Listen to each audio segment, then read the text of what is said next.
That's just standing jump skill right there. That's not even that high. And he is taking no damage from doing that. Jump skill for the win. Anyways. So this particular faction of people were trying... The reason they became undead is because they were... I'm trying to think how best to explain this. They were of the belief that it was only with time and patience and considerable effort they would be capable of actually properly researching... Ah, right. Yep. And properly researching in order to determine how to make their own magical artifices. Weapons of great power that could channel their magical energies and... Well, if you could kind of tell by my pseudo-sarcastic tone, what I really mean is basically a casting weapon. Not even a big casting weapon, just a casting weapon. Magic, Rory, quite literally. His jump spell, or his jump skill is quite buffed right now. So, yeah, they were like, we will do this. And as you can tell, these guys were kind of noobs. And as you can tell, there's quite a few undead in here. Like I said, this is the people in charge of that. To make it clear, in terms of, if I was to use my WoW classifications of undead... whoops, wrong one. Picking, do you have a pick? I do not.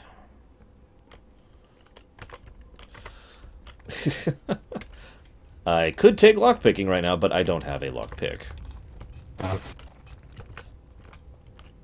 Anyways, you checking the corpses. So these... Oh, yes. So these people got together and were like, we will use our immense power, our incredible ability to use this great... There you go. Okay, hang on. Piece of crap. Hang on, let me train it really quick here. And then raise it with all the exp I've been using lately. 205 should be enough. Yeah, I have 23 billion X, but I don't have any skill credits, so... Yes, he wasn't kidding, by the way. He has 23 billion exp unassigned right now. And that's not a lot. Well, it's a fair amount. It's a good amount. I guess it's a decent amount. That's kind of a sort of small amount. There are no classes whatsoever, Crimson. It's just whatever you want. Now, obviously, over time, because of functionality and the way the game works, certain classes have come into being. I mentioned earlier my invention of the Archmage class. That's just basically a template for this is how I set up my character. It's not really literally a class. I'm just getting where the buttons are before we do the quick run of this. Okay. Okay, stay put. Yep. So, here's the basic types of characters that there were before they got rid of the weapon styles. There's Triple Dagger, which is someone who has a dagger that has a banded hilt, which allows you to triple strike with every swing, so or double strike, depending on how you do it. That's someone with a shield with high melee defense, and that's kind of it. There's also the standard melee. That's exactly what it sounds like. You have a melee weapon. Doesn't actually really matter what. There's only two variants on this. There was the strength weapons and the speed weapons. The strength weapon guys had a little bit of a harder time, but usually hit harder because of the higher strength, obviously. And the quick guys usually had an easier time raising it, but hit for less, kind of like the dagger build. There was the archer. Doesn't matter what type of missile weapon you use. It was basically the same thing. There was the battle mage, which was life war spect. There was the archmage, which was war monacy spect. There was the augmage, which was critter life spect, which was ridiculous. And that's kind of it, actually. There really wasn't a lot of other variety. Everything else, I'm ready when you are. Okay, come here. The button. If I can find it. Come on, there we go. Gunk. Yeah. Oop. So we're in a bit of a hurry here, in case you're wondering, guys. Some of the quests in this game... I can find it. There it is. Got it. Use the portal. So, a lot of the quests in this game are timed. Which is why we're in a hurry. This is not where we want to be.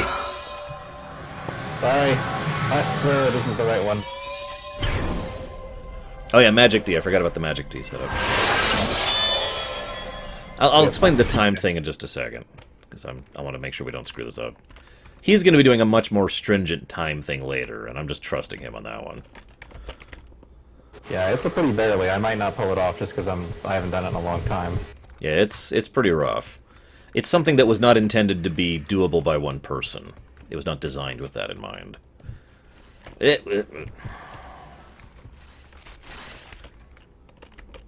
Yoink.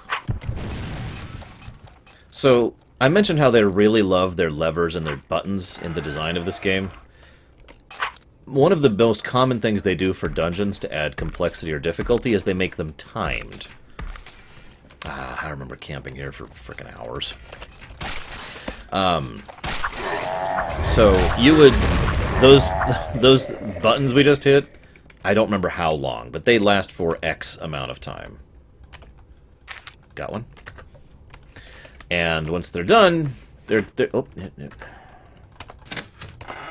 once they're done, they're done. The doors close again, and those kinds of doors can only be opened via the button, the lever that opens them. There's no other way to open them. So, traditionally what you're supposed to do is send someone who knows what they're doing, goes and hits the buttons, and then everyone else runs forward while that person runs their ass off to get up there. Or you coordinate it, kind of do a relay back and forth thing.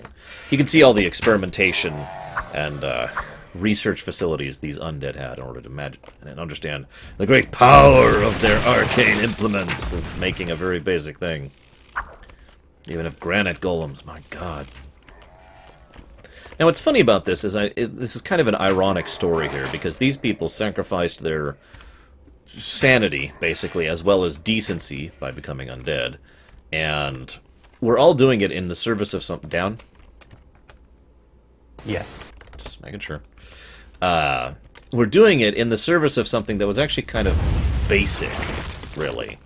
The kind of thing that most people could do without even really trying to. Yet they did actually succeed in a big way, and that's one of the reasons we're doing this quest. This, right, what we're about to get, is actually, arguably, the single most important casting item in the entire game, from a purely gameplay perspective, and that's not a joke or exaggeration. And that hasn't changed, by the way. I want to point out that this character, I'm not going to do it right now because he's needing me to kill things, but I still, on this nearly maxed out character, use this casting device as my casting device because it's that useful. I actually used it just yesterday on Myrrh, my nearly maxed character. And I'll explain why it's so useful in just a few seconds when I get it here. So here it is, the vortex of energy they'd been experimenting with. Bunk! And this is called the focusing stone. The thing you use that modern stone thing you got. That's true. Here, have some mana. There we go. So, this is the focusing stone. Now, the way this works, whenever you put it on, your maximum mana decreases, but your focus increases by a bit. But that's not really the relevant part. The relevant part is something called brilliance. So, a lot of casting items in this game have something. I haven't shown off the casting interface yet. It's this thing. So, if you... this is where your spells are supposed to go. Obviously, I'm not a mage, so I don't have any spells. But if I was to select this and use it on Gary right now, I would cast the actual spell of this weapon on him, which he's about to do to me. Brilliance. It lasts 30 seconds and increases my focus by 50. That stacks with everything. So, if you have the cantrip and if you have the buff, brilliance goes on top of all of that, and that's why it's so important. Because focus is part of almost everything, including every crafting skill, and arcane lore, and magic. So, for example, let's say you have a ridiculously high arcane lore check on a piece of armor. It's so high that you actually are physically incapable of getting to it. Someone casts brilliance on you, you get 50 points of focus, which is how much lore? We used to know this. I don't remember. We used to know the exact value. It's like a 50 divided by 3. So yeah, 50 divided by 3, whatever that is, like 15 something, I don't know. 16, 17, something like that. And that's 17 points is huge when each point costs, a couple billion exp, or you can't raise it anymore. There is a cap on each skill. Let's go to Lugian while we're talking here. And then switch off the noobs. Or noob, I should say. Lugian. Do it. Do it. Alright. Sean is bothering me. Okay. He's like, you can totally come over to Don's and stream. I'm like, I need computer and stuff and everything.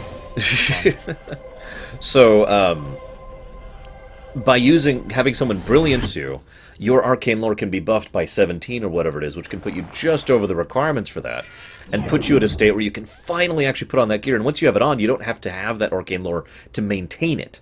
You need it to put it on and activate it. Make sense? Now, you do have to keep the mana up. If the mana runs out and the spell runs out, then you're going to have to do the whole process again, so keeping that up is a big thing. And, of course, crafting. Any crafting in the entire game is improved by brilliance. So, by some miracle, one of the first quests they ever added in the entire game gives a casting item that is still useful to this day. So these are Lugians, or Lugians, but no, these are Lugians. That is actually how it's supposed to be pronounced. These have nothing to do with Lugians in Primus, Rory. I know I'm saying that a lot today, guys, but I'm saying that for people who weren't here to hear it when I said earlier. I remember spending... Oh, wow, this is loud. I remember spending a very large period of time in here. This was one of the earliest leveling spots that I ever found to exist. Fighting the Lugians in one of these citadels. I think, actually, I used to go to the one by Qual, which at the time was much lower level than it is right now. There's, like, Extus there and stuff like that. I want to also talk about something regarding these guys. It's another little bit of a story. So, these guys... yeah, we used to do that occasionally in the sub door on Winter's Ebb and Soul Claim, I think. I still can't remember. No, these aren't... Lugians are like a minimum of twice this height, and they're not... They don't sound like toilets that are flushing. Okay, did one drop one? No, damn it. Come on, drop one. I'm not capable of doing that anymore. Yeah. The only thing you can get is the pickaxe thing and quarry. Yeah, damn it. So, okay, I'm going to just tell you guys a story. Once upon a time, there was a thing called Lugian weapons, okay? They were really big, they were insanely heavy, and they were insanely slow. They had a speed of like 80 or 100, which was as slow as it was possible to get. 100 was as slow as it possible to get. And so you'd be like, boom! Like, it would take forever to do a swing. Thing is, they were also very heavy, so burden was a huge problem with them. Now, if you played this game at just about any point in time, you would say, well, Lugian weapons are crap, and that's probably why they removed them from the loot table, and you'd be absolutely right. The only purpose Lugian weapons had was to troll people by dumping them on people to make them burdened. Except in the beta. When I was actually playing in the beta, the literal first experience I ever had in this game was I joined a group of people. We were doing a test of a dungeon. And to be honest with you, I don't 100% remember what the dungeon is. But I remember diving into there, and there were some Lugians in there. Very low-level ones, obviously. We killed a couple, and I looted one, and I got a Lugian mace, which at the time was actually awesome. Basically, if you were to imagine really big, slow weapon, it was exactly what you'd picture there. It did a ton of damage. It hit, like, 20 times harder than my actual regular weapon. So, Lugian weapons were once considered one of the best weapons in the game. This was in the beta. Again, I want to stress that point. Now, the funny thing was, towards the end of the beta, they started unlocking a couple things regarding magic. So, this is probably one of the reasons why they actually nerfed Lugian weapons, because all you'd need to do is cast a couple of spells, most notably the ones that make the speed faster on them. Sorry. All you'd need to do is cast a couple spells to make the weapons faster, and all of a sudden Lugian weapons go from big, heavy-hitting weapons that are super slow to big, heavy-hitting weapons that are pretty fast. But I wanted to share that story because it was the first time I ever had the experience of doing what is effectively the larval form of a raid. Just getting together with a bunch of people. We weren't even fellowed. We were just a bunch of people running together like, what's in this dungeon? Let's go, charge.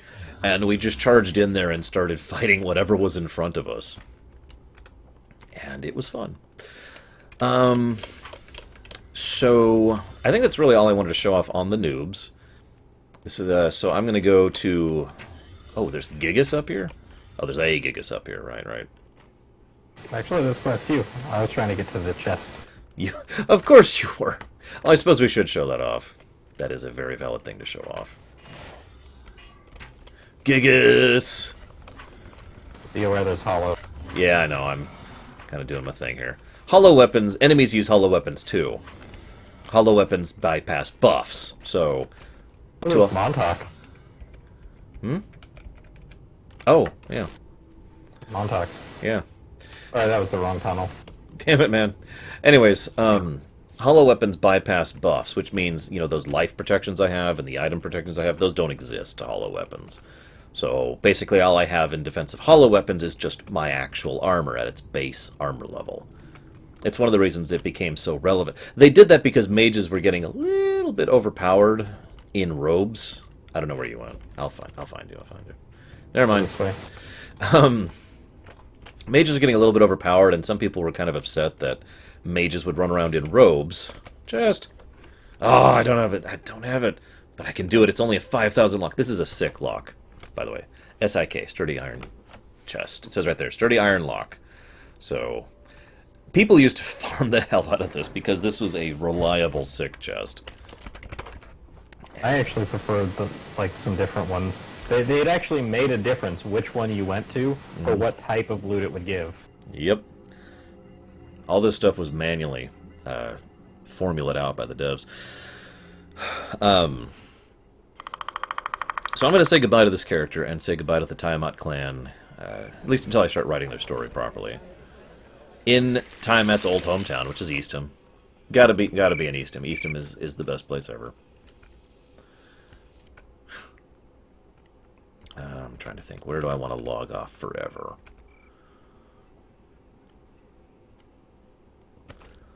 I think I know where I'll log off. I used to hang out From the town hall. Nah. Oh, I do. I haven't actually shown off the town hall. That's right. Just really quick. This is so these were intended to be meeting places for people where portal storms wouldn't happen. So if you wanted to gather, it's like, hey, let's go meet at the Eastham town hall or the meeting hall or whatever. You could do so, and there was another feature of this which made them very, very popular. That pool right over there. I actually already talked about this when I talked about the Menhir rings earlier. These restore mana. In fact, I actually am down on mana right now, so I should actually be able to show that. And you could just stand on this and cast for a while and learn spells or get buffs or whatever. Yeah, there we go. I've felt tingly, and I now have 6 more mana than I did before. And they actually had benches that people would sit on and a little stand. You could go up and be like, I address the podium or whatever. But this isn't where I used to hang out. So I'm not going to log here. I'm going to log where I used to hang out, because I was a weirdo. I'd hang out over by the well. Of course, I will... that giant statue didn't used to be in the middle of town, and that tent over there didn't used to be in the town, and that building didn't used to be in the town, but you know what, whatever. Oh, actually, no, I want to share one last thing, really quick. So, last story, I swear. Back before we had housing and storage chests, if you didn't have a friend help you mule stuff from one character to another, you had to find a spot, drop the equipment, log on. Oh, that's a good point, Pax. Maybe I should do that. Log off, and then log in on the new character. Well, this just shows how much of a noob I was back then. So there's Eastham. Not exactly an unpopular town. It's right frickin' there. My big log-off point, where I would mule stuff, was right over here, in this crater. Actually, just a little bit past this crater, by Eastham. And I'd just hang out over here and be like, okay, nobody will ever see me. Believe it or not, none of my stuff was ever actually stolen. Although, because of the way this game works, sometimes you'd log back in, there'd be no players there, but no items either, because occasionally the server just kind of dumps all the active data to get rid of random stuff on the ground. Obviously, otherwise stuff on the ground would just stay there forever, right? So occasionally you just get really bad luck, and your stuff you were muling would go away. Yeah. Now, Pax says I should log off at Shaoxi, but I'm not going to do that, actually. I've changed my mind. I'm going to log off... Oh, no, I'm going to log off right over here on my muling spot. Myrrh will log off at the Shaoxi Mountain Camp. Goodbye, Time-At.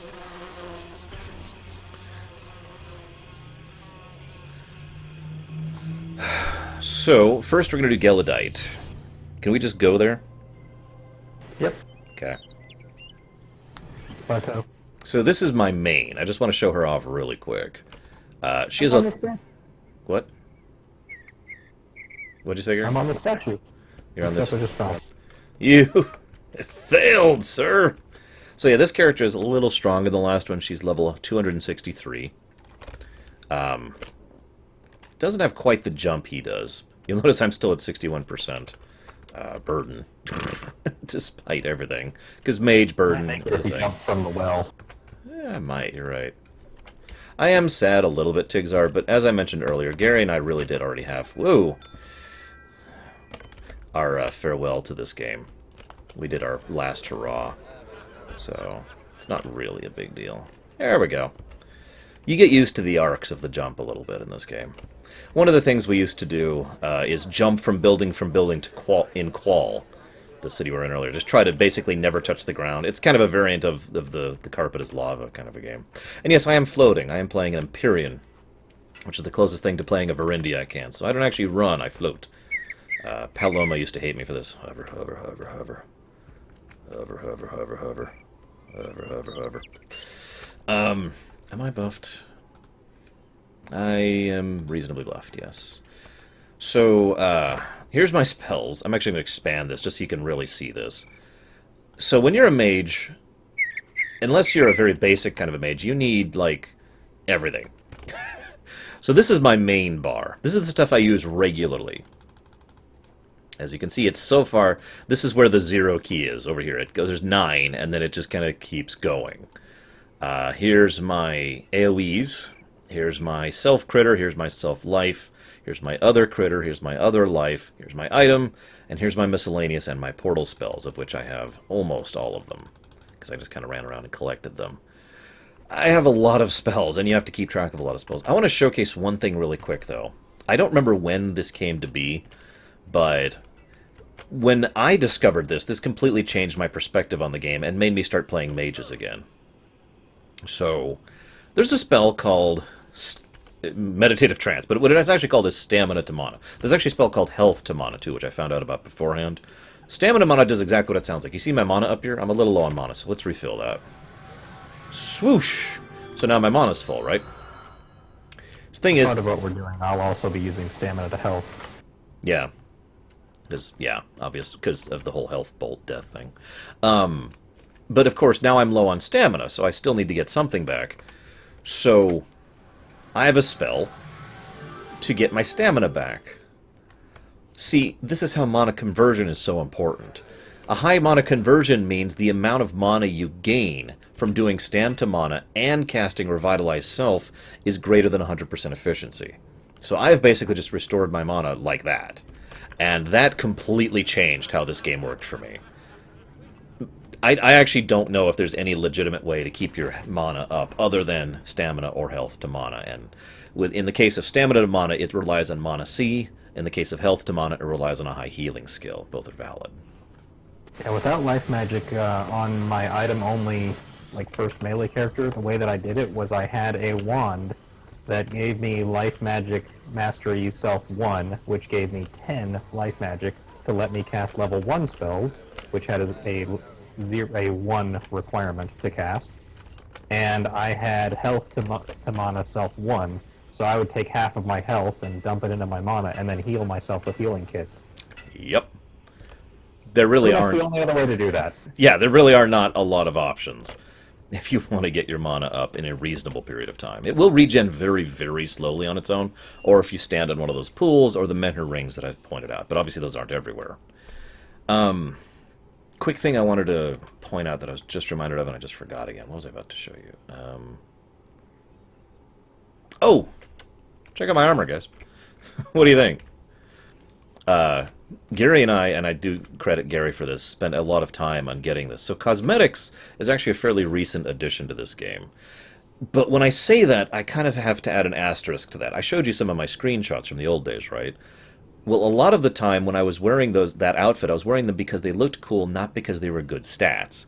occasionally you might have seen me on the same character, suddenly wearing a green armor helmet with like yellow shoulder pads and silver whatever, and it all looked like crap, because that was the armor that was actually good. Much more recently, they added the ability to basically transmog, to use the WoW term. So this is not actually what my armor really looks like. My armor looks like garbage right now. And is in fact all over the place. But it's really, really good stuff, because a lot of these have epic and legendary spells on them. The cantrips thing I mentioned earlier. In fact, just at a glance here, you can see how many legendaries I have right there. Legendary Focus, Legendary Life, Legendary Magic Resistance, Legendary Summoning, Legendary War, Legendary Will, Major Arcane, Major Flame, and I'm not going to list them all, but you get all of that stuff is cantrips that's on my armor. I have a lot. And, yeah, so... where to? To get to Gelladite. Oh yes, and Gary will be showing off his armor in a little bit. Oh yes. This is my lesser set on my archer. So one thing I want to point out really quick. Oh yes, this is here. I'll rotate so you can see his archer set. So you notice how the components for this formula is a taper, or excuse me, a scarab plus lots of prismatic tapers. When they added prismatic tapers and these things, which are called foci, all that component research stuff kind of went away. So all you need is prismatic tapers and a foci, and a scarab, and the mana. If that sounds complicated, trust me, the way spells used to work was so much worse. That's going to be Alluvia, isn't it? Zoom. Stonehold. There it is. Yes, we're going to Stonehold.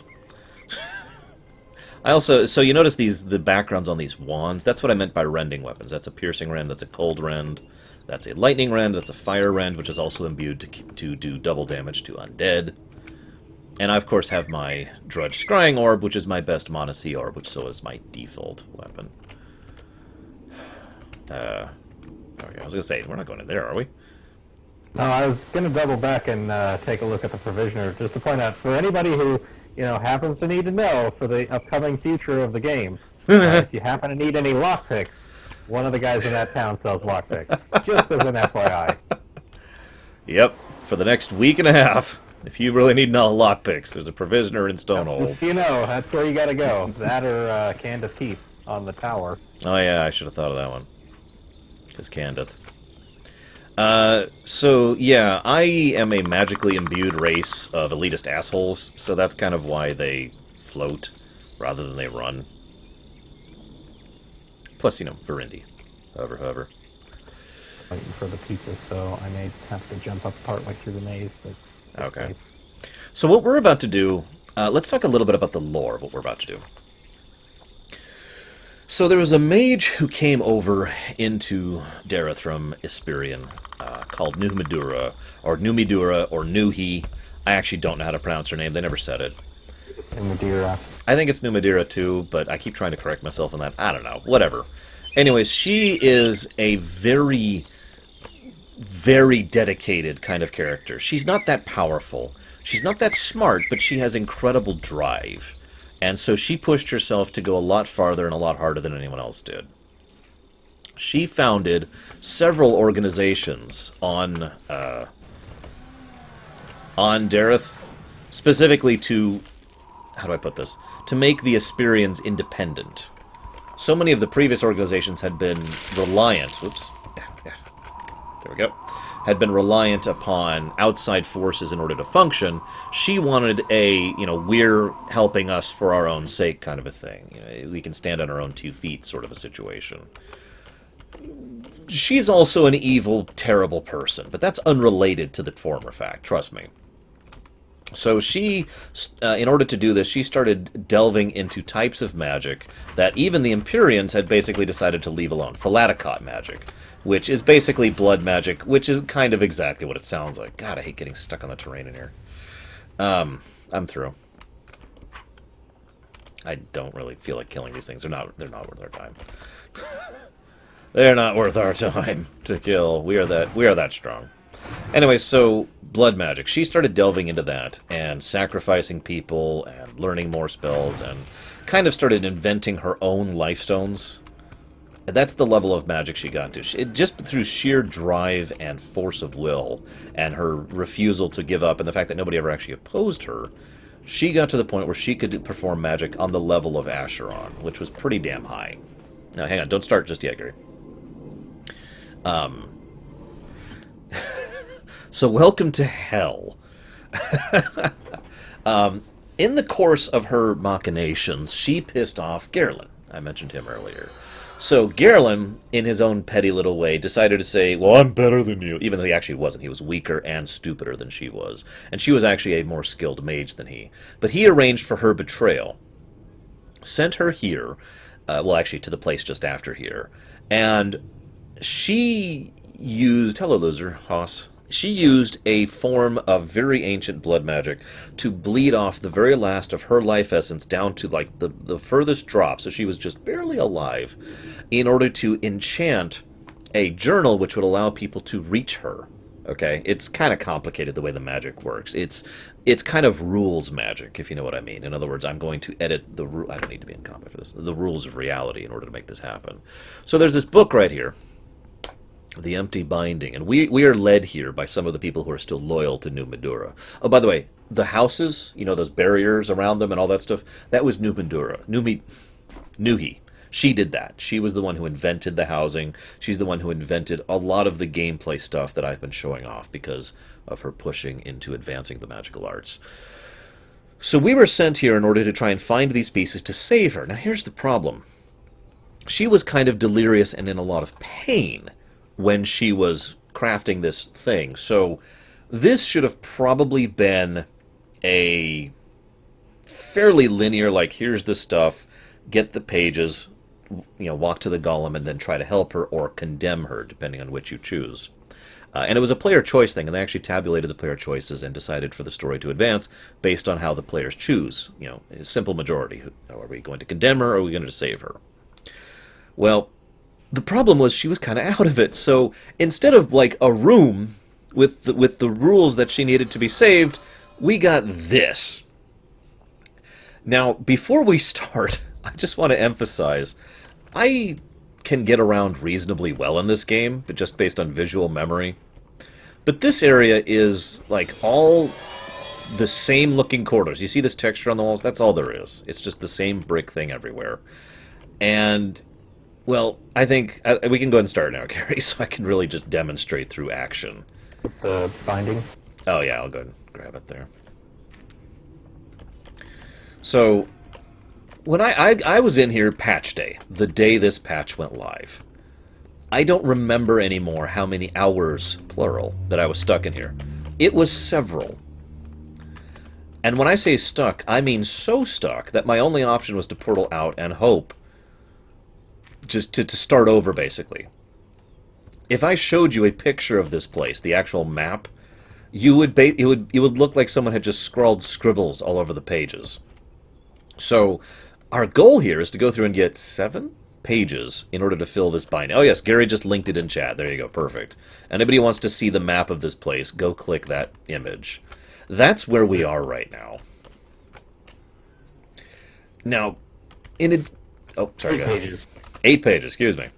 So in addition to the obvious fact that I was stuck in here forever and was actually getting really pissed off about it and just very frustrated, along with a few dozen, if not 100 other people, by the way. We were all just in here like, where the hell is anything? So we're clear, I am doing this from memory. Yes, Gary is doing this If from I get memory. lost, my bad, but I shouldn't get lost. So Gary's got a really good sense of navigation for certain types of things, like this. Gary is the only person I know personally who can navigate this place by memory and find each of the things. And even then, he still makes a mistake every now and again because this place is terrible. And I just wanted you to literally firmly understand just how bad this place is. You've been keeping track, right? Yeah, we were going right. This is pages 1, 3, and 2 that you've just picked up, it's an FYI. So yeah, you can kind of...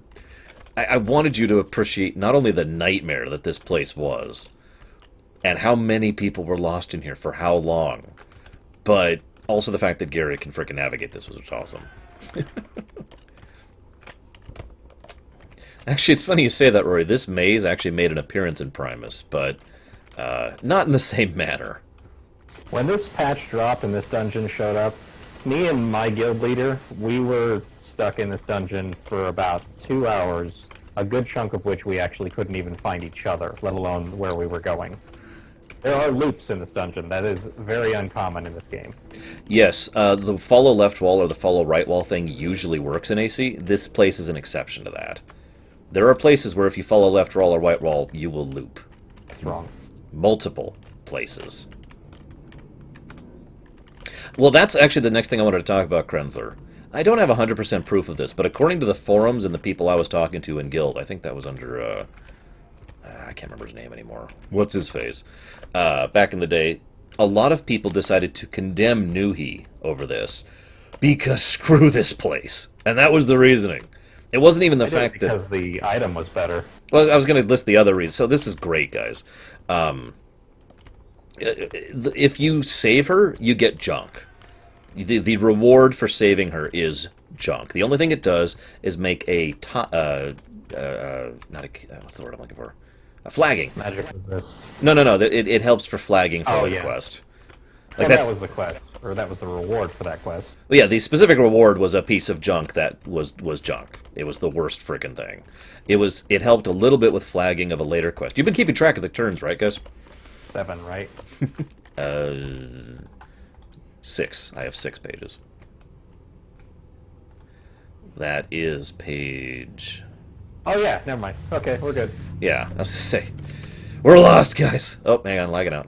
Oh, we're not lost. I just forgot one of the pages for a second. This is what lagging out looks like, guys. But yes, the reward you get for condemning her is amazing. It is, in fact, so good. Up on the barrel. For the corner.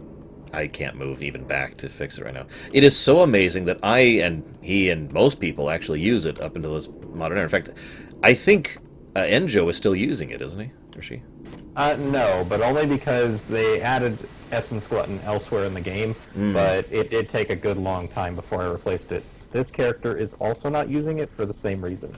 Okay. This is the ceremonial clothing set. That the two of them combined give you that buff and other buffs. That's right, I think I have that. Yeah, I do too. I also have the ceremonial setup then. So the only reason I'm not using it is because of the ceremonial setup. I am completely stuck here. You want to log off and on? Yeah, I'm going to go ahead and nuke it. So, yeah, the reward is amazing. It's 30 health?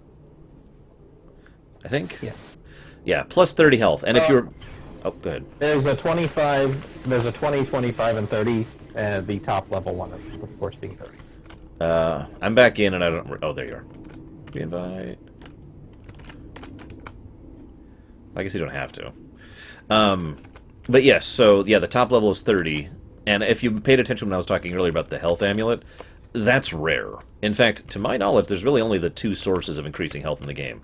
The Baron's amulet and the 3 versions of this amulet and other things that cast the same spell.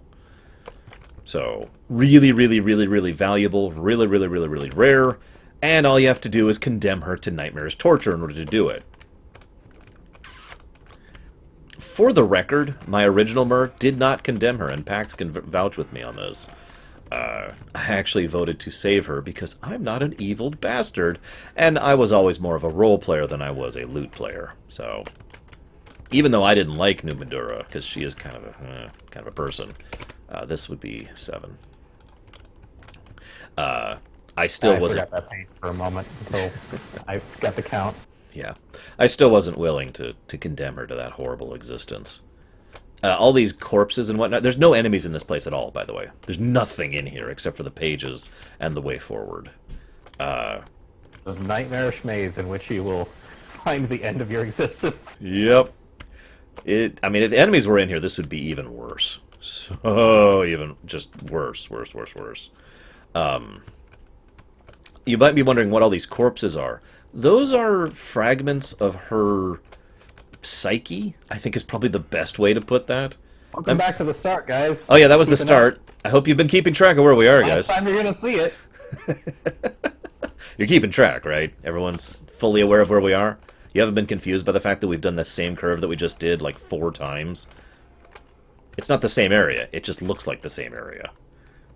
I hate this place. I don't know what you guys are talking about. This is totally easy. I hate this place so much. I really do. This place is so wrong. And done. So once you get all the 8 pages, you combine them into the binding, which I'm not even sure I can actually do it. We'll go back to the golem. Yeah, we'll find out if I can, because I've already done this quest on this character. And I'm pretty sure this is a once ever. It might be a once a month, I don't know, we'll find out. Alright, so we'll take you back to the start, and then, chat, feel free to tell them how to do what I just did. Okay, See how lost you can get. Where to first, guys? Hang on, let me... Oh, God, screw this place so hard. Come on. And I'm lagged out. Why do I keep lagging out? I mean, I'm not lagging out on Twitch. I'm not lagging out on the chat. You can still hear me, Gary. Hello, game. Can you say something, Gary, real quick? Uh-oh. Did I really lose my internet?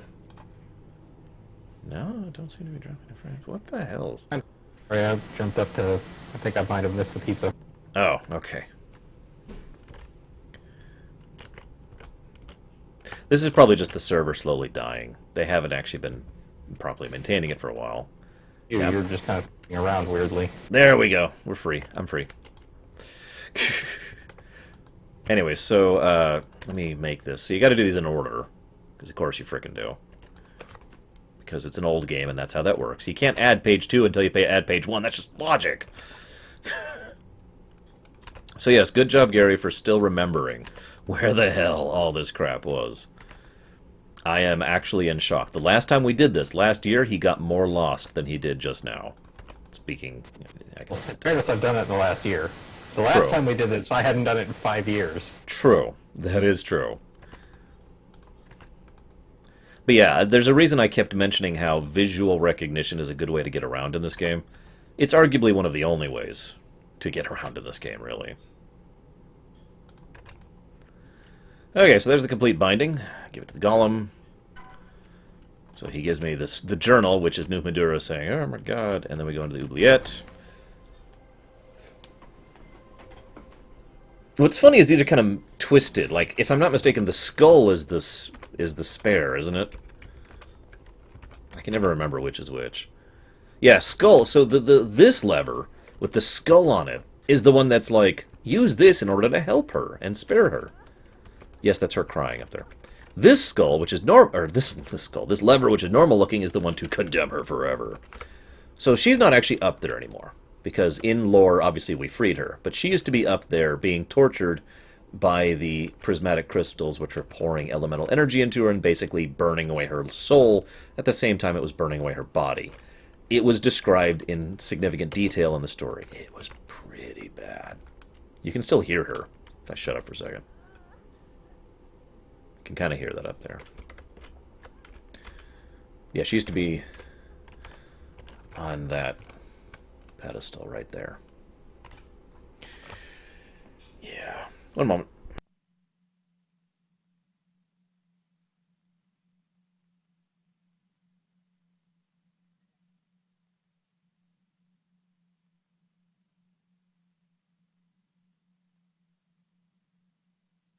Excuse me.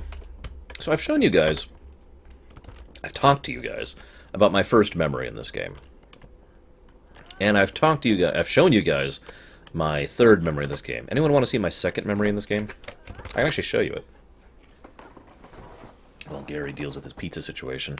And we get ready for Bobo, which is what we're doing next, if you can hear me, Gary. Yep.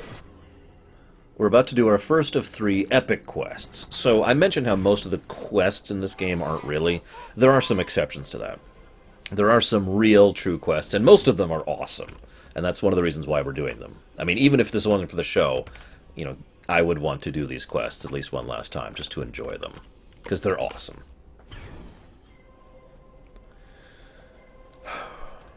I don't need my notes anymore, I know what we're doing. Bobo, QQ, and airlin. Yes, we're doing a quest called QQ.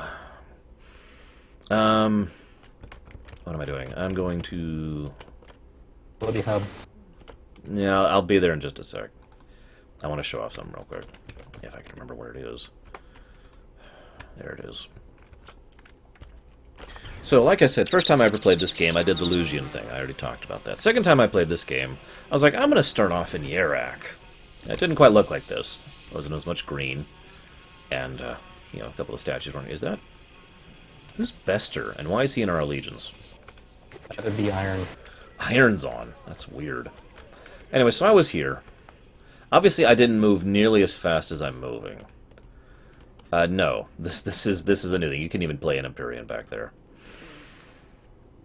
Is this one of the casinos? This is one of the casinos. Yeah, they added casinos to the game, by the way. True to real life, they almost never gave you anything worth a damn. But they cost a lot of money. They were also one of the only ways to get mansions. I'm not going to go into that. So I gathered with a bunch of people right around here. This is about where we used to spawn into the game. Roughly. It's not exactly here, and it's moved around a little bit, but this is where we were like, okay, here we go. This is awesome. A bunch of people were running around here, and they're like, what do you want to... What's over that hill? I was like, I don't know. What is over that hill? So we started heading in this direction. And we just... I know this is going to sound so stupid, and if I'm being 100% honest, this is the kind of thing I could only have enjoyed once. But we just ran north. We literally just ran north. Just to see what was there. We had no quest. We had no direction. I didn't... At this point in time, I had no idea what the story was. I only knew the basic premise of Asheron's Call. And it was just, I wonder what's up here. And I was really curious. And so there was about 4 of us. And we were just roaming up here, level 1s. No idea what they were doing. I don't even remember what kind of character I was. And I remember it because we got... God, my visual memory is so weird. Because this is the exact spot we got to. Right up here, at the top of this hill. I was really hoping it would be here, but it's not. There was a sand golem here. It killed all 4 of us. Now, obviously that doesn't look like it took a long time, because I'm level 263 with literally maxed run speed. But I want you to imagine a level 1 who's walking like this. And that's full run speed. I could probably literally go about this speed. This is about what run speed was. And we make it all the way up here, and we've been killing, Narashreths and skeletons as we get up here. And this golem shows up. It's like, all right, we got this, guys. Because it looked bigger. It looked bigger, and it looked more dangerous. We're like, okay, this is it. We got to coordinate. Get behind it. Get behind it. And it just slaughtered us. And bam, one shot. Bam, one shot. Bam, one shot. And we were all dead. We all end up back at the lifestone, which is over there. And I was like, wow, that was awesome. And then we immediately went back north again to go give that golem what for, and he absolutely annihilated us again. And I don't actually have much else to share there. It's just one of my earliest memories. Literally my second memory of this game was going up to this spot, dying to a sand golem a couple of times, because I wanted to see what was over the next hill. I just wanted to share that with you guys. Okay. I have the Neftet City recall, really? How are my buffs? We're doing Bobo. What do you think? Hour and 20 enough for Bobo? That better be. I'll get my Tusker killing wand, too. So, I already talked about Bobo a little bit, story-wise. Whoops! This is not where I wanted to be. Actually, okay, I gotta share this. Gary called me a robot last night in some unkind terms. So you get 2, real quick, okay, so you get 2 portal recalls, 1 lifestone recall, and a basic lifestone recall. So a lifestone spell, 2 lifestones, 2 portals, okay? That's how you get around the world. And deciding what you want to tie to is very critical and usually changes over time as the needs of you and your friends and your guild changes, right? So Gary was making fun of me because this is the X spot. There is actually maybe 2 other places in the game that generate better X for just raw killing than here. And I say maybe because they're not reliable. In my opinion, this is the most reliable just kill to get X spot in the entire game, which is my primary tie. My secondary tie is to here, which obviously you can't see it yet. This is to Wisp Plateau out in the Dyers. This is, without question, The fastest and most efficient way to make money in the game is to kill the wisps up here and to sell whatever they drop. So, my 2 portal ties on my main character are exp and money.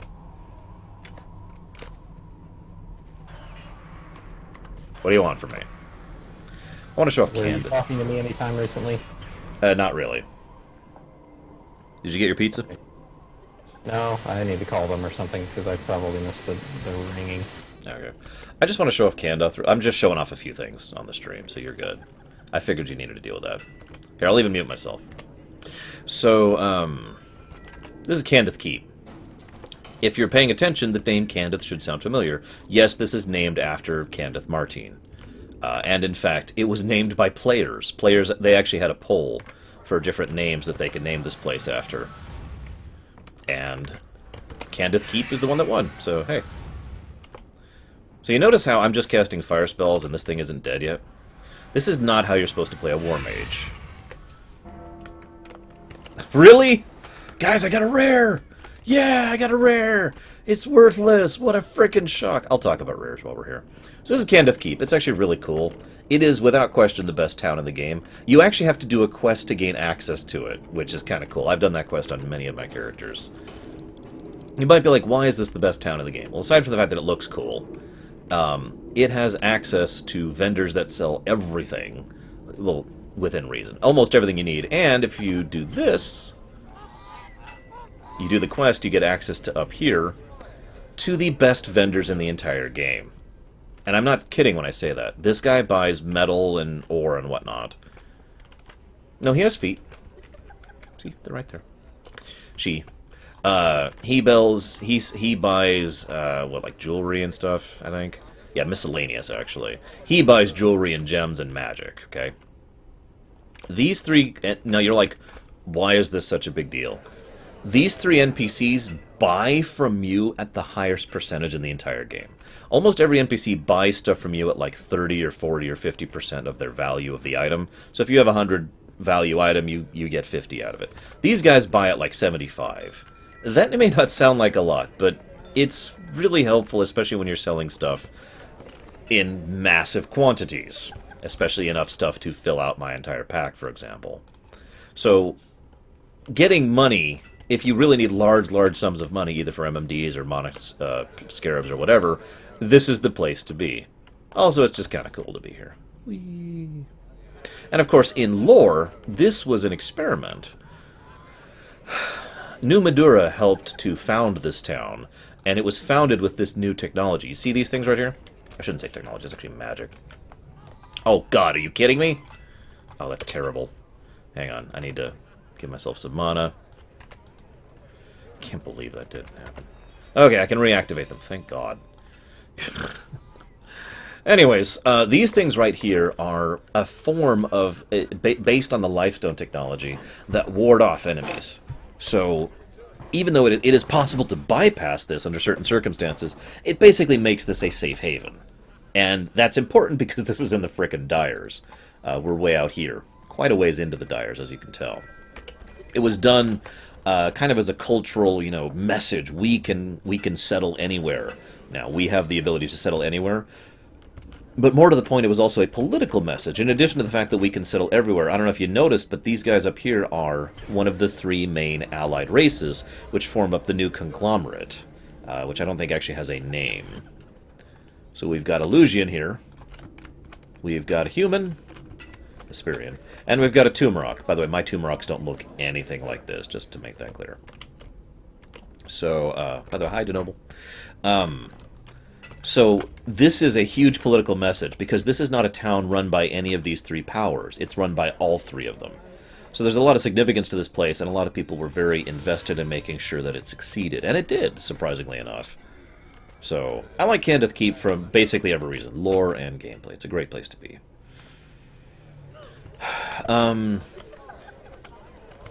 Let's see. Did I have anything else I wanted to show off really quick? I don't think I really did. So, let's go to Town Portal. It's time to do epic quests. Although I guess... Yeah, we'll go this way. Well, no, I guess that would be faster, wouldn't it? We'll do this instead. That'll be faster. Routing stuff in your head is kind of important for something like this. No, Rory! No, no, no. I wonder what's over this hill. Death.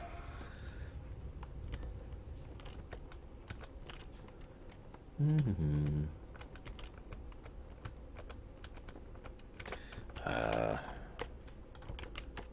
Is that it?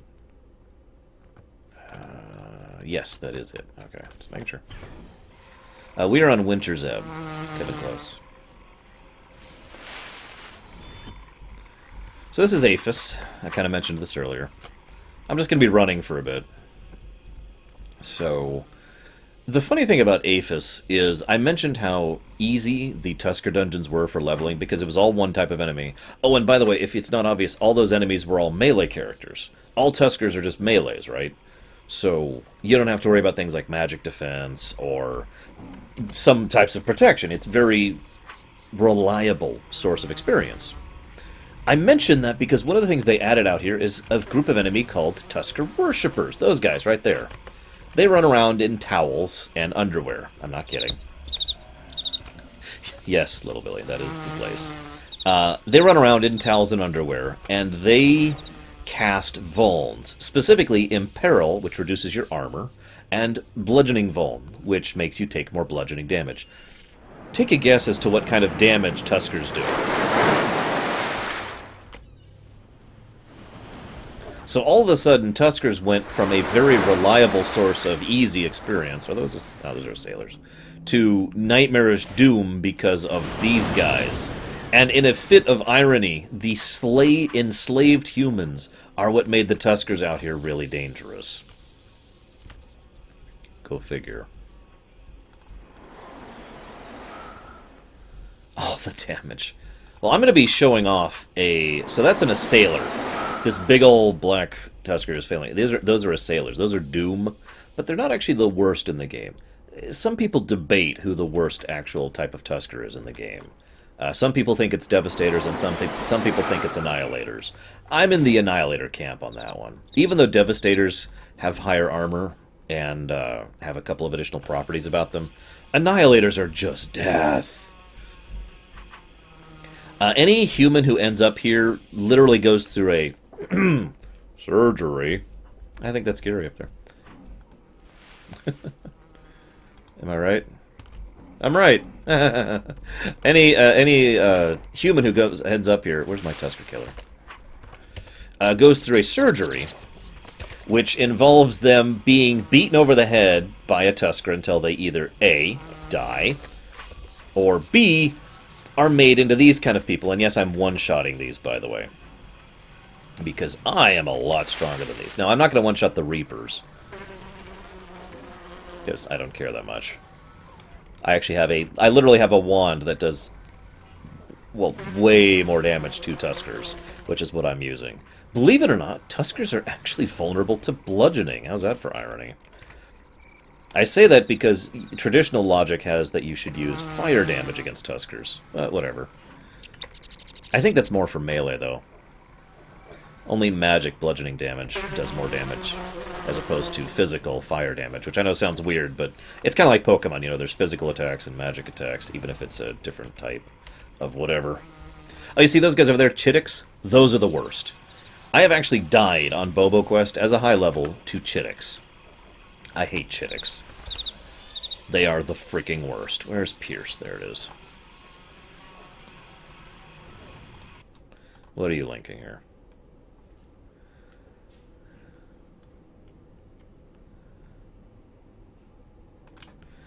Oh my god, that's horrible, little Billy. Whoops. I'm using the wrong wand, aren't I? Or the wrong spell, excuse me. 5. There we go. Now we'll kill them. I have very nice weapons on this character. Not the best, I freely admit that. It is more than possible to have better than this, but I have pretty nice weapons.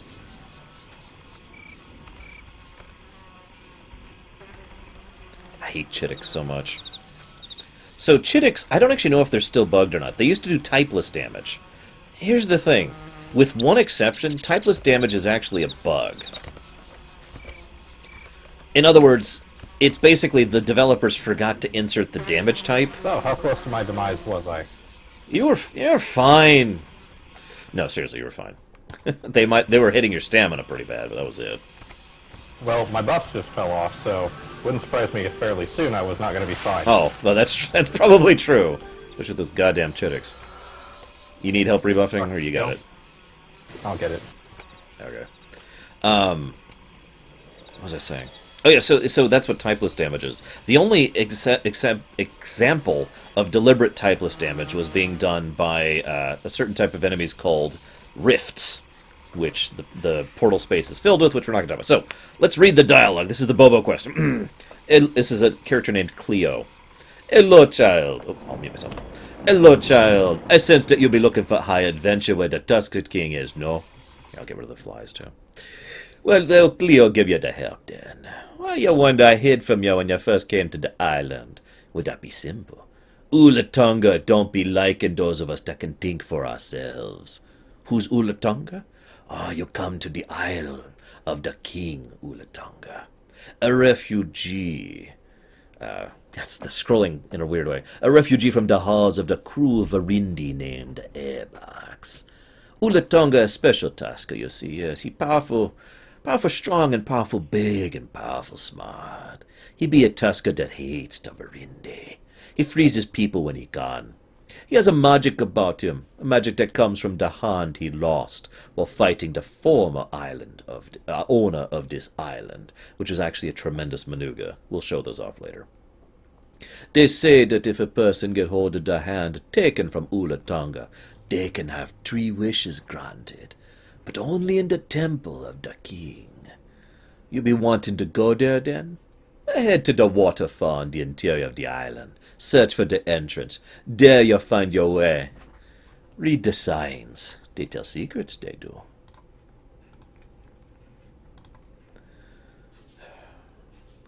That is a cool shield thing. I like it, Kevin. Okay. Zoom. Onwards. Oh, wait, are you buffed? Actually, you're faster than me. I'm going to start. I am now. Damn it! I wasn't quick enough. Sorry, fast casting. That's okay. Oh, you missed it. I got a rare earlier. Let's see, what is this? Increases my sneak attack mastery. Yeah! Oh, snap. That's just the best. No, she cannot, Krenzler, sorry. So I mentioned I'd talk about rares. Rares are frickin' stupid. Rares are one of the dumbest goddamn things they ever added to this game. I'm sorry. So, yes, those are mini Tuskers. Gunners actually suck. They're all missile attackers, so, yeah. Anyways, rares suck. And you know why rares suck? Because the good rares are amazing. But they're not called rare for no reason. If you've been paying attention, you know how incredibly difficult it is to get good loot in this game. Because you have to get the right item, the right type of item, the right variables on the right stats on the item, with the right spells, with the right requirements. All of that. From the right monsters. From the right monsters, yes, thank you. There is just layers of randomness to the loot, right? Rares are that taken to the extreme. Here's how it works. Every time you kill anything in the game, a little dice roll is done. That dice roll, and there's actually, people have done the math. Basically, you have a high chance to get something worthless, which is what I got, which is a gem. A very small chance to get something kind of useful, and then an increasingly approaching 0 chance to get anything else. Now, the really good rare stuff... What, sorry? I was going to point out, like, based on the content that we're actually going up against, the chance of actually getting something really useful, like the really awesome things, is 0. You actually can't get it from lower level stuff. Yep. Keep in mind, anything you kill does this same roll, but the type of rare you get depends on what you kill, so... yeah.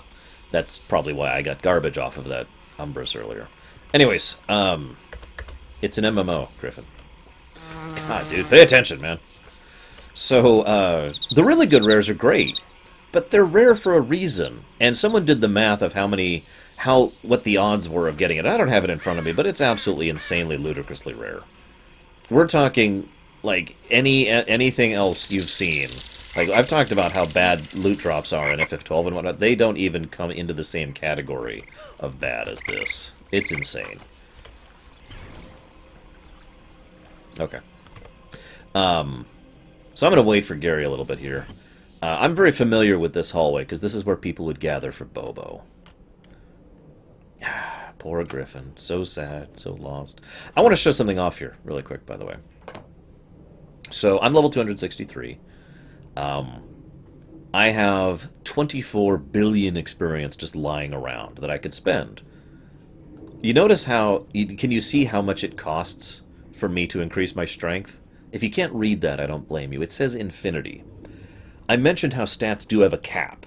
At a certain point, which is when you have spent 4.279 billion, I think. I forget the exact number. But it's about... Once you've spent about 4 billion exp on a stat, you can't raise it anymore. That's the cap. So once you've capped out your stat, the only way to get it higher is through the majors and the legendaries and set bonuses and other things like that. Equipment, in other words. So my strength is capped, and my endurance is capped, and my cord, and my quick. And I just want to make this clear. I want to really emphasize this. I have actually raised literally every single skill, including the ones I don't actually use, to absolute cap. I actually can't. Literally am incapable of spending experience anymore on my stats. They are all 100% maxed. Here's the thing. Experience is still useful for augments, which I haven't talked about yet. Hang on, this is low. This should be up here. Kind of like this. There we go. Augments. So, augments, I actually don't remember where those are listed. It's been a while since I've looked at them. No, those are my titles. I have a lot of titles, too, as you might imagine. Here, maybe? I swore there was a place I could look at. Oh, is it? No, that's not it. Sorry for the delay, I'm good to go. Real quick, where do I look at my augments? I actually can't remember. Burden tab. Burden tab. There it is. Okay, so it took a while, Juju's. So you can see you have natural resistance and thanks to your stats. That effectively means I have level 6 prots, even if I have no buffs on. That's just what that means. Shows my innates. So you see all this crap? These are all my augmentations. These are things that you can spend billions of experience on and do a monthly, or is it weekly? I think it's monthly. I can't remember. I think it was weekly at the end. I think you're right. But anyways, you can do a long resetting quest in order to get an item, which you then burn a lot of experience on, and again, in the billions, to be able to get a permanent augment. And while we're going through here, I'll kind of read a couple of these so you understand what I mean by augments. I should also switch to my Tusker killer. There we go. For example, I can maintain spells through death. So, I know you didn't really see this, but when you die, your spells go away. All your buffs go away. I have an augment that makes it so that those spells don't go away. I also have an augment that makes it so I drop no items on death. I had to get that augment 3 times, actually, in order to get the total lack of death drop items. Because I'll try and prioritize the people. Okay. So that means death actually basically doesn't mean anything to Myrrh. I have to get back from where I died, but I don't drop any items, and I don't lose my buffs. I'm basically ready to go again as soon as I get right back up, which is really useful. These are Devastators, by the way. Big silver guys. Lots of armor. Lots of health. Not as bad as Annihilators, my opinion. Some people disagree. What else we got? I have the ability to avoid 25% of crits from enemies. I have the ability to... I have increased the duration of my spells. I no longer need foci to cast certain things. My effective magic skills have been increased by 10, which is huge when you're into the 400s. And so forth and so on. These are the kind of things that you get from augments. They're probably kind of the equivalent of talents or feats from other games. They are... Whoops, this is the wrong way. They are very, very useful. Not all of it, G-Juice, but I think you drop 15 items at high level. It's a pretty high amount. It is not an insignificant setback, especially since the way you drop items is based on their value, and most of the really good items tend to be worth a lot. Go figure. Yes, these are Belzeron statues. There's actually a lot of them throughout the area. No, the Tuskers do not worship Belzeron. It's just that there were a lot of them made, and then once the Shadows were defeated, a lot of people moved into the places the Shadows used to own. And they just left the statues up because they're idiots and don't realize how incredibly stupid of an idea that is. What's this? Oh, it's just a statue of this great ancient evil. Leave it up there. It's not a big deal. Yeah, we don't really have to kill these. Onwards. So this is Bobo. This quest... There's not a lot of lore for this quest, but I do admit one of the reasons I really wanted to do this quest is it has a lot of personal significance to me. On Winter's Ebb, I gotta emphasize that, I was actually part of the team that was deciphering this quest. What I mean by that is there's no quest log. I mean, you've noticed that. I've talked about that. It's just that you have to kind of figure out what to do based on events. You know, Gary can tell you this about Airlin and QQ, both. He was a part of both of those, and those are the next two we're doing. But actually, I wasn't part of the original Airlin. I was part of figuring out how to do low when they introduced VOD Airlin. Ah, my bad. Sorry. He was sort of involved in that one. Oh yeah, by the way, there's dispel traps. I was the one who figured that out.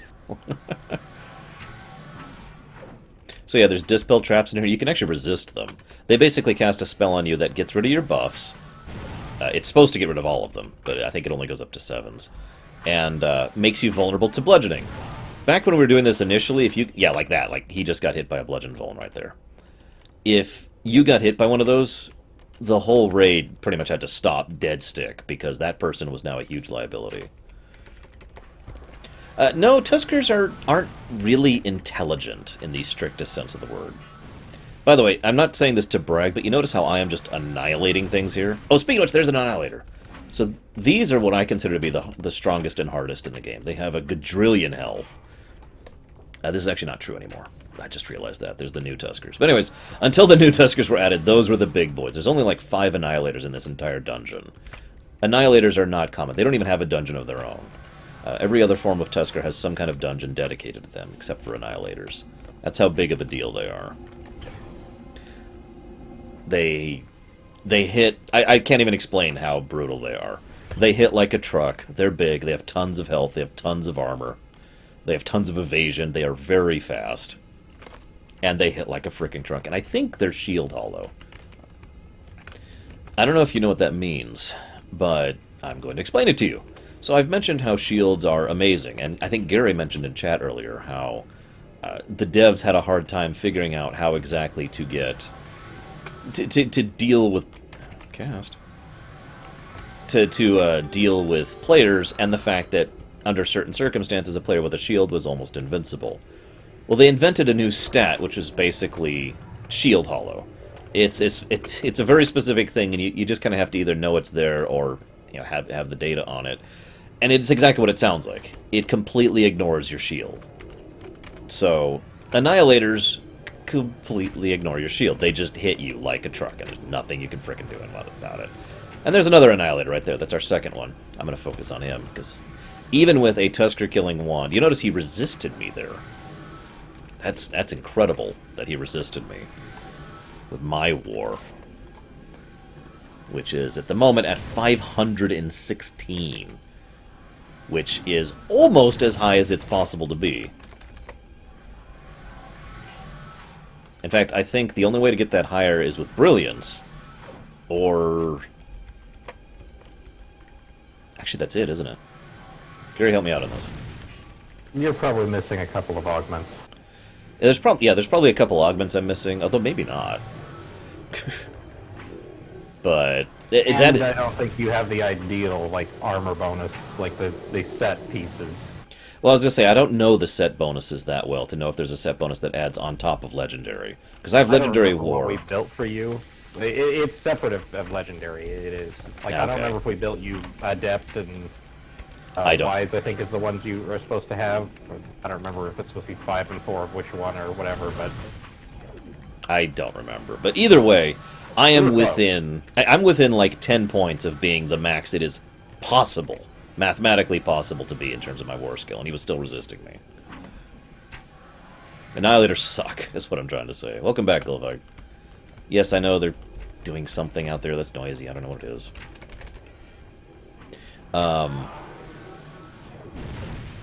You'll notice there's no Annihilators in here. I don't think they would fit.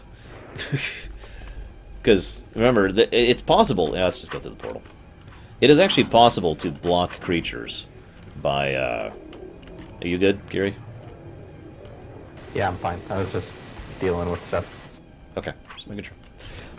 It is possible to actually like go into a hallway and certain enemies literally can't get in because they're too big. Because remember, collision's a thing in this game. So this is the part where things get irritating. I'm going to switch weapons for this. Because this place sucks. This has these frickin' reed sharks, and which hurt like hell. And the chittics, which, as I mentioned earlier, thanks to a bug, hit like hell. You notice these are actually really hurting me. Yeah, by the way, that just double hits for 80. I like took away half my health. Yep. I actually have to start dodging, so I gotta pay attention for a sec, guys. Remember, we are doing something that is supposed to be done by a minimum of 9 people right now. So even though we're pretty strong, we're still having to be a little on the careful side. Just a bit. You okay back there? Yeah, I tucked into a corner. Okay. I'm dealing with the chittics.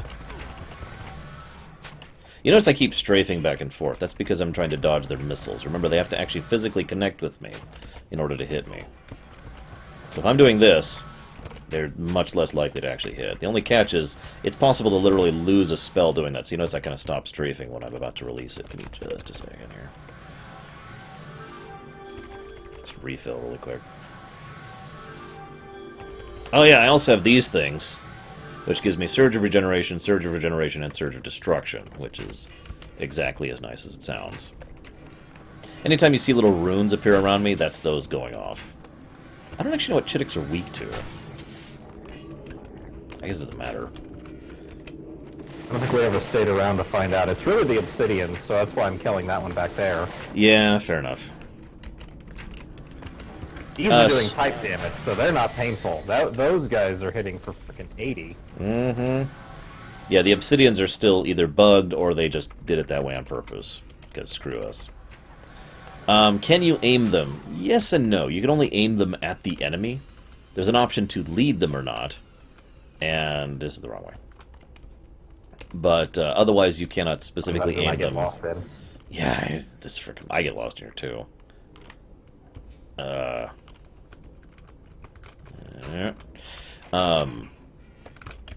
But you can't actually deliberately say, I want to aim in a specific direction, let's do a wall spell. I'll try to show off a wall spell later. Not right now, because holy hell.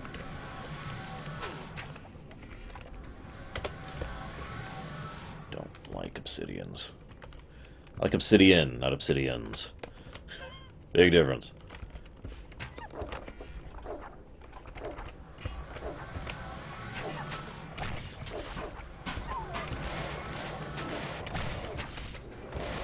So yeah, to give you an idea of why that typeless damage is doing so much freaking damage, it's basically going up against what is the equivalent of about 2 to 400 armor, like resistance. Let's just use a generic term, resistance.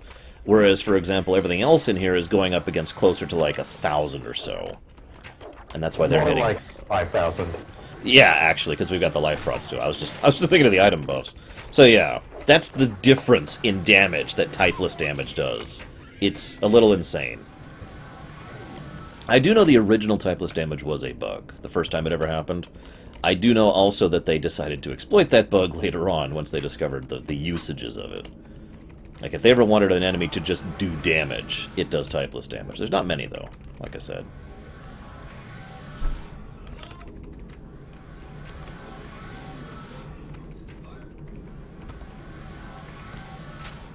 Yeah, with regards to aiming like arrows and quarrels, there are options in the menu that let me lead attacks or not, so I can either target where he is or where he's going to be.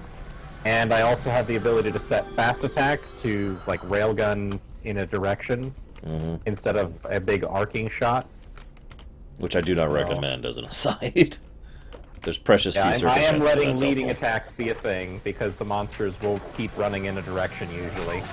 And I have fast attack turned off, because arcing actually helps, because sometimes I'm shooting just over the lip of something and I don't want to run into line of sight issues. I do like the look of this staff. This is just, all of my weapons except for the Tusker Slayer are all randomly generated things. By the way, you hear that, ooh, that means Gary just got hit for, I forget the number, but like if you get hit for a certain percentage of your health, you have that. Like you just heard it on me too. Ugh.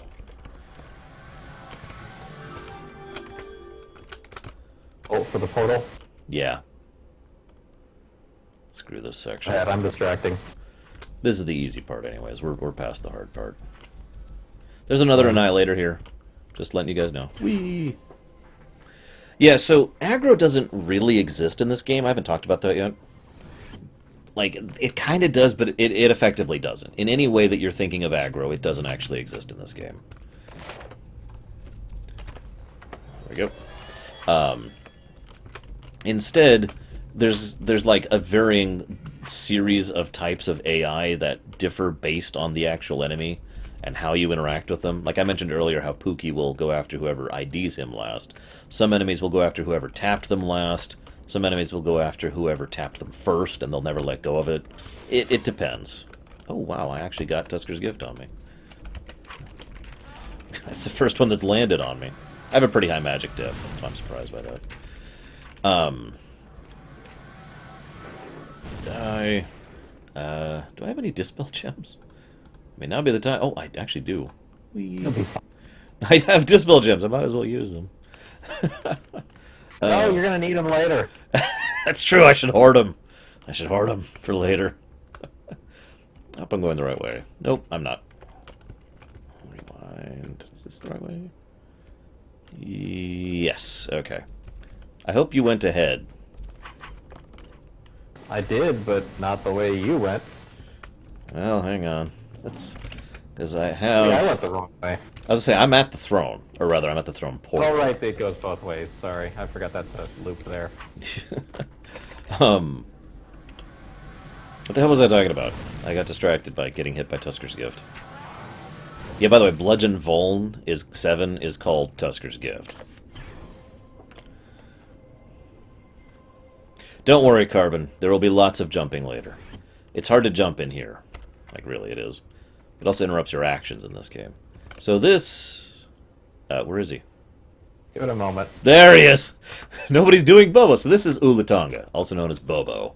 That's a skull of the tremendous Manuga he killed, and the hand that's been replaced by a giant chunk of stone in its place. So, give me just a moment. I want to read some of these here. Just a sec. Unfortunately, I didn't bring all this stuff, but, you know, whatever. You can give him a bunch of things, and he responds in a few different ways. So if you give him a plush Tusker, he says, and I quote, "What is this? Soft and cuddly like Ulatonga. Warm and fuzzy like Ulatonga. I, who am Ulatonga, accept your proposal, and I will take you as my queen. Ha ha ha.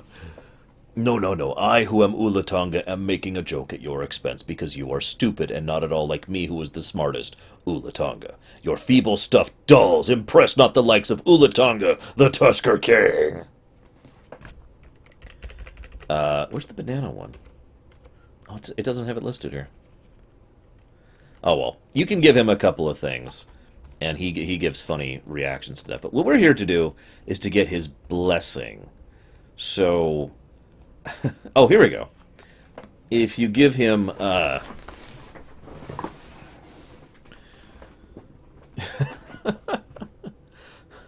if you give him... you can get bananas in this game, and there's a few banana-specific cooking items you can make. So if you just give him bananas, he says, "This is best food."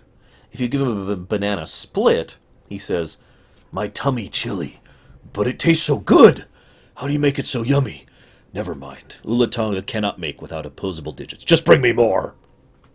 If you give him nanner chips, he says, crunchy like Chittick shell. By the way, you might be wondering why there were so many Chitticks and reed sharks in the previous dungeon. That's their refrigerator. They eat those. If you give him nanner bread, he says, nanners, but wait you make it really dry shell. This makes me thirsty. I am not happy. And then he debuffs you. This is for ruining perfectly good food. If you give him chocolate-covered nanners, he says, what is this that tickles my tummy? The tummy that belongs to Ulatunga, who is me. This is a creation worthy of speaking of. This is the tastiest food ever. You don't get a reward for that one, which is funny. So let's talk to him. Hey, what's up, buddy? Why are you still... Oh, shoot. What did he say, Gary? Done it before. Oh, yeah. Yeah, you're right. All right, hang on. I'll look up what he says. Give me just a second. I am Ulatonga, Tusker King. You are not worthy of speaking to me. You must fight and beat our hero, Moen Uduan, who is a bastard. Mowing you down. Mowing you down. Oh, God, I just got that. Wow, really? Oh, my God. You're welcome. Yeah, I do remember that Hornet, actually. So, you must beat our Moen you down before you can have my magic Tusker Paw.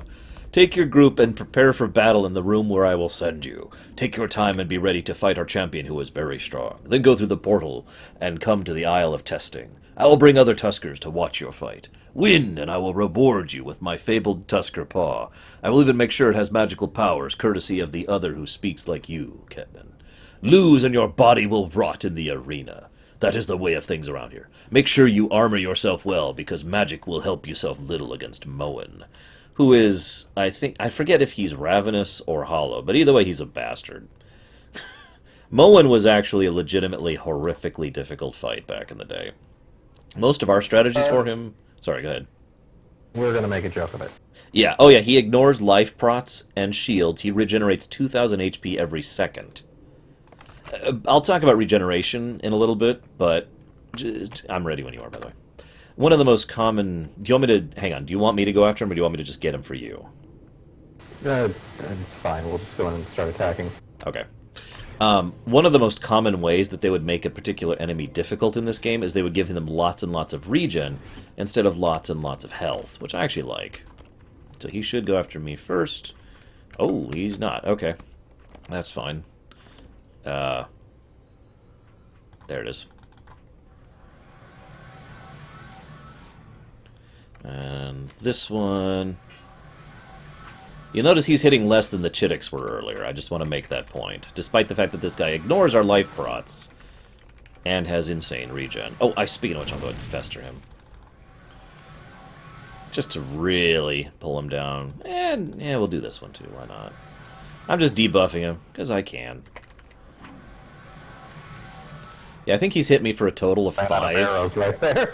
Oh, nice, dude. So I'm hitting him for about 800 or so. Oh, excuse me, 600. Sorry. 800 was a crit. There's 620.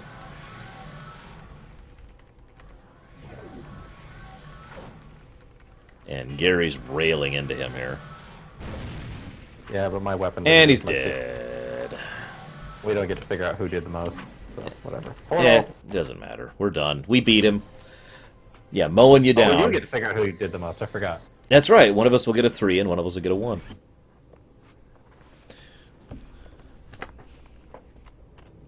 Yeah, lagging. So, I mentioned that there's not a lot of lore to this quest. What's actually happening in lore is we have invaded the Tusker King's palace, which is a place that used to be a shadow fortress that Ulatonga just took over, basically. And we've gotten down to him, and he's like, hey, what's up? And he basically says, do you want to try our tourist attraction? And I'm not actually kidding about that. He actually legitimately is treating this as if this is a tourist trap.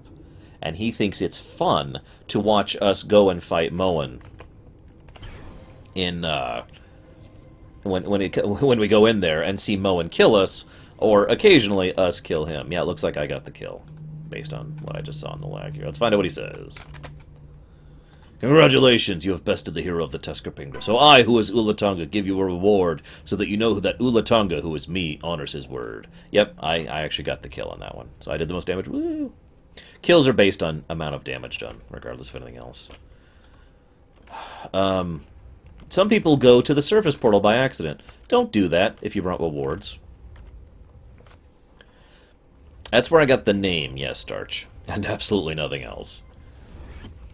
So this is where you get the rewards for this particular quest. Now these rewards suck. So each of these rewards, with the exception of the recall, where is it? It's Artificers, isn't it? Artificers, which you can't get because yeah. you already have. Yeah, I can't get it. The Artificers, or whatever, if you give the paw to it, I get 3 wishes, because I got the 3 paw. I give it to this thing, and in exchange for that, I get the spell Tusker Recall, which is actually... or it's not Tusker Recall. Yeah, I don't remember what its icon is. Oh, there it is, right over here. Manas. I don't know why I have it over there, but yeah, it's right there. That's Recall Aphis Lacelle. That's 100%. Most people who do this quest want that spell, because now you have a reliable way to get here, and as I mentioned earlier, there's some very good exp that you can get out here. All the rest of these rewards kind of suck. A lot of them give some good stuff, but it's random. Like, if I was to... I forget all of them, but almost every single one of these, you give it to it, and you get a chance of getting something good, or you get a small amount of experience in the skill that's associated with, like, jump or life skill, or you get another amount of experience with that, and that's it. It's really kind of crap, actually, and it's one of the reasons why people don't really run this quest as often as others. But, like I said, despite the low lore, I was involved with this quest when we were first discovering it, and so I kind of wanted to do it one last time.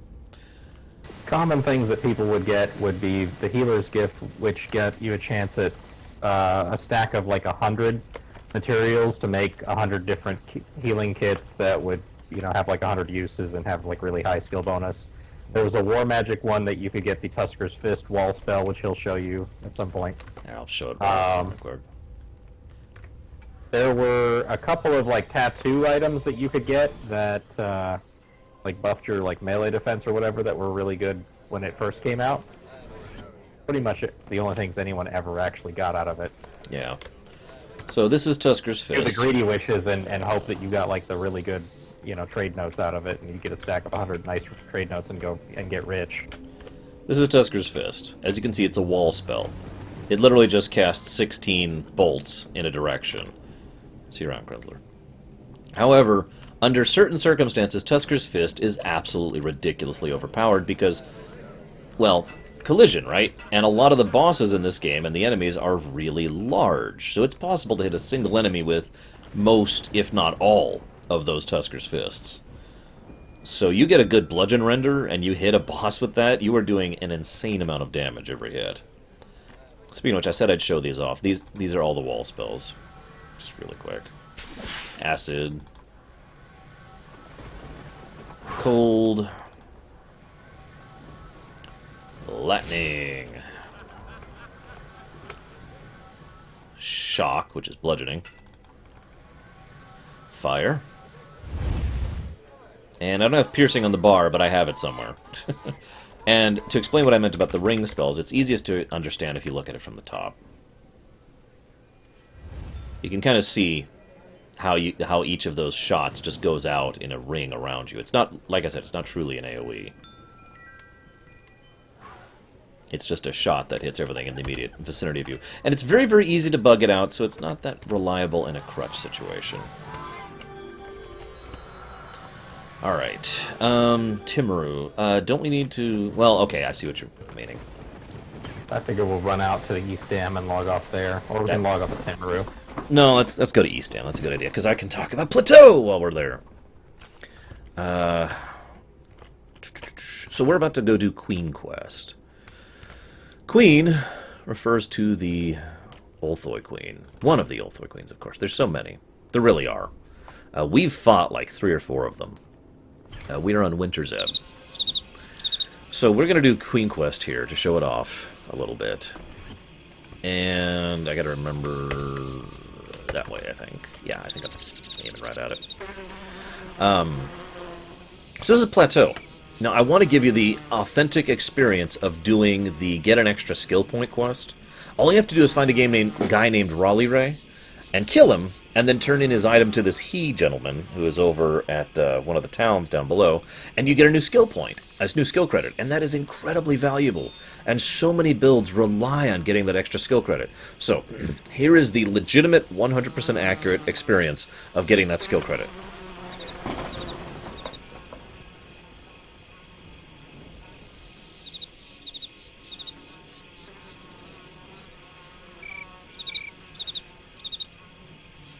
I don't see him. Do you see him?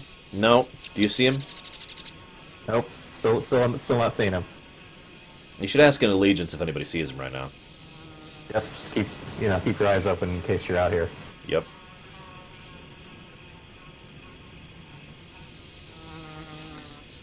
So for those of you not quite getting the joke, he randomly spawns somewhere on the plateau, which is a very large area to comb. There's no guarantee that there's one up, by the way. There are there's zones that he's supposed to be in, as far as, like, there's areas that he can't spawn, but there's no guarantee. It's not like if you kill him, then another one will immediately spawn somewhere else. He can be nowhere, or he can be in 7 different places. Yep. But he's usually nowhere. Yep. There's an entirely good chance that there is no rally ray up when you're looking for him. And he can be anywhere. He's a chance of any of the spawns in certain areas. And when he says any of the spawns, he means any spawn node in the entire plateau, with the exception of the ones he's not allowed in. One of the common tactics for it, so the Queen Quest, one of the end triggers, is it causes swarming of Volthoys out here, which actually increases the number of spawn points, which may not surprise you as we're wandering through a barren wasteland of literally nothing. Yep.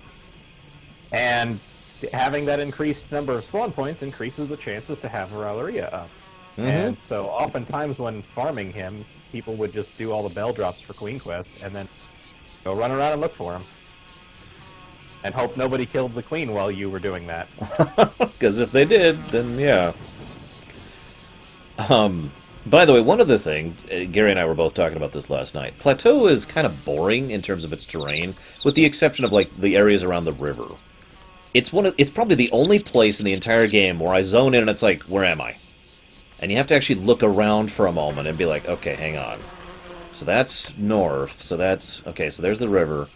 Everywhere else, there's, like, distinguishable terrain, but this is a plateau. I mean, it's called that for a reason. So, you look around like, where the hell am I? And, I don't know. It's something that's always kind of irritated me about the plateau. Also, I did get a dress up here. For those of you who know what that means, it took me a really freaking long time. Yeah, I guess log off here, not inside. That's a good idea. I agree with that, actually. Okay, so Esk is not first. Zelsavage is first, isn't she? It's Zelsavage or Director's first. Let me check. I'll see who's there. Esk was last, I know that. Yeah, Esk is last. You're absolutely right. Director is... Where is he? He's kind of middle-ish. Looks like. Where am I? God, Director is number 3. Yes. Okay, yes. That sounds right. So yeah, Zelsavage is first. I was right. So what we're doing... let me explain the lore of what we're doing. So we need to call forth the one of the queens that happens to be here. Now the thing is... Yep, okay. You ready? Well, I guess it doesn't matter. Yeah, I might. So I'm giving him a bell. Okay, he is a Tumorok.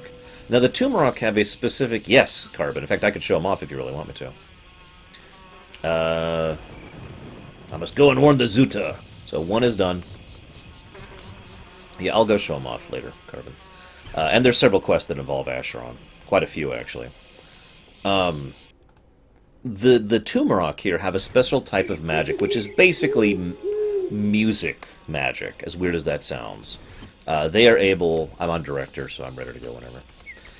They are able to use their drums and their music in order to craft certain types of enchantments which are much stronger than otherwise. Now, each of those... So what they're doing here is those Tumorok are standing in each of these Menhir rings, right? These are Menhir rings, by the way. These are magical ley line stuff. And they're channeling their musical magic into these to keep the Ulthoi away. Now, if you're paying attention, there's several dungeons that I've actually already shown off, at least one of which are just swarming with Ulthoi here. I say that to get across the point that that's the Ulthoi when they're not swarming. I mentioned earlier that the Ulthoi were able to completely overwhelm the Empyrean. It's because you really don't understand how many of them there were. The swarm is nothing. We're talking billions upon billions of Ulthoi just on a single planet, just crawling all over themselves to get to you. So sure, you wait for them to start drumming before you turn it in. Yep, got it. So the large amount of Ulthoi we have here is the reduced amount. What we're doing is we have these bells, these Empyrean bells that we are giving to them. And they're like, hey, what's this? Oh, it's some type of magic, some music. This is awesome. Dang! Now, these bells are designed to disrupt the stones and disrupt the spell they're casting. Make sense? So what we're doing is we're deliberately sabotaging the Tumorok's efforts to keep the Ulthoi at bay. Now, we're not doing this just to be jerks, although it's worth noting that as we're doing this, we actually can't get into the main town for a while because we are banished from it as a result of our actions here, because they're so pissed off at us. But we're not just doing this to be jerks, we're doing this to get to the Queen. She won't come out unless they are allowed to swarm out, because we need her to reach us, because we can't reach her. Does that make sense? So that's what we're trying to accomplish here. Now, each of these bells that we're turning in are very heavy. They are 1,200 burden each. And, again, whoever turns them in is banned from doing whatever for a while. Oh, here he is. And actually can't participate in the kill itself. Well, that's not true, but they can't participate in the turn-ins for the kill. Because the game is going away soon. Third is turned in. So you see how the Menhir rings are actually shattered and destroyed state now? So now he's like, I must go and warn the Zuta. So I'm going to go and switch over to Esk. My melee character. So Gary and I, props to Gary, by the way, he actually ran around and gathered the bells, and we organized being in position so we can go ahead and do the this. What the hell? That's weird. But whatever. So we could do this. Oh, it's on my screen, too. That is so strange. Whatever, that's fine.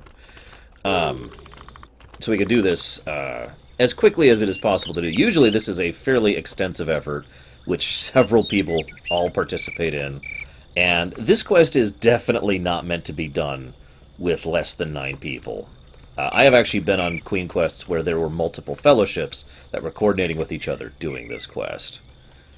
This is also the quest where Gary gets to show off. That's why he's going to be bringing the character that he's bringing instead of his main, because the character he's bringing has a higher run skill. I could probably do it on the mage, but it'd be a bit of a risk. Yeah, so there's a section of the Queen quest. I'm going to start talking about it now, because I'm not going to have time to talk about it when we get there. Where I showed off during the Focusing Stone quest how we had to hit 2 levers and then run, because we had a timer. We had a set amount of time in order to get through the doors before they closed again, right? Well, imagine that, but worse in every way. Much tighter corridors. Ulthoi are really bad at clogging corridors, so getting through them is kind of an irritant. The timer is more stringent, and there's more switches to hit, and they have to be hit in the right order.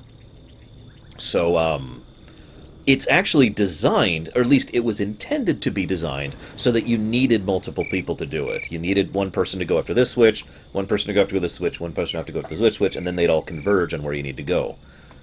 If you're fast enough, it is possible to do it alone. And we have done this alone.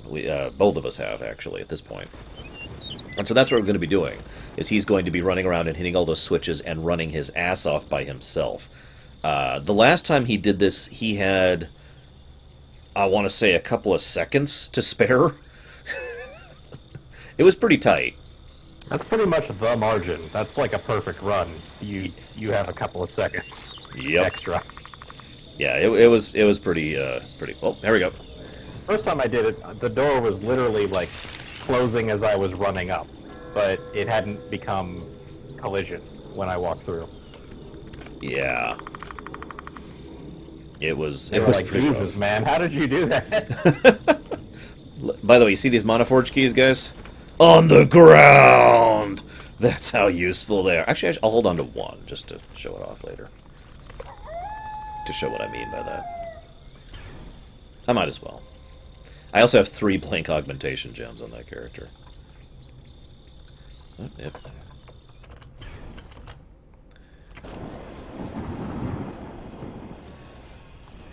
Okay. Hey, what's up? Rebuild fellow. Yeah, we have so many fellows' names that are just A, like this one. If you can't understand why, then I got nothing for you. In we go. Okay. So yes, we are here to hunt the queen. Now, what's funny is you're probably not even going to notice something, but we're actually going to be hunting 2 queens. I'll talk about that in a bit.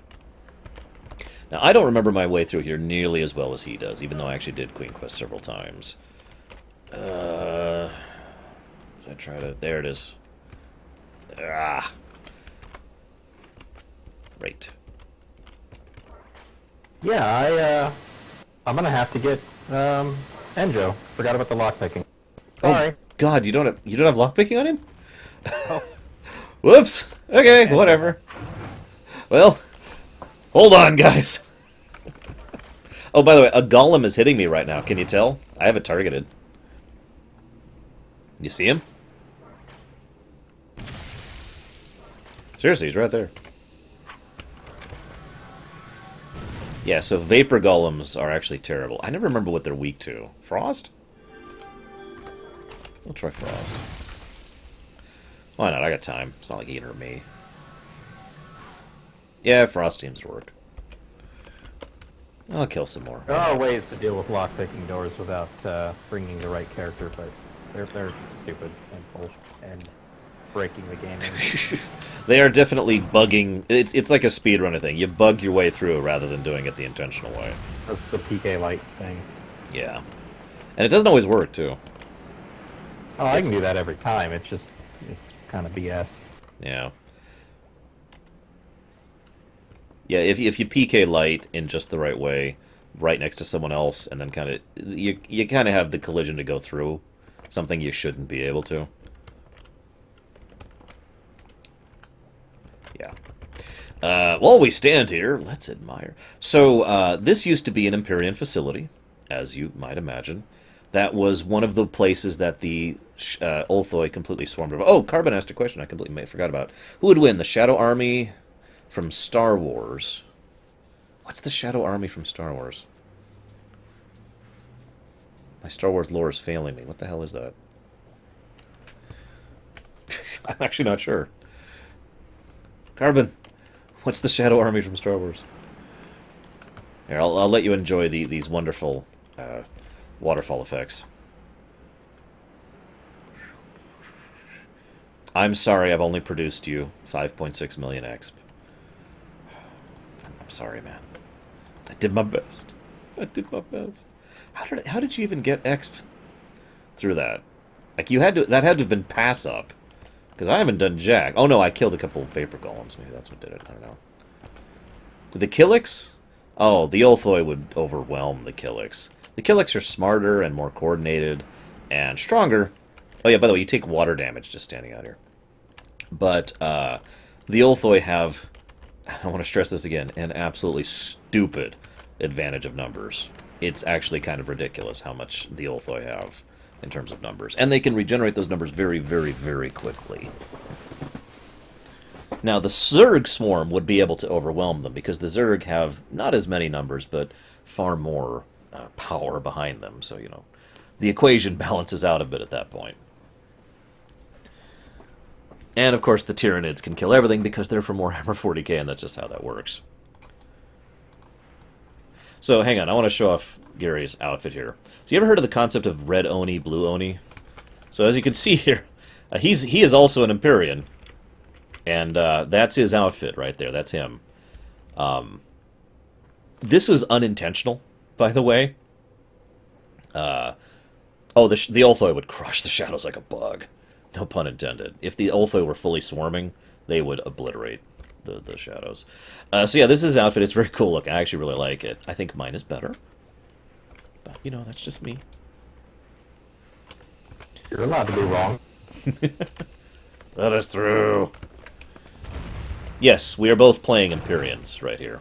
Basically, in lore, we were freed from the imprisonment. Whoops, wrong thing. I need to do the spell. There we go.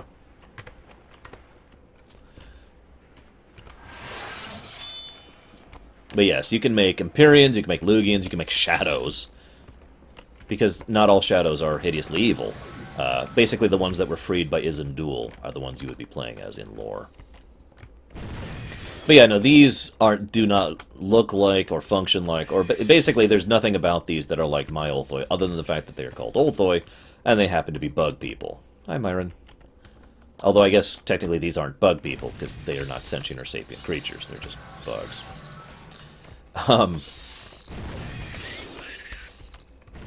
Actually, it's funny you say that, Carbon, because there is a lore reason for that. Because we were just released from the stasis, and all of that lifestone energy I mentioned earlier was just barely keeping us alive. In other words, we kind of de-leveled over the centuries we've been imprisoned in stasis. And, so it actually is fully in keeping with the lore that we are still basically level 1. Breen versus the Oh, the Breen. Well, actually, that's not true. The Geonosians would probably win. But anyways. Now, it's actually funny you say that because every race now has a racial bonus. I say now because they used to have a racial bonus. It was just not really worth considering. But now you have a racial bonus that's considerable. Basically, you get a free augment. Every race gets a free augment. Lugians arguably get the best one. But Empyreans get a pretty good one, too. Which is, I think, Life? Is the one we get? We can cast Life without the foci? I don't actually remember. Yeah, it is Life. I was right. In other words, we can cast Life magic without needing a foci, which is not only useful in gameplay purposes, but kind of informs how, despite the fact that we have de-leveled so much, we are still magically powerful, because we don't need a focus in order to cast Life magic. Is this my camp spot? Yeah, stay put. I'll be right back. Got it. So I'm going to be... I don't remember this one like I know airlin, so I don't want to... It's all good. Pull a lever and find out I pulled the wrong one after we waste 5 minutes running back through the dungeon. It's all good. Yeah, I'm preparing to do the door trick I actually mentioned earlier during the Focusing Stone quest. I might need to. I probably will. We'll see. He might come die in time. What's going to happen is, as soon as this door opens, I'm going to position myself in just such a way, and it's a little finicky, but I'm pretty good at it, where I'll be in just such a spot, so even if the door closes, it still has no collision, and he can just go through. So, no matter what, we will make it through this. So enjoy the view of my head. The Ulthoi in my setting, I'm going to talk about them very briefly. I'll mute myself to Gary while I'm doing that. The Ulthoi in my setting I'm going to talk about very briefly, because there's actually a lot of lore to them, because it's something I made. The Ulthoi in my setting, well, actually everyone doesn't know the full backstory of them yet, but basically they are large insect-like creatures. They are all very individual, very intelligent, extremely intelligent. They love to explore and learn and expand new things. They're probably the closest thing to a generically good race in Primus. They actually abhor violence and dislike hurting people, which is funny because they are about 8 feet tall on average and have very sharp claws. They're also very strong and very fast. There are many different types of Ulthoi, which I plan to go through and rename at some point in time. But in general, the smaller ones tend to be worse. Yes? You did not seem to manage it. It didn't open. Or maybe I hit the wrong... It didn't open. Come here.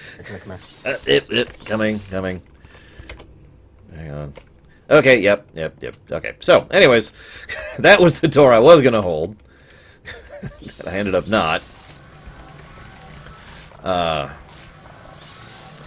actually not sure, Zawan. I mean, the answer is actually yes. They could absolutely be sued. If they could succeed at suing them, that's the bigger question. But I think they would have a case for that, because just because you don't do anything with the rights doesn't mean you don't own the rights, which is, in my opinion, incredibly stupid. Okay, I am sprayed. Alright, hang on a sec. Oh, right, you want me to hang back.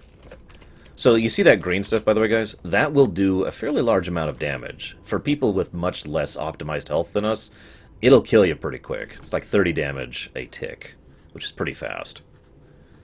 So in case you were wondering what we were doing there, we were actually killing those to get them to spray us so that we would smell like the Ulthoi and they would let us in. So just picture us being covered in Ulthoi gunk right now. Anyways, my Ulthoi are intelligent, they love stuff, they like helping people. They don't have any political affiliations with the rest of Primus. I don't know how else to summarize them. There's a lot of lore behind my Ulthoi because it's something I made. I guess I'll loot them while I'm here. Let's see what kind of loot we get. Ooh, something totally useless. Something else totally useless. Alright. This way? Coming. Not this way, this way, I mean, out back. Damn it, dude. Hey, you hear that burning sound? That was the acid burning me. Okay, stay there. Let me know when that opens. Got it. Continue. Kind of carbon, yeah. See you around, DeNoble. Yeah, if you're not paying attention, the point, and I really do feel stupid about this. I already explained this earlier, but anything that I have with regards to one of my species or locations that's named after something from AC has nothing to do with it at all, other than the fact that they are both bug people. That's the only similarity, or the fact that they are both larger than normal humans, which is the only similarity. It's one of the reasons why I do actually plan to go back and rename a lot of things from Primus. I just haven't decided when I'm doing that. It hasn't opened, by the way. I've been watching it. I wonder what that lever does. Unfortunately, I never got to go to Turbine Nation or anything like that. Gary, you ever get to go? No. Yeah.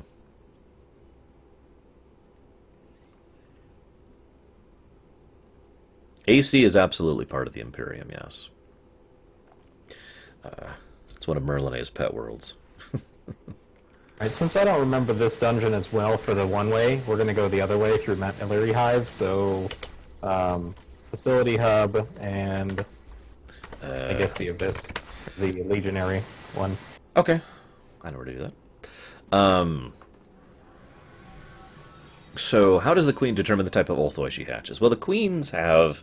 And Bragwin leaves. I'll answer your question later.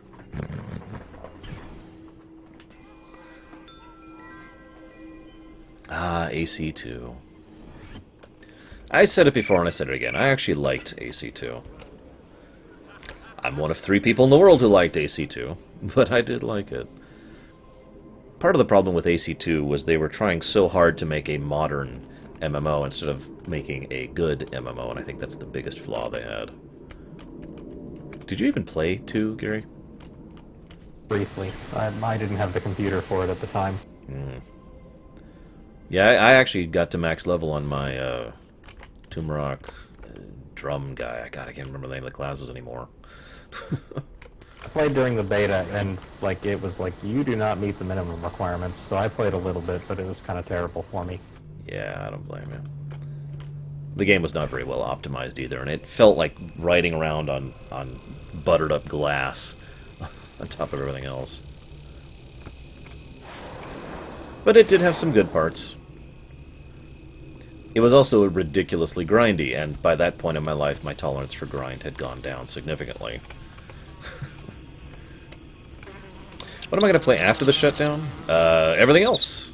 I mean, if you mean MMOs, the MMOs I'm kind of actively playing are Lotro, World of Warcraft, and Star Trek Online.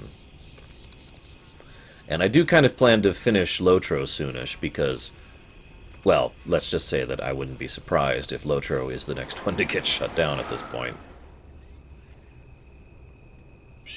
Yeah. Probably still up because of the subs. Probably, yeah.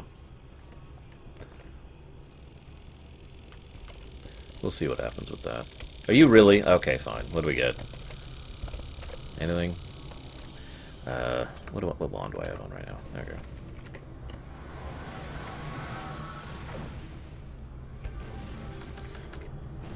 So, I wasn't sure we were going to get to show off a Black Breath. So, arguably one of the most horrifying creatures in this game is called a Black Breath. Black Breaths in lore are literally the malevolent shadow energy that come off of Belzeron himself.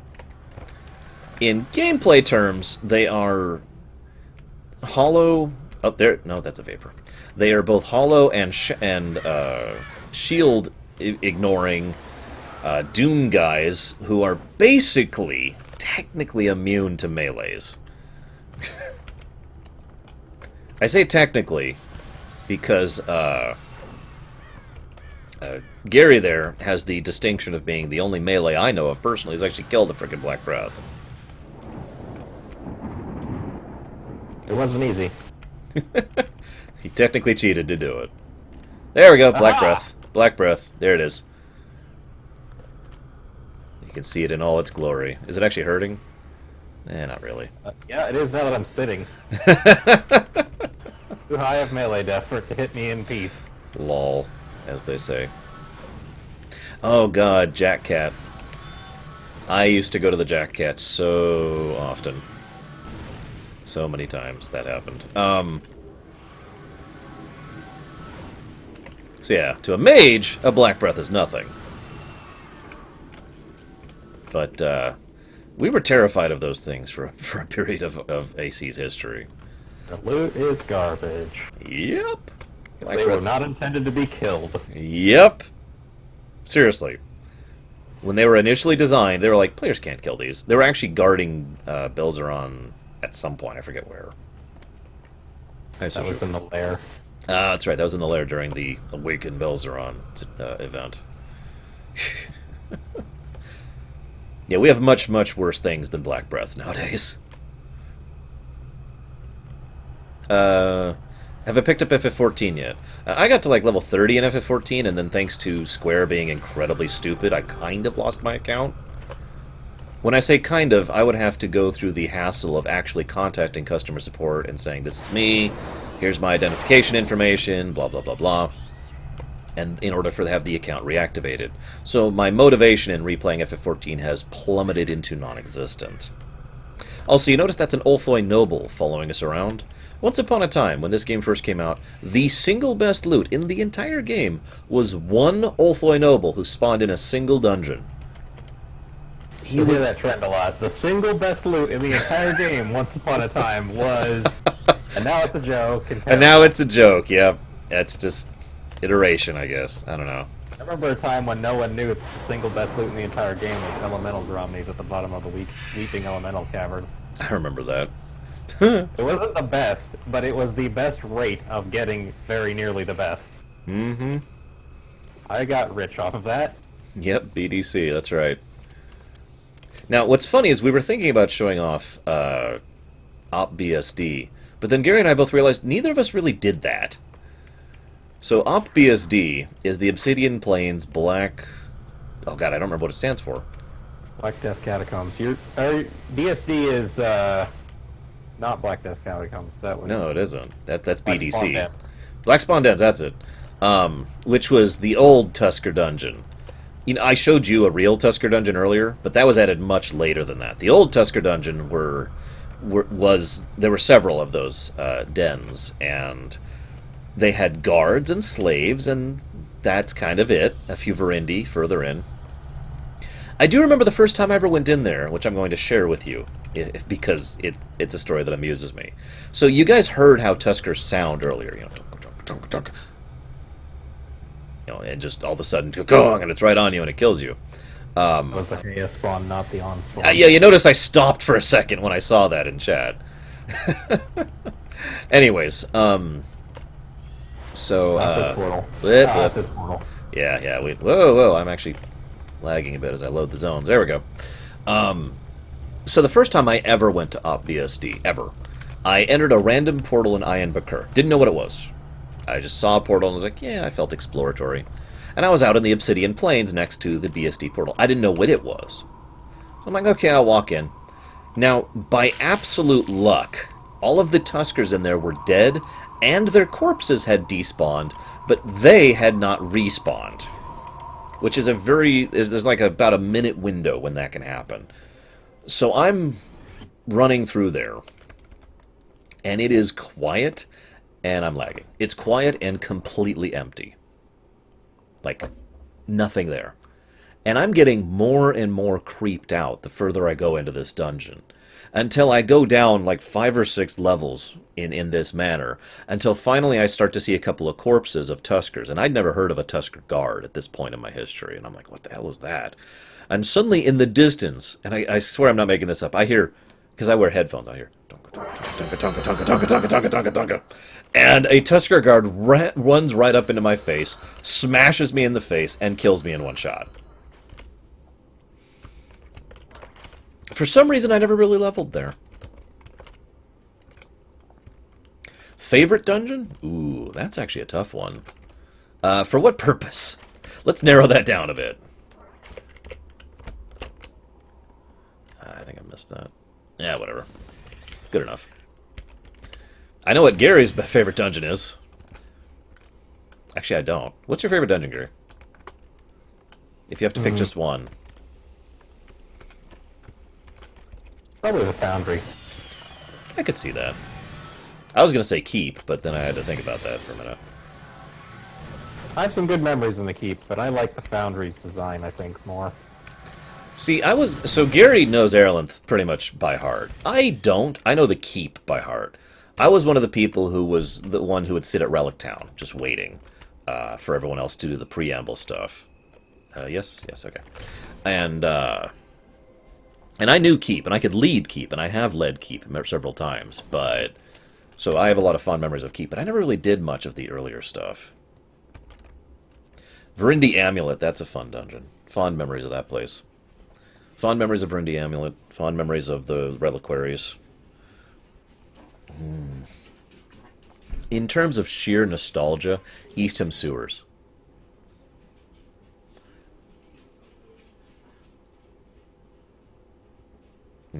I remember a lot of my early time in this game was spent playing in Eastham Sewers, back before I actually understood how to level properly. Finally. God dang. The lag is real.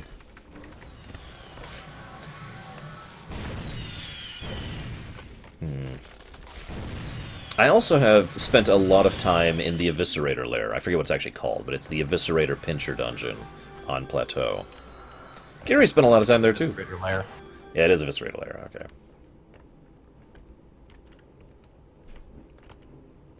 If I absolutely had to pick, though, I can't actually remember the name of the place, but it would be the place where Dranath Maniset used to be. Which was one of the Candith dungeons. I'm a sucker for Verindi dungeons in general. I was always a Verindi person, as you can see.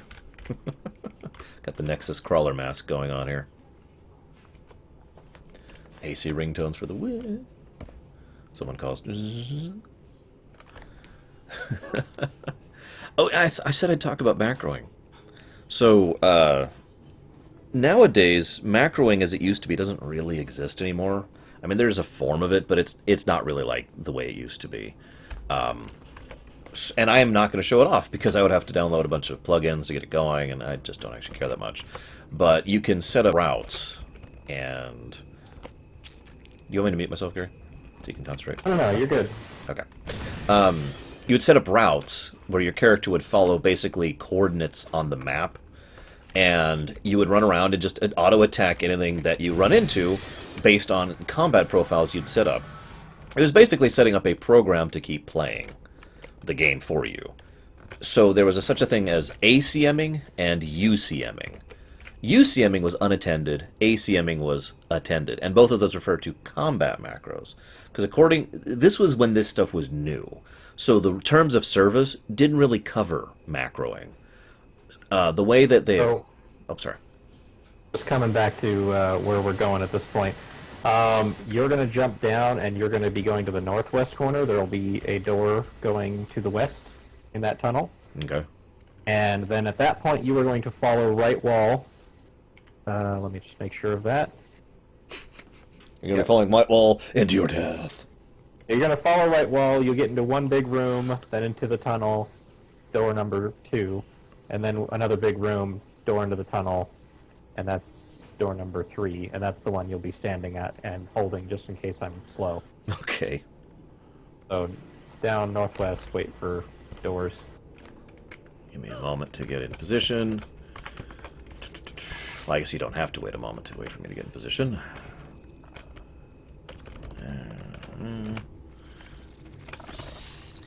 Yes, by the way, Ulthoi are one of the few... I'm lagging. Okay, I'm back, I think. Yep, okay. Ulthoi are one of the few creatures that regularly open doors, which I find hilarious because they're bugs that aren't sapient. I should open the first door. Yep. Go ahead and go through and go on down and around. Trying to remember. Again, follow right wall. Yeah, that would be this way. Oh, God, get out of my way. Get out of my way. Pretty kill, you got time. Okay. Anyways, so now that I have the ability to talk about this, macroing. So, quite a few... so macroing is basically anything that involves a third-party plugin that does the game for you. A lot of people, and I mean like the huge majority of people, used buff macros. In other words, you set up a buff profile, and you say, buff me, and you just hit the button and then walk away for 3 minutes while it buffs you. It should be obvious why that's a thing, because it makes it easier than just doing it manually. Those buff bots I showed off, like Mishna, who's still there, that they are using macros. You at the door yet? No. Lobby. I know. I am at the door. No, I'm not. Nope, still not. Close the door. Did you follow the right wall? I'm still following right wall. And my viewers can attest to this. I'm going through like 1,000 doors, checking each one to see if it's the one I can't open. Still going through 1,000 doors. You look like you found the way back up to the top. I'm following right wall. ID those doors. I bet they're diff 999 lock pickles. Escape tunnel orifice is what those were called. God damn it. Yep, that's the way Following back up. left wall back down. You're not gonna make it back. That was close fast. Okay, hang on. Let me get back up top. That's okay. Oh my I'm God. going to the top to be waiting for you. Is this... Where am I? I'm actually not sure where this is. You just ran away from me, so you're Oh, at the there top. you are. Hey, what's up? Sorry, I was looking around and not at you. We will do this quest, I swear, guys. This epic quest. I assure you I know what I'm doing. This way, jump down, and then follow. Then go to the northwest corner. That'll take you into a tunnel that has a door going west. Hang on. Yeah. Jump. Down. Northwest corner. Here's the first door. This was the first locked door. I mean, these corpses are the ones I killed here. Yep. Doors open. Follow right wall from that point. Right wall. Yeah. Right wall. As Brundle would say, hug it like it's your favorite granny. I hate Brundle. I'm at the next door. Okay, next door. There you go. So why am I...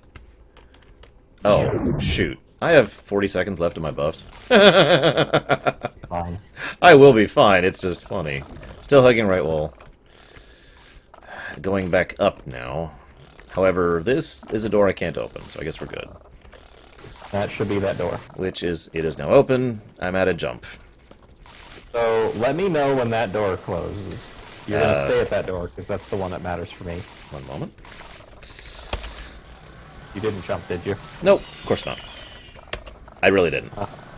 Okay. I am just fighting my way back up to the door.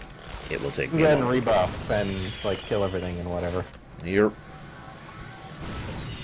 Up we go. I need to wait for the reset of the doors, although that ought to take, like, 10 seconds. Do I need to bug this one?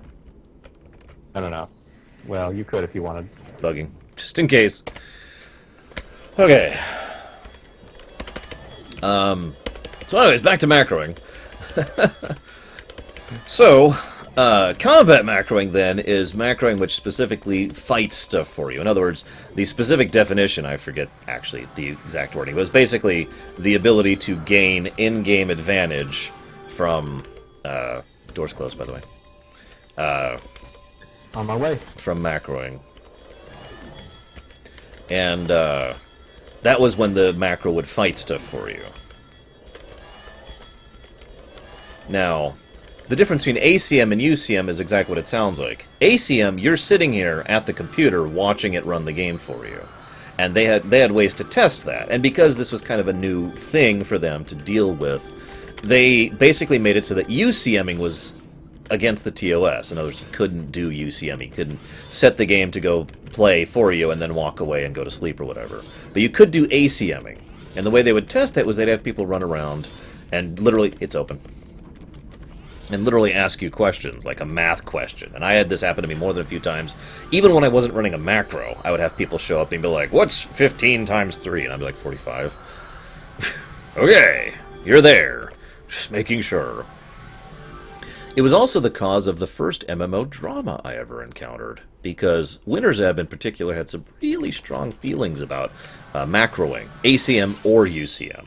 And certain people were like zealots about how much they would be against macros of any kind, of any way, shape, or form. Okay, I did not make that. Oh, wow. So give me a sec. I'm still bugging the door. The third door.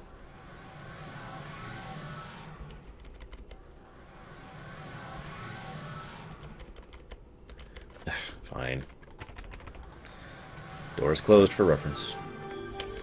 Yep. You see how quickly these close, by the way, guys? This is why this usually required a group to do. Yeah, you usually had one person holding each door for whoever was hitting the levers. Mm-hmm.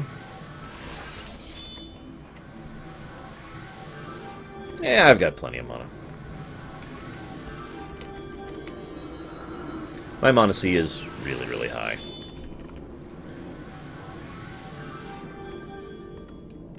I actually remember that, Kevin Close, yeah. I also remember certain players who would go around making it a point to harass players that they suspected of macroing.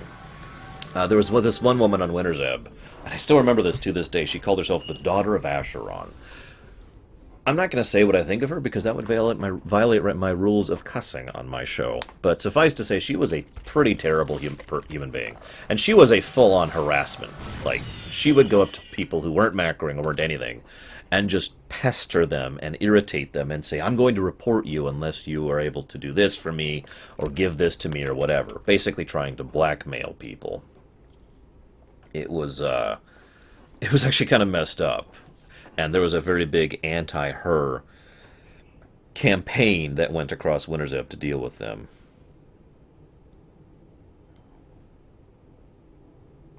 Hang on, I'm messaging my mother because she's upset that I haven't messaged her.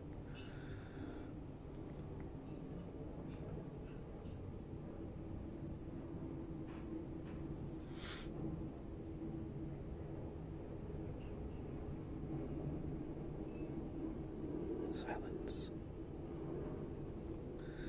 There we go. Now, yeah, she was a terrible person. I mean, she was a terrible person. And most of the server unified against her. We actually got her banned at a certain point. She came after me a couple of times, but that's not saying anything special. She just went after... I need you to come back up. Okay. I didn't realize that the way out was... Wow, that's really kind of lame.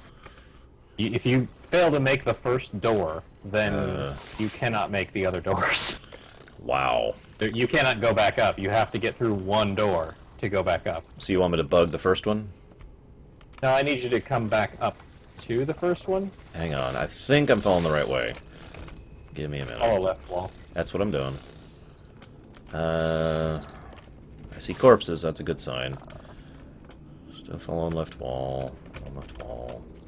There's more corpses. More good sign. Oh, shit. Come here, come here, come here, come here, come here. You missed following a wall somewhere, but that's okay, because I'm bugging the right door. Maybe? Coming. Oh god, it almost didn't let me through it. I'm right here. I'm right here. Clean up. So anyways, yeah, I figured you did, Zero. My mother was talking about her new cat and how she's going to have to give her a new house. The woman, Asheron's daughter, is just a terrible person.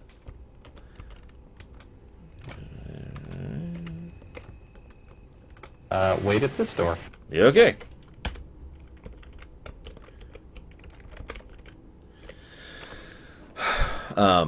So anyways. Wow, really, Hornet? That's hilarious.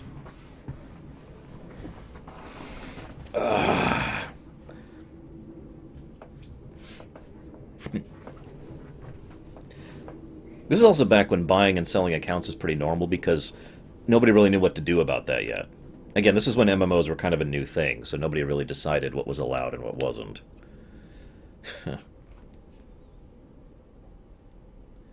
Long story short, I think what happened was I got the locked door was locked again, and I got stuck for a moment. Like, oh Jesus, I need to unlock that. Gotcha. Yeah, that would do it.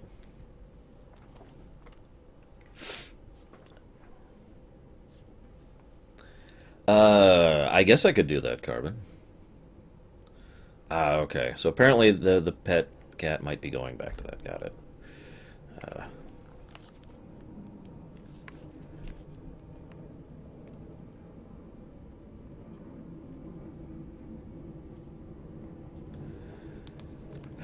Doors open. Bugging. Follow right wall. Wait, you don't want me to bug it? Not that door. The next one is your bugging. Okay. Lag doesn't help. Yeah, no kidding. Servers have been very laggy ever since they stopped caring. Whoops, whoops, that's the door. Yeah, that door is open. So let me know when that closes. AC just crashed. I don't know if I got to the door in time. I'm coming back in. Wow. I have to wait until it resets before I can start going. This game does not crash very often for me.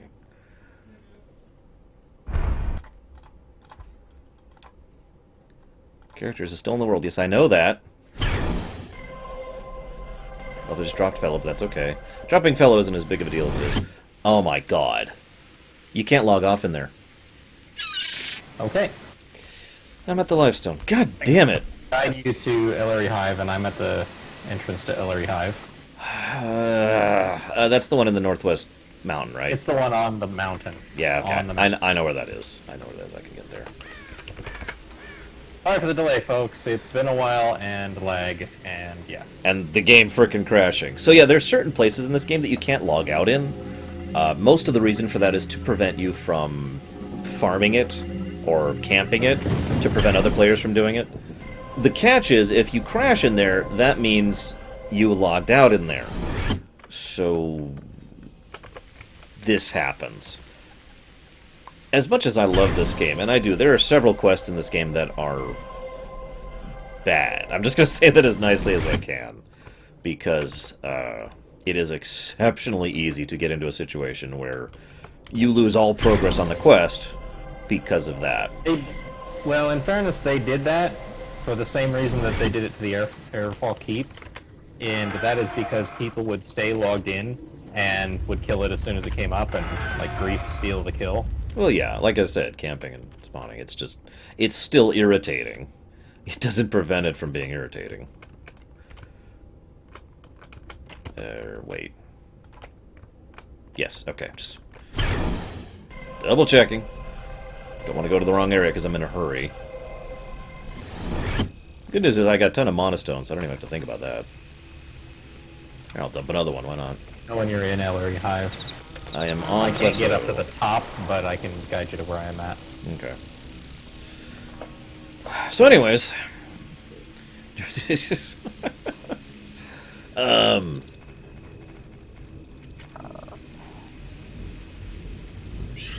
You didn't even use the Tusker Paw, bastard. No, I didn't. I just left it in my inventory. It is my trophy forever. I got the kill on Moen, which is not actually the first time I've done that, but whatever. So yeah, I guess I should talk about one other thing. So later on in the game, they actually added portal recall, excuse me, portal ties as a spell. Good night, Grey Wolf. Before that, there was a spell just called, it was soft recall. Actually, soft recall still exists. It just doesn't work quite the same way it used to, because soft recall used to be able to bypass a lot of stuff, and you used to be able to summon places you were soft recalled to. So there were several instances where you could get back to some place that you shouldn't be able to, or summon other people there that you shouldn't be able to. I need to adjust my angle here. Because of the fact that you had a soft tie there. Interesting on the mechanics of portal tie versus not tie back in the day. If you never tied to a portal, you could recall to whatever was the last portal you went through that was recallable, and if it was summonable, you would summon that portal. If it was not summonable, you didn't have a summon. But an interesting bug out of this was, for some reason, if you never entered a portal that was recallable, as in the only portals you ever entered said this portal cannot be recalled or summoned or whatever, or tied to, you never ever entered one. Then what would happen is, every time you logged off, when you log back on, you would summon a portal to wherever you logged off. That's actually funny. Hornet just mentioned that bug in chat. But yes, for those of you who weren't reading chat, that was a thing. Which just kind of goes to show how the portal system worked in terms of mechanics in the game. Because the portals don't actually link you to a spot. They actually send you to a specific coordinate, basically. A coordinate in one of the dungeons or a coordinate on the overworld map. So it was actually relatively easy, especially in the beta, to override that coordinate with whatever. It's also how GMs could port people around. Wait, hang on, what? Yeah, no, I'm going the right way. I'm going the right way. Verifying. Plateau, I'm telling you. Anyways, so yeah, a GM, when they port you around, they just say port to this exact coordinate. Whenever I alt-tab, the frame rate goes to hell. See that? I don't know why. I was alt-tabbing to make it quiet so they could hear you easier, though. That's what I was doing. Because there was a lot of noise in the game at the time.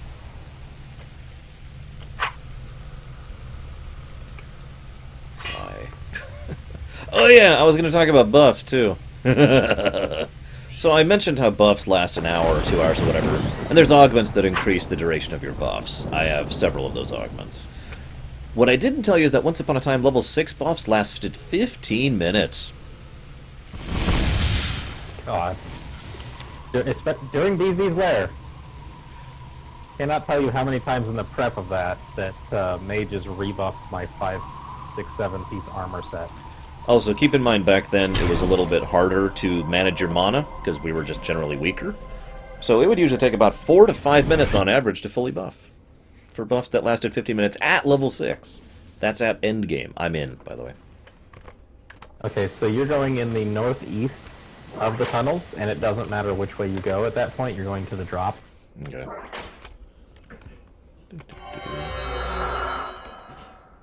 Down, down, down.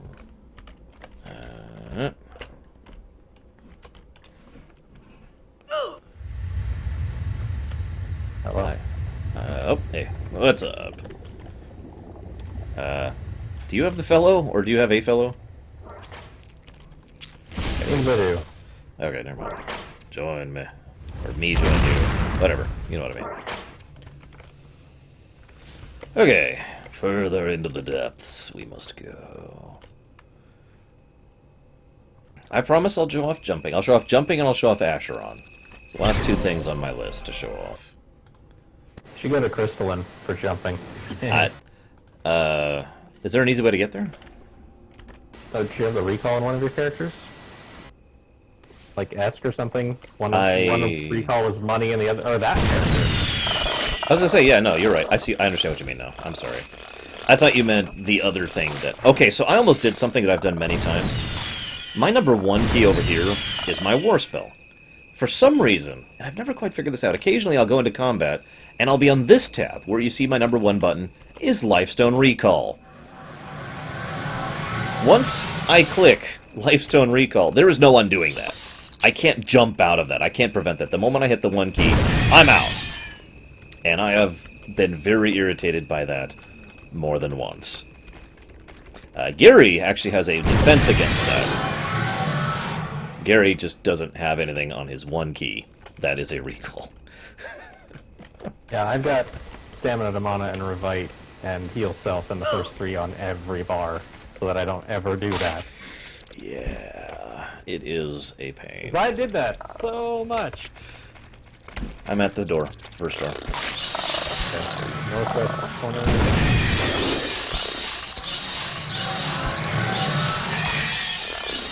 Ulthoy. Screaming Ulthoy. Door's open. And you still want me to bug the third door, correct? Correct. But if I'm gonna miss one, that's the one I'm gonna miss. Okay. I'm at the second door. Door's open.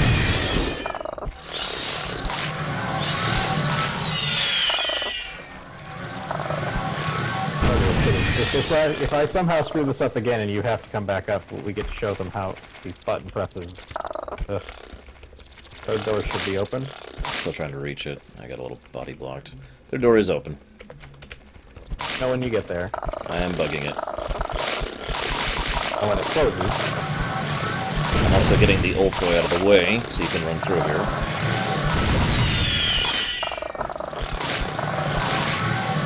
That's only if you do /ALS. If you do the spell level, it's going off. There's nothing I can do unless I'm PvP flagged to stop that. Yeah, if you're PvP flagged and you moved far enough, which is really hard to do on a recall spell. Yeah, because you have like a second and a half. It would break it, but yeah, non-player killer, you're just gonna, you're recalling. Goodbye. I suppose I should do that just in case. I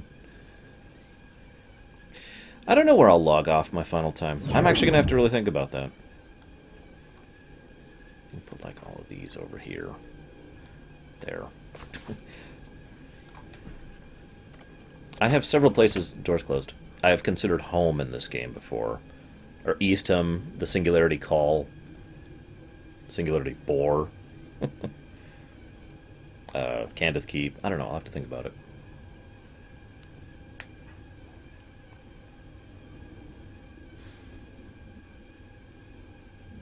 And now we all wait tensely to see if Gary will make it. I have faith in him. This has been a smooth run this time. And I'm fully buffed.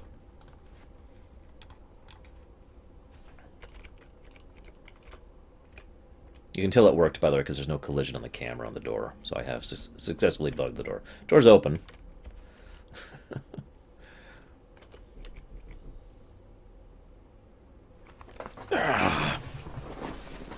I suppose I actually spent a lot of time at Sank as well. I think Cathedral. I used to do trades there because it was by far the easiest place to coordinate with someone because everyone had Sank recall. So if you ever needed to meet someone, you just say, you know, rather than saying "Where are you?" or Hey, wow. "What's up?" They have to have sped up the door closings. I didn't make the first door again. Wow. So, come back up, and this time I will get 2 out of 3. Okay. Give me a second. Being very careful about following the So I line. had no hindrance that time, and yeah, I missed the first door. This should be... Yep, first door. I'm at it. I'm even bugging it. I need to. No, I'm coming. Last time you went to the wrong one, so I was at the other one. Oh yeah, I have an Ulti Slayer wand I should be using. I actually forgot about that. One down to door 2 there. It should be closed, I think. I'll check. It's open. I'm bugging it. Out of curiosity. See if 3 is. We're... Okay. Going to check.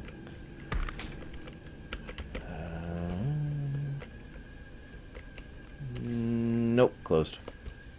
Okay, that makes more sense. So, I'll be right back. Where do you want me to bug? 3. 3? Okay. You got it. Yeah, I'm just going to do the buttons for 1 and 2 and go. Running to get all 3 is really quite a long bit of running. Like, I imagine it gets really close to the door closing just because I'm hitting all 3 buttons. That's why most people don't do all three. Yeah. And apparently they made it impossible or something, because, yeah. Because Did it a year ago. Yeah, I know. I was there. Okay. I can't imagine that they would have patched it at all, but whatever. Yeah, Maybe I don't this know. character's just slower than Toshiro. That could literally be it. I could do White Rabbit Cave. Hi, Permeus, by the way. Anyways, to finish my earlier sentence, so it was a really easy way to just say, you know, I want to meet for a trade, rather than saying, where are you, or, you know, what part of the town are you at, or what recalls do you have, or do you have sub, or whatever. Open first. Hang on. We just go to Sank. Everyone can reach Sank. So this right here, by the way, the thing we're doing is the thing that would normally require a group of people to do. And that's not counting the boss, which also required a group of people to do back in the day, because she was not fun. Both of them, actually.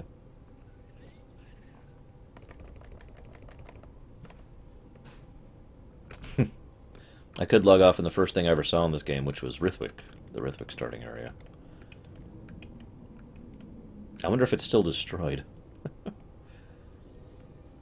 It's That's open. your door open? Yep. Bugging it. I said I'm not going to make that one, so I'm just going to get the first two buttons and going. Okay. I could do that. I don't know. I'm really torn. Where are you going to log, Gary? Of course, Gary's a robot, so he doesn't have sentimentality like I do. Probably the air length drop. That fits very well. I mean, even if nothing else, there's the frickin' drudges, you know? And the coral golems. I used to mash those coral golems so much. We'll talk more about airlin stuff when we get there, though. We'll save that.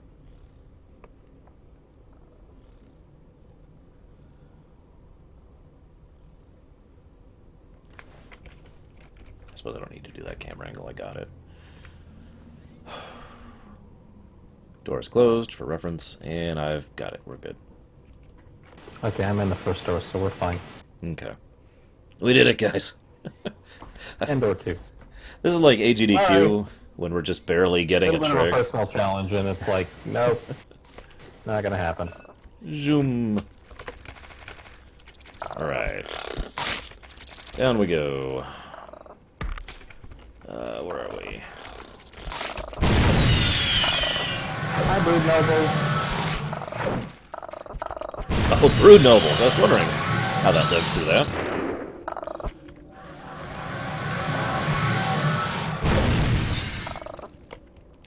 If there's out of bounds in AC, I've never seen it. I'm not saying there isn't. I'm just saying I've never seen it. There was out of bounds in WoW. I've done it myself more than once. Not on purpose. Bye. God. So Brood Nobles used to be exactly as horrible as it sounds. They were insane and just terrible. Do that to her. See how much damage it does. That's gonna be funny. So here we have the Royal Guards, and there's her, but that's actually not the real her. That's the first her. I'm only hitting for 700. Kinda sad.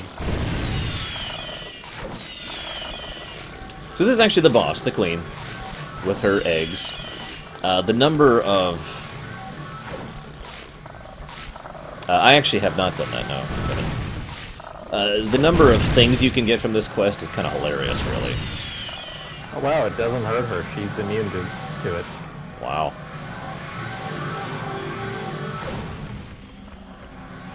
As a reminder, that's a Pierce Wand. Yep, I'm doing Pierce. So this is the real queen.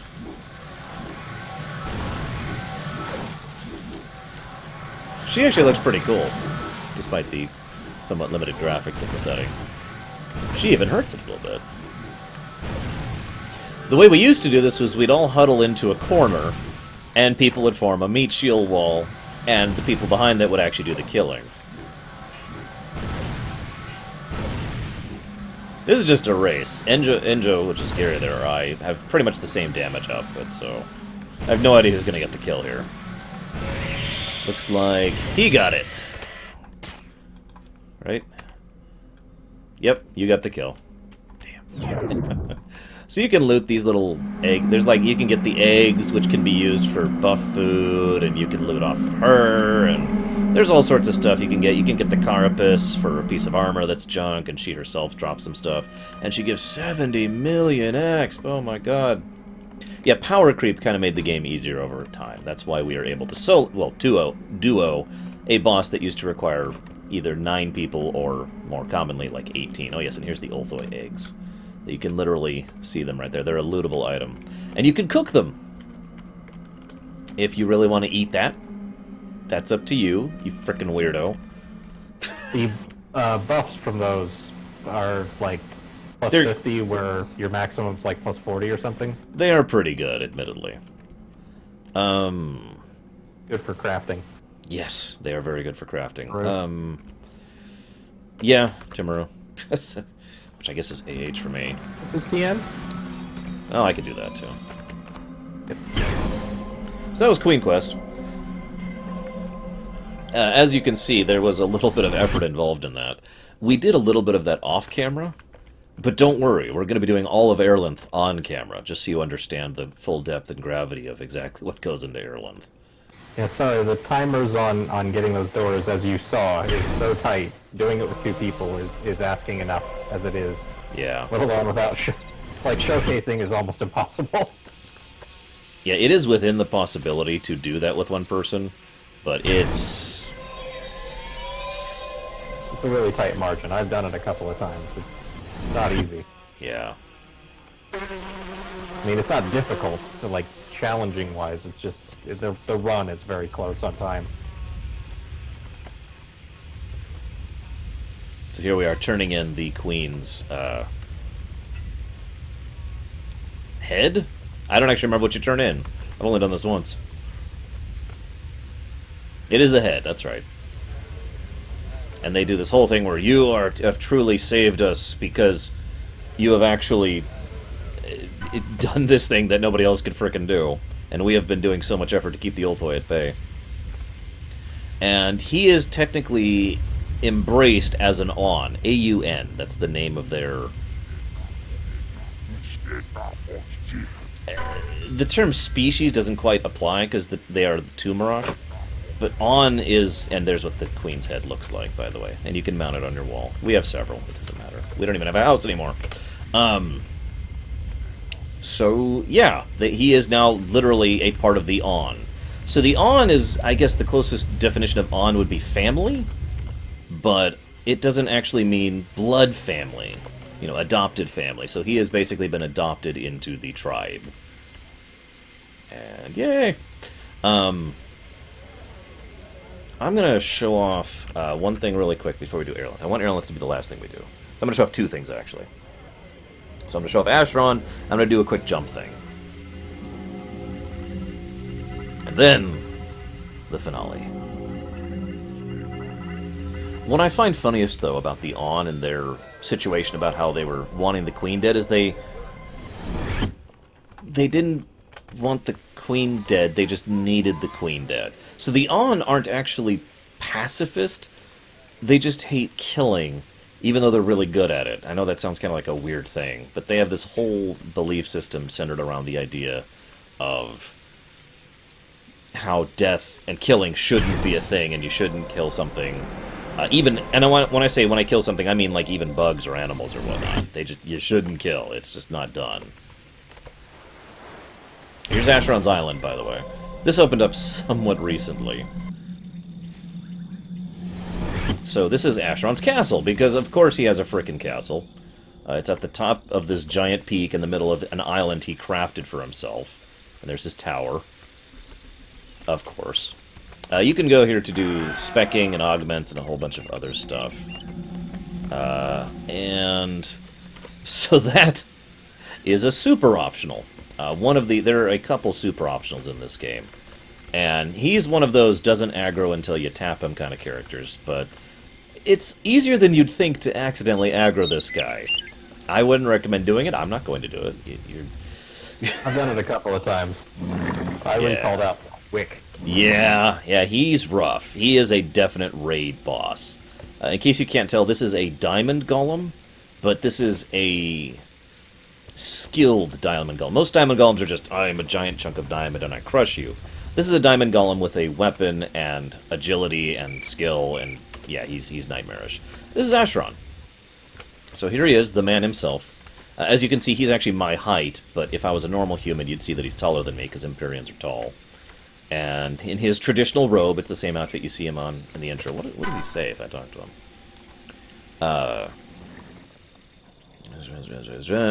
Oh, he gives me the quest to go after the Book of Evil, which might be an evil book. And that has to do with a plotline that never finished, so I can't actually tell you the full lore about it. Basically, there was a gentleman named Geraint, or Geraint, depending on who you ask, who was one of the ancient Darakost kings, who was going around gathering the book in order to rewrite reality. I kind of say that vaguely, because I'm not really sure what his ultimate goal was, because the plotline is unfinished. The game stopped updating pretty much in the middle of that overall story arc. He had been doing some stuff, augmenting, making the new Tuskers, turning in, the snow Tuskers and the Gurok, or whatever they're called, and he was trying to he was basically trying to ascend to a new plane of existence. He didn't want personal power. He didn't want political power. He just wanted to be basically a deity. That was his overall goal. I have no idea if he ever succeeded. He had a separate but similar plot arc in AC2, but as we've mentioned, that was kind of discontinued. So that kind of never came into being either. Don't do it, Gary. Get out of the way. So, you wanted jumps, right, Carbon? I hope you're there. Because if you're not, well, you're still getting jumps. I've actually only done this jumping puzzle once, when I did the whole quest. But it's a good way to show off jumps.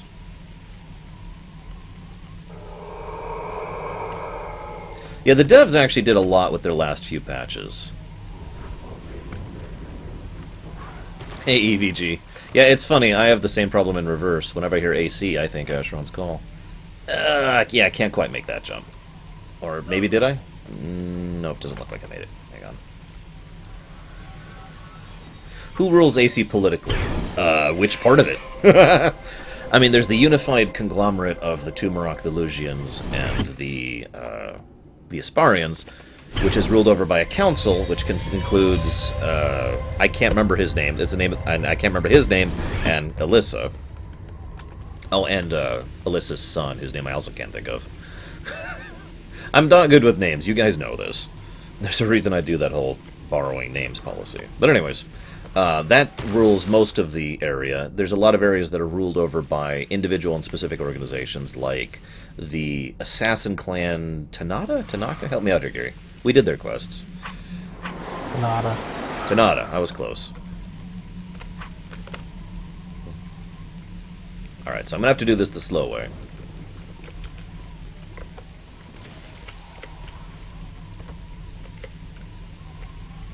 He does. Ah, damn it. So that's a bug that really irritates me. It's actually so much of an irritating bug that there was a jumping quest. What was the jumping? You had to jump on the knobs on the wall. What was that quest? Was that one of the Barun ones? Knobs on the walls. We had to jump. It was a very difficult jumping quest, and we had to jump onto like something up on the wall, and then up on the wall, then jump across the wall, and then jump up there and jump across. And I failed it. I think it was one of the Barun. So here's the bug, okay? Under certain circumstances, it won't recognize that I'm holding down Shift. Now, if you don't understand the significance of that, watch this, okay? This is a normal jump without holding Shift. Okay? This is a jump holding Shift. You see the difference there? So when you're angling your jump, shift jumping is very important for doing a short, tall hop. So this bug basically makes it so that every now and again, the shift just doesn't work. Now I came up with a solution to that, which was to start moving like this, then hold shift, then do the jump, which we're going to do here. That was the only way I came up with to actually make that work. It was really irritating. So, And I don't think I made that one. That's why that fix is irritating for that too. But yeah, that was one of the Blackmire, which is what we're referring to when we talk about the Lorerun quest, by the way. I'm gonna do this one more time because I hate this bug. I don't know if it's just with my keyboard or with my client. I had this problem, same exact problem, last year with the Blackmire quest I just mentioned. We had an answer before, but I don't remember what it was. Yeah, because we did figure it out. I don't remember it either.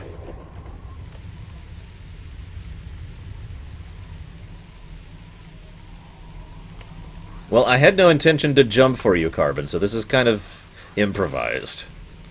If I had the availability to... that's a good point. I could do a strafe jump. Pack suggests a strafe jump.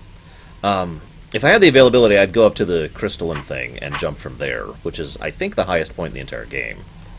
Because I can survive that jump. And I've done it before. And it would show off just how insane the falls are in this game. Alright. There we go. And then over to this one.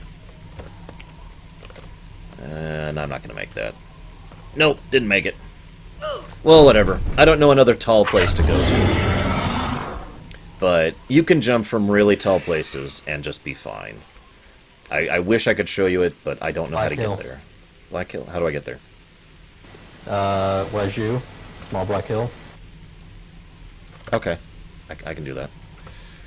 You go, one of the polo bots in town has Waju. Yeah, I was just thinking that. And do you know how to get to Black Hill from there? No. You need me to show you. I don't. Okay, I'm there, so I'll call it up. Okay. Oh, that sucks, Deutsch. I'm sorry. So you might be like, well, why don't I have it prepped to go to the tallest point in the game? It's not static. So there's a random spawn of the humming crystal that's just somewhere in the entire Dyers. To give you an idea of what I mean by that, this entire chunk of land, somewhere here there's a humming crystal portal. Maybe. I'm lagging. And somewhere within the depths of this is a portal that will take me exactly where I want to go.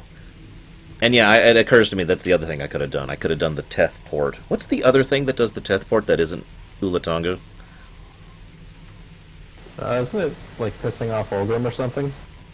Is it Olgrim that does that? Because I did it last year, and I was amused that it did like 20 damage to me. Okay, yeah, I'm lagging. I know you're shutting down the game, but come on, let me at least enjoy it. Last few times, huh?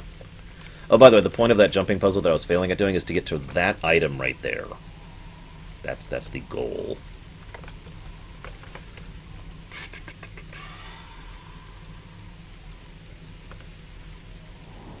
I'm gonna get a drink, because my throat has been killing me for like an hour. I will be right back.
Good, I'm finally here.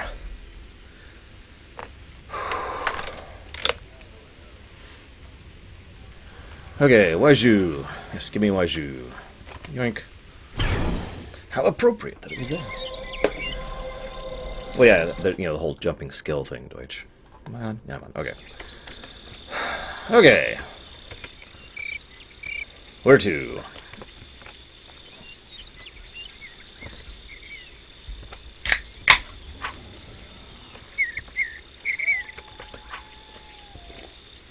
Once upon a time, when jumping works properly, I actually was pretty good at jumping in this game. Not as good as Gary. Got one more.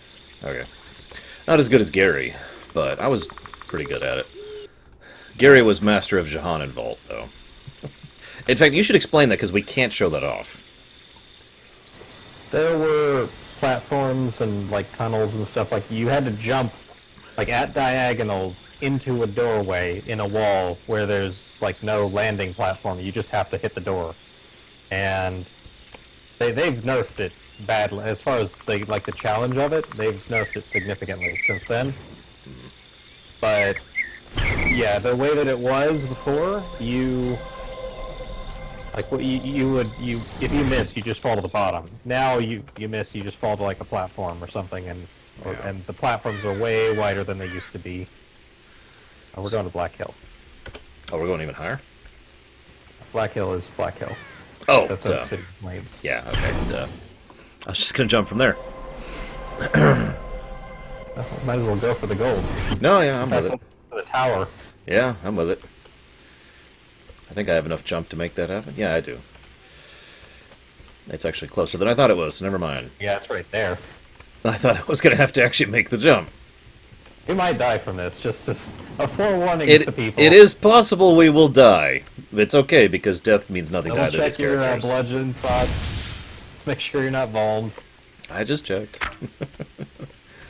So yeah, I'm going to pause for a moment and really get across the scope of what we're about to do. So you see that down there? That's where we're jumping to. I don't know if you can even tell. Here, this is max zoom out. It's so far zoomed out the camera won't render it. Seriously. There we go. That's where we're jumping. This is really, really, really, really... That's it, Kevin! That is exactly it. I figured out how to do the Teth jump. I'm doing it. Because that's easy. That's easy and quick. But I'm still doing this!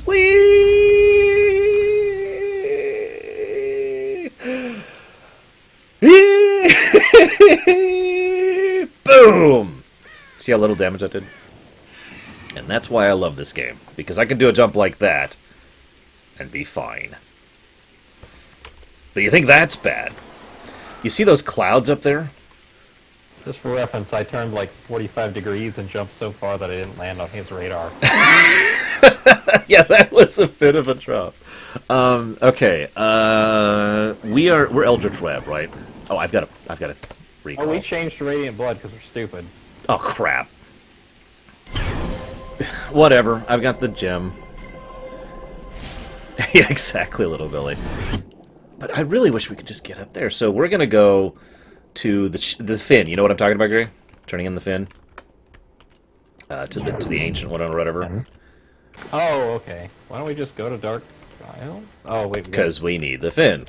It's one of these guys. It's random. Oh, there it is. I got it first guy. That's my LS, so I'm just going to LS there. Yeah, this is super quick. I knew there was a quick and easy way to do the Tet thing. I just couldn't think of it. Thank you, Kevin Close. Oops, wrong lifestone. Yeah, admittedly, it's one of the failings. I, as a mage, cannot slow fall in this game. So this is Dark Isle, also known as the place where mobs don't give a lot of experience, but they give you items that you can turn in for lots of experience. It's kind of a weird place. I was not one of the people who liked farming out here. I didn't enjoy farming Dark Isle. It wasn't fun for me. I got nothing else for that. The process for even getting out here is kind of involved, too.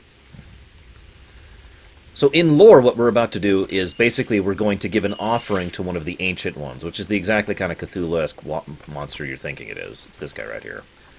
And we give it to him, and he's like, thank you, but it's actually specifically altered to weaken him.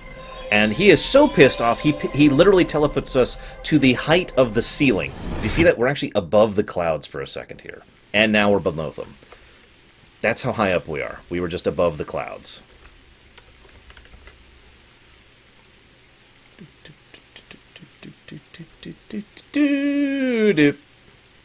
That is literally as high as it is possible to fall in this game, right there.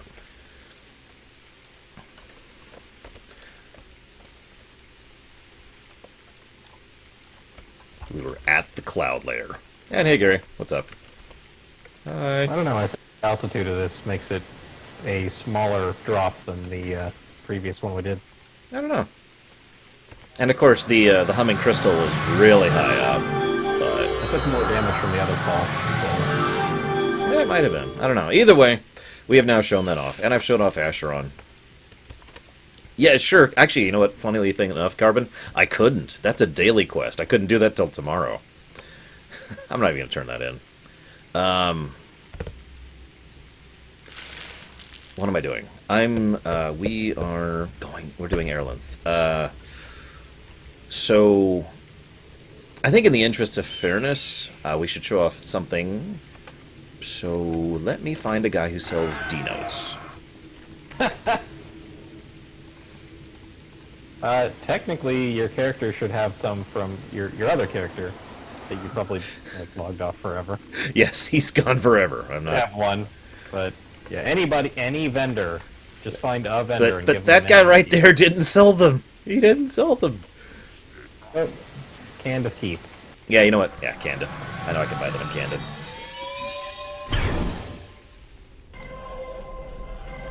By the way, if you're curious, the guy going, it's picked up deep. This guy. That's a Tomb Rock. I'm already at Candace. Hey, there's players here. Oh, it's Void. Void's been on a lot lately. And by lately, I mean yesterday and today. Okay, D-Note. So... Are you giving them the full experience? Not the full, no. I'm just going to walk out to the guy. I know where to run. I have an idea of where to run. I'm not actually 100% sure. That's not a bad idea, Carbon. I like that idea. Because I got 3 mains, and I still want to show off something stupid. I should probably do that now. Hang on. I'm going to get on Zil Salvage really quick.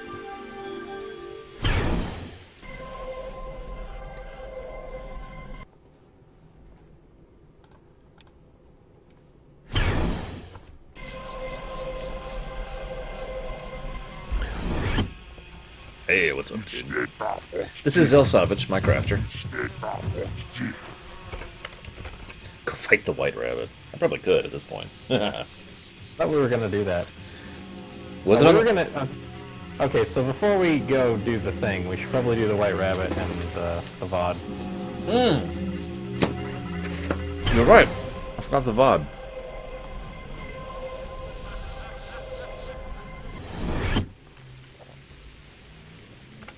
So crafting exists in this game, in a weird way. I'm not going to show off what real crafting is, because that's stuff that requires tinkering and a lot of time and investment. There used to be a guy who stood right about here, named the Tower. He was awesome. He was a bot. And he had lots of crafting, and he was as maxed as crafting as it was possible to be. I'm not going to show you that. I want to show you how asinine crafting is in this game. So in order to do crafting in this game, I don't even actually fully remember all the steps, so I've got to, Crush the plant. hang on. God damn it. Give me a minute.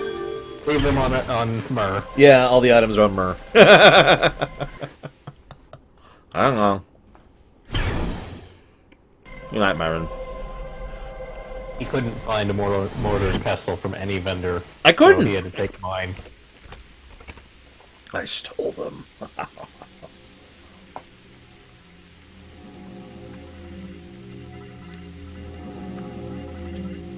In the interest of being funny, I'd run out to my usual spot to mule it, but I'm not going to do that.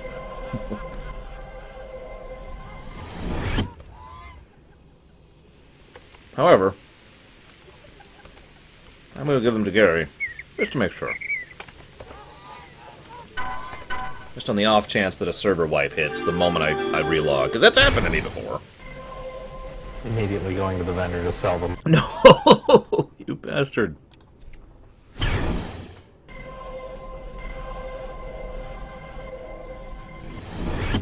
Alright.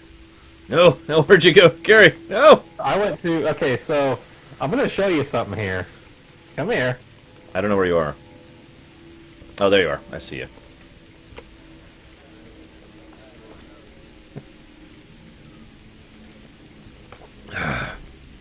Talk to this vendor. Let's see here. Go to the alchemical items tab. Oh my god. Whatever. Realize you're an idiot. I can never find simple craft in this game, I swear to god. Okay. So, let's say I want to dye a piece of armor. What would you think would be the process for that? No, little bit. I'll want that back just in case. Okay. Feel free to dye it. Well, I actually can't show it off on me, so I'll have to have you showcase it. Okay, so let's go ahead. So first we got to find the plant out in the world. They're random spawns everywhere. Now they're semi-common, so they're not that terrible. Oh god, that was a little loud. They're semi-common, Right. but getting the right plant color is actually kind of hard to do. So first we find the plant, then we use mortar and pestle to crush it. By the way, every single step of what I'm about to do is a skill check. Okay, none of this is free. You need 300, I think, cooking and alchemy to do all this properly. So now I have a bean, okay? Now I believe I combine this with neutral bomb. That gives me the actual dye.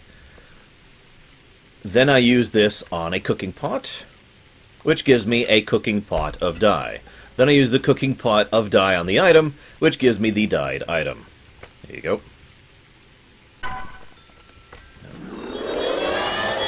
And voila! Hey, my brown thing is now white. Exactly. Forever. Behold. And that's how stupid dyeing and just crafting in general is in this game. Like, you see these things, I've got hyssop and soft bandages and mandrake. All this crap, this is what I use in order to make healing healing kits, these plentiful healing kits, which I'll just drop it on the ground so you can kind of see it right there.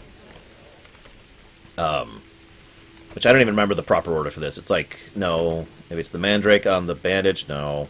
Maybe it's the hyssop You on should the... make some hearty healing green tea ice cream. Oh god, no. No. There we go. That's how you do it. So you got to use them in the right direction, in the right place at the right time. Oh, and by the way, if you ever want something bright pink or bright orange, sucks to be you, because you have to actually fail a dye to do that. I know someone personally who went out of their way to get a full suit of bright orange, I want to say? Yeah. Covenant armor. I had to think about that for a moment. And now, see, here's the thing. Pink is cloth related. Yes, so it was orange. Bright orange Covenant armor. Now, to fully understand what that means, they had to deliberately fail on dyeing that armor, and Covenant armor's critical failure, excuse me. And the only way that reduces the armor of Covenant armor, or excuse me, of armor in general. It reduces the AL of whatever you dye. And Covenant armor's only purpose is to have a high armor level. You can't enchant Covenant armor. You can't buff it. It can self-buff, but you can't cast on it. So someone went out of their way to get the best base armor level. It's there for hollow weapons. Best armor level stuff in the game, and reduce the armor level of it across the board just so they could have orange Covenant armor. Yeah. Anyways, so that's crafting in this game. I don't want to show full extent of crafting because it can take a lot of time and effort, and it is very, very aggravating. We're just going to switch back to Merlin, Yeah. Okay. Let's do VOD, VOD. What's a good way to get to VOD right now? Because we used to use Portal guys for that. Let's try this. Also, invite me.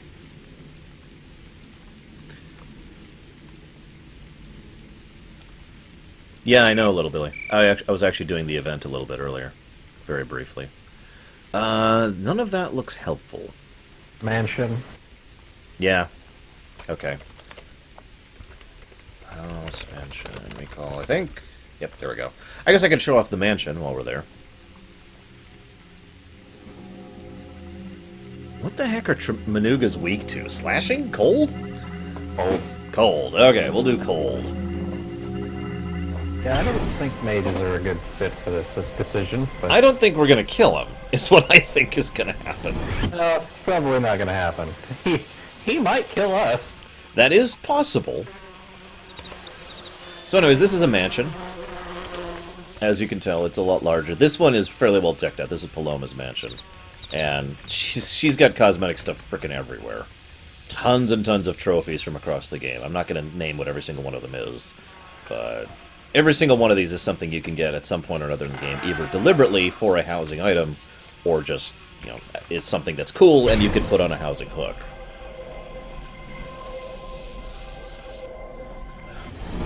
Yeah, I don't think that's really worth the time investure, Kevin. So this is kind of a dice roll. Dangerous? Yes. So this is called the Dangerous Portal Device. It does exactly what it sounds like. It sends you to a random place. Now there are... I got op planes. Same. Oh, yeah, you're right here. Oh yeah, by the way, that's Airbax's Citadel. Check it out. HOM, by the way. Ah, thank you. Hang on, I want to get the camera out for this real quick. Oh no, we should go fight the Rinthids. It's totally gonna be fine. Yeah. What's a little fight? No. But yeah, so that's Airbax's Citadel. I've talked about Airbax several times in the story. And that's actually where you end up fighting him. Yes, he is probably the most ultimate boss this game ever had. As in, like, the biggest bad we ever defeated. And that was actually fairly recent to when they stopped updating the game, too. There was a big build-up to the Airbax fight. Lots of patches with lots of things going with the prodigals. All the prodigals that he was buffing and augmenting, and his interactions with the shadows and Lorerun, and it's so much that I actually can't properly summarize it, which is why I'm not.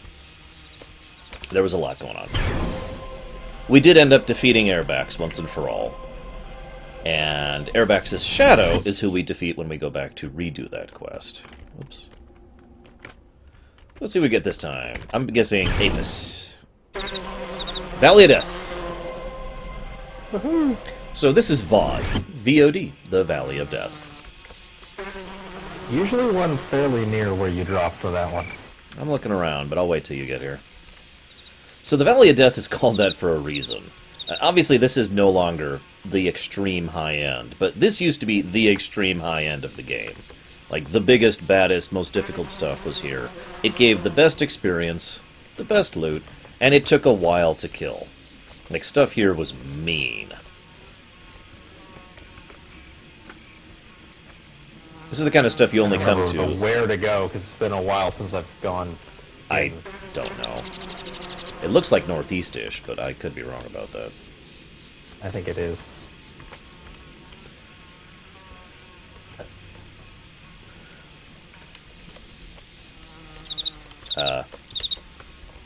Okay, never mind. This is also where Paradoxes and Quidioxes came into the fray. Mean suckers.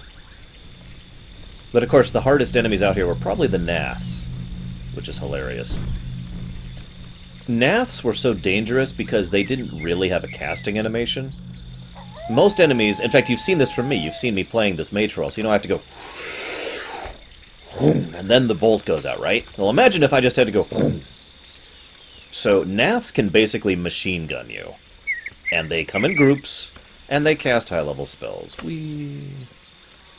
I don't think we can get up over there, but we'll check. I don't know. We need to get inside is where we're going. Yeah. It's one of the walls, and I can't remember which one it is. Of course, we don't have the thing that lets us know which wall is, like, you know, climbable, but we'll figure it out. Yeah, by the way, walls in this game literally have a stat of being climbable or not. If they're not climbable, this happens. As you can see right there. So yeah, that's not the way in. Oh my goodness. This would be a good time for Q&A, guys. I'm running out of things to talk about. Because I'm saving everything else for airlin, which we're not at yet. Or airlinthy, as some people would say. Get it. The one thing I didn't know right about that whole thing. Honestly, I actually thought I was wrong for forever, that airlinthy was the correct pronunciation. And I was just being stubborn and saying, no, it's airlinth. I mean, there's an E there. Is AC in the Imperium? Yes, actually. When did I properly leave the game? Last year. Like spring, early spring, very early spring. That's when we made the characters where you're actually looking at right now and pushed them up to whatever levels we are right now. What is this? 263. We basically 90%ed the game. The only things we didn't do was the Hoshino kill tasks and getting the rest of our augments, and that's basically it. And hey, lucky! Ooh, awesome. So that's a tremendous Manuga. You can... I had to zoom the camera out so you can even see this guy. His animations are going to bug a bit because he really is that big, and so is his hitbox. So, these guys first came into the game as a joke. They actually added them in the beta in order to try and mess with players. Because they're like, here's this giant Manuga, stomp, stomp, stomp. As you can see right there. And they just murdered people en masse. Now, as you can see, we're fine, because we're high level and powerful. Although it's worth noting that this guy is still actually hurting. So what we're doing here is we're kind of ping-ponging. In fact, I'm actually out of position. Sorry about that. So we're ping-ponging back and forth between the two of us to switch aggro. So whoever doesn't have aggro will be able to hit him with more of the wall. It's kind of hard to aim. So now I have aggro again. So now Gary can wall him. I could show off Tusker's Fist. Yeah, why not? Tusker's Fist, go! Okay, so aim. Bludgeon bolt for that. And in fact, that's probably ideal.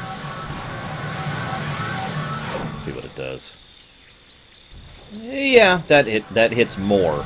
Less per, but more overall, easily. Empyrean Rescue can suck it. We are damaging him. So this is quite literally a raid boss right here.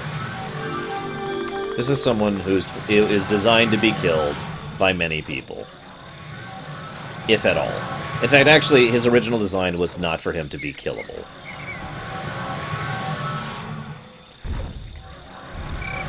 So... you wanted a raid boss. Here you go. Now you notice I'm kind of aiming myself with my war spells, because you'll aim at the target when you cast a war spell. And that'll get me as centered as possible for the wall spell. We're also kind of doing this on a hill, so this isn't ideal. But we are getting him. His health is slowly going down. And in case you're wondering why he's moving around so much, it's because he is so big, he's actually having trouble hitting us. Because his hurt box is not as large as his hit box. I did earlier, yes, Kevin. Well, the destroyed one around Arwick, anyways.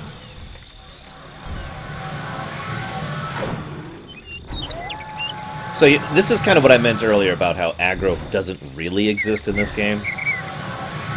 Because neither of us have higher threat right now. It's just, he kind of tends to obey whatever he feels like. Sometimes he'll go after whoever hit him last. Sometimes he'll go after whoever hit him most.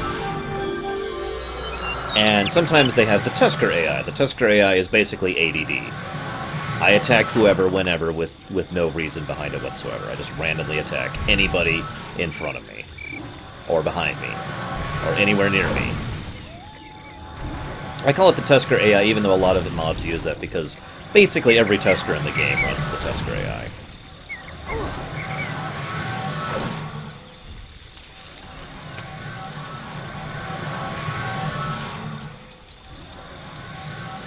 Boom! One dead tremendous Manuga, who of course drops absolutely nothing! Well, I mean, he drops a bunch of stuff, but I mean, silver peas? Ooh, a lockpick. Do you need a lockpick, Gary? Nope, I'm good. So that's your raid boss that we just two-manned. Woo! Okay, so we did VOD. Killer Rabbit. What's a quick way to get to AB? Yeah. Yeah, okay. So we're gonna go show off Pookie, also known as the dreaded beast of Kirbogan. Or it would be called that if copyright wasn't a thing. By the way, hi Mandar, I said hi earlier. Is the end of the world canon? No. This game is unfortunately one of those examples of a game that just stopped. It didn't end. The developers really crammed to get as much as they could in the last few patches, but the main storyline they were pushing for and that they had been building for some time just stopped. So we have no idea what was supposed to happen next, and we probably never will. Oh yeah, I gotta show off that too. Okay, I got Leopold? one. What? Sorry. Leopold? I should show off Leopold while I'm here, but no, I gotta show off the sake guy because I got a story about that. When was the last update? Oh, a while ago. Years ago at this point. Check it out! So if I talk to Leopold... So, I mentioned how the Verendi don't work like we do. Okay, he's not going to say it now. Because he's talking about the Claude's Nightmare quest, which is actually a really great quest. It's one of my favorite quests in the game, actually. But we're not doing that because it's long and complicated and involved. Yeah, exactly, Kevin. So, when you first came here to Ironbreaker, there was a single Verendi just hovering here, and if you talked to him, he would basically say, "Hello, normal human. How are you enjoying this fine day that involves things that you do with normal humans?" And he was so completely, blatantly not human, but in every way he was trying to convince you that he was, badly. Now, that wasn't a joke on his part. It's just that the Verendi had such a difficulty understanding humans and how they interacted with each other that he actually assumed that he would be perceived as a completely normal, ordinary human. It's kind of the Octodad thing all over again. And I always loved interacting with him and being like, "Hey, Leopold," and he'd be like, "Greetings to my shop that I procure metal discs in exchange for goods. What might I be able to do for you today?" You know, that kind of a thing. So yeah, we mentioned the White Rabbit earlier. That's who we're going after. I say Gary IDs him first. What do you say? Yeah, that's fine. I've got some DI items on me. You shouldn't drop anything. Fight. Oh. Oh, okay. What are the Verendi? I actually explained them earlier. Do you know who the Borg are, Carbon? Hi, Kimmick. We have a good bit of a run, 45-6 south. Oh, jeez. Yeah, we got about 10 clicks to go, guys, just as a heads up. Great time for questions.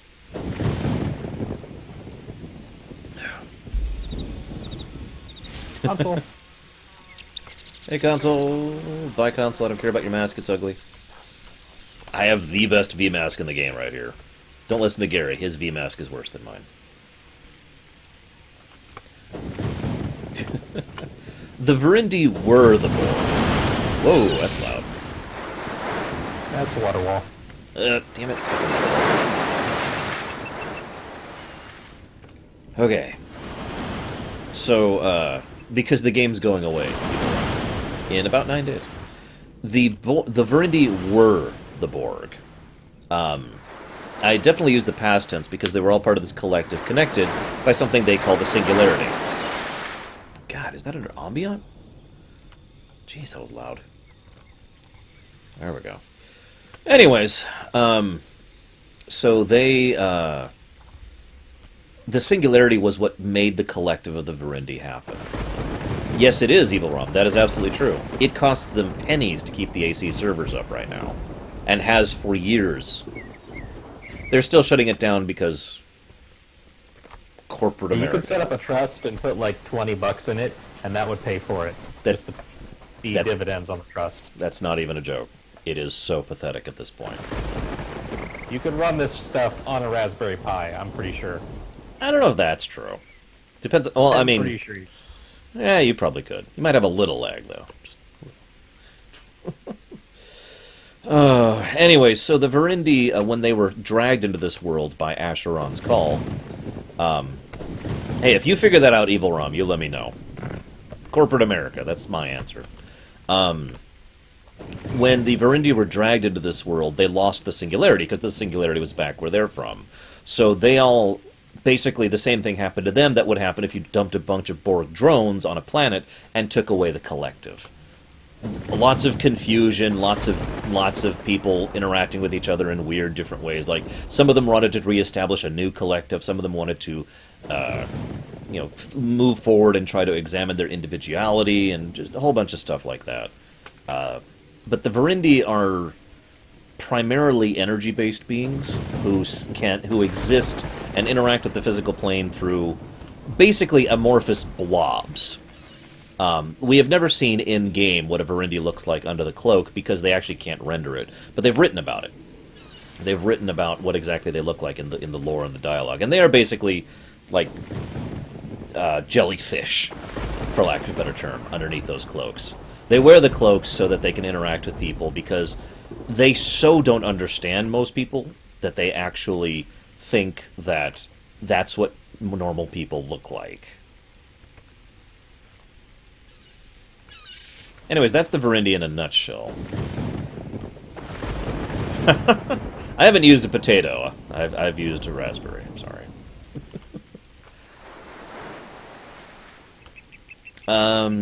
Actually, the ethereals are probably a good example of that from World of Warcraft. But not the Hanar, no.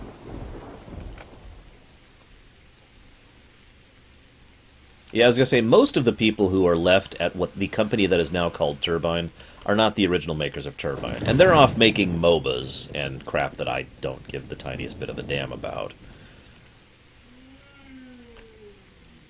And yeah, AC2 are just getting shut down. There is a chance... Gotta say it that way. There is a chance... Whoa, is this it? Aye. No, I was just thinking about getting the recall. Oh, yeah. I'm just gonna do... Don't mind me, guys. Don't mind me, oh god. You just ID everything in the area, you know? Oh god, oh god, oh god, oh god, oh god. Okay, there we go. Yeah, let me just... Oh, there he is, yeah. Hi. So there's the white rabbit. I'm not gonna ID him yet. As you can see, we can walk right up to him and he doesn't do anything. Hey, there's an exploration marker. Have I gotten this one? I've already gotten this one. Yeah, go figure. So he won't do anything until you either attack him or ID him. Now, there's a corpse here, which is kind of indicative. So I'm going to have like a few seconds to fight this out. So I'm going to get my Doom Staff out here. This is piercing, right? Piercing, yep. Okay.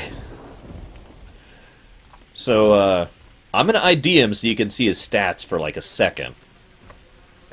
And then we're going to do this. You ready, Gary?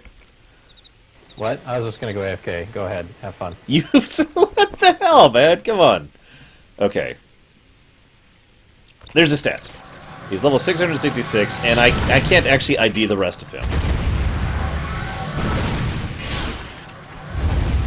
However, once you kill him, he auto-kills you with smite whatever. I can't remember what it's called.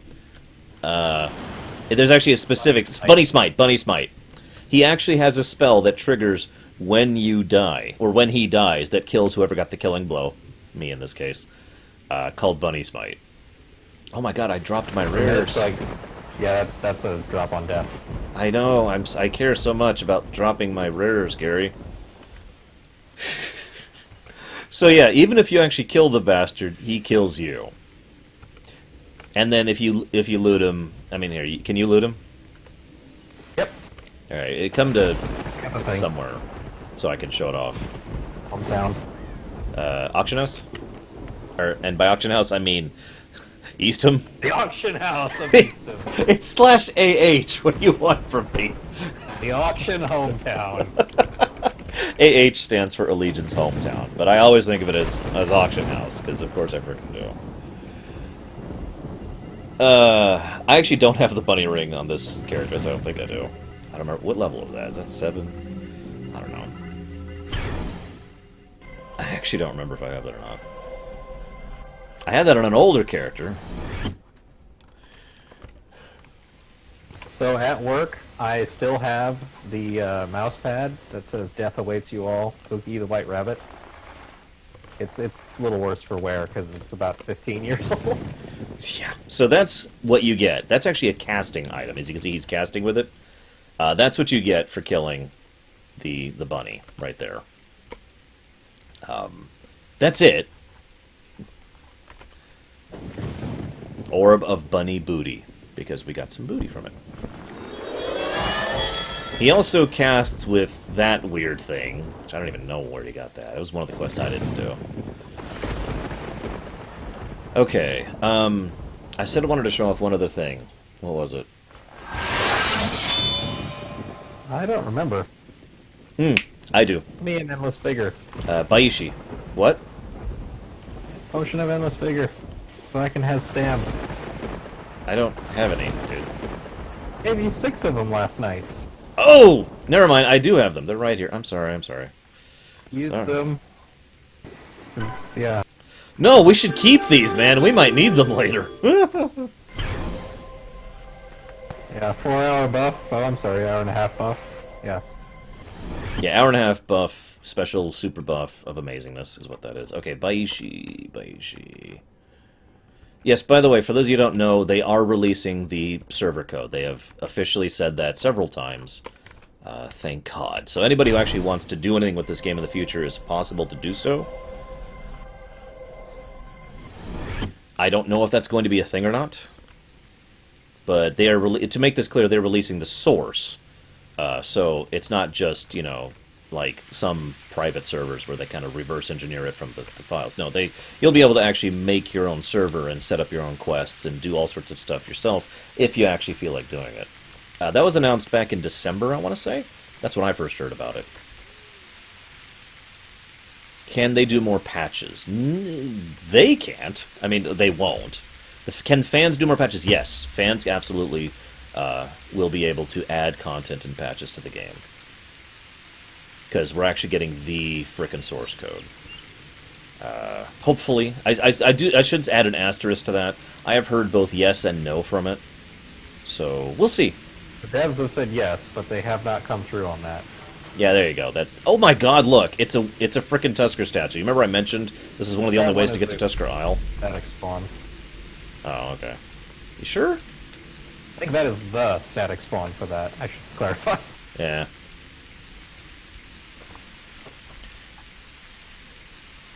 I wonder if it takes you to that dungeon still. I don't know, actually. I'll go find out. I don't need to go to the Madman. Okay, so apparently they've flip-flopped again on the releasing source code thing. Whatever. I mean, I probably wouldn't play a private server anyways. I don't have the time, and I wouldn't be able to do what I want to do, which is, I would want to run it. I would want to run my own server and do my own quests. And that Go straight to the island.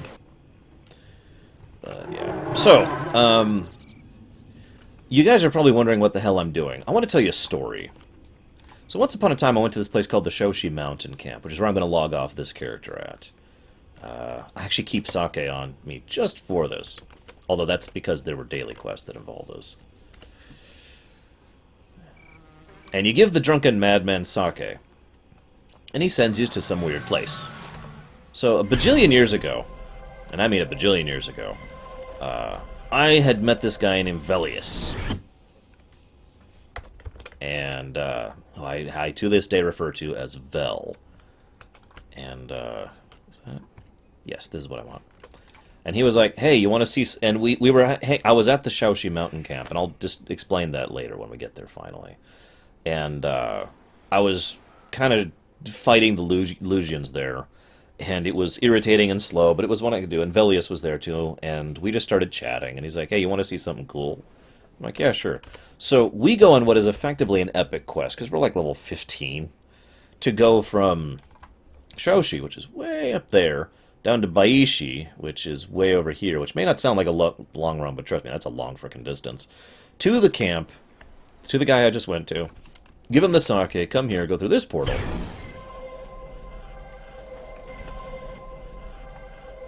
And this is in the Dyers, if you didn't catch this. This is way out here in the Dyers. And you can get up on this thing, and this used to be one of the old farm spots where people would get up here because enemies can't reach you. And so oh, and there's a Verindi there, how perfect. And so people would have a hard time, actually, the enemies would have a time reaching you, and you could just farm them from safety, right? There's a place on Visayan like that, too. Anyway, so he showed me one of those. It was the first time I ever saw a Verindi, which, just a second. This Tusker is not welcome. It was actually a Verendi servant, very low level. This is an executor, much stronger. Obviously, he still can't do anything to me. But it was the first time I ever saw a Verendi. But that's not why this story is significant. That's when I first met Pax. So for anybody who wondered how I met Pax, 1,000,000,000 years ago, in like 1999, or possibly early 2000, I'm not actually sure, it was because his friend, Vel, we both randomly ran into each other while farming the same spot outside Shaoxi, and he wanted to show me something cool, which was a Verendi. And so doing, I met one of my best friends who I'm still a friend with to this day. So I just kind of wanted to share that little story there. I thought that was cool. Okay, so, let's do this. Whoops. That was supposed to be Lifestone Recall.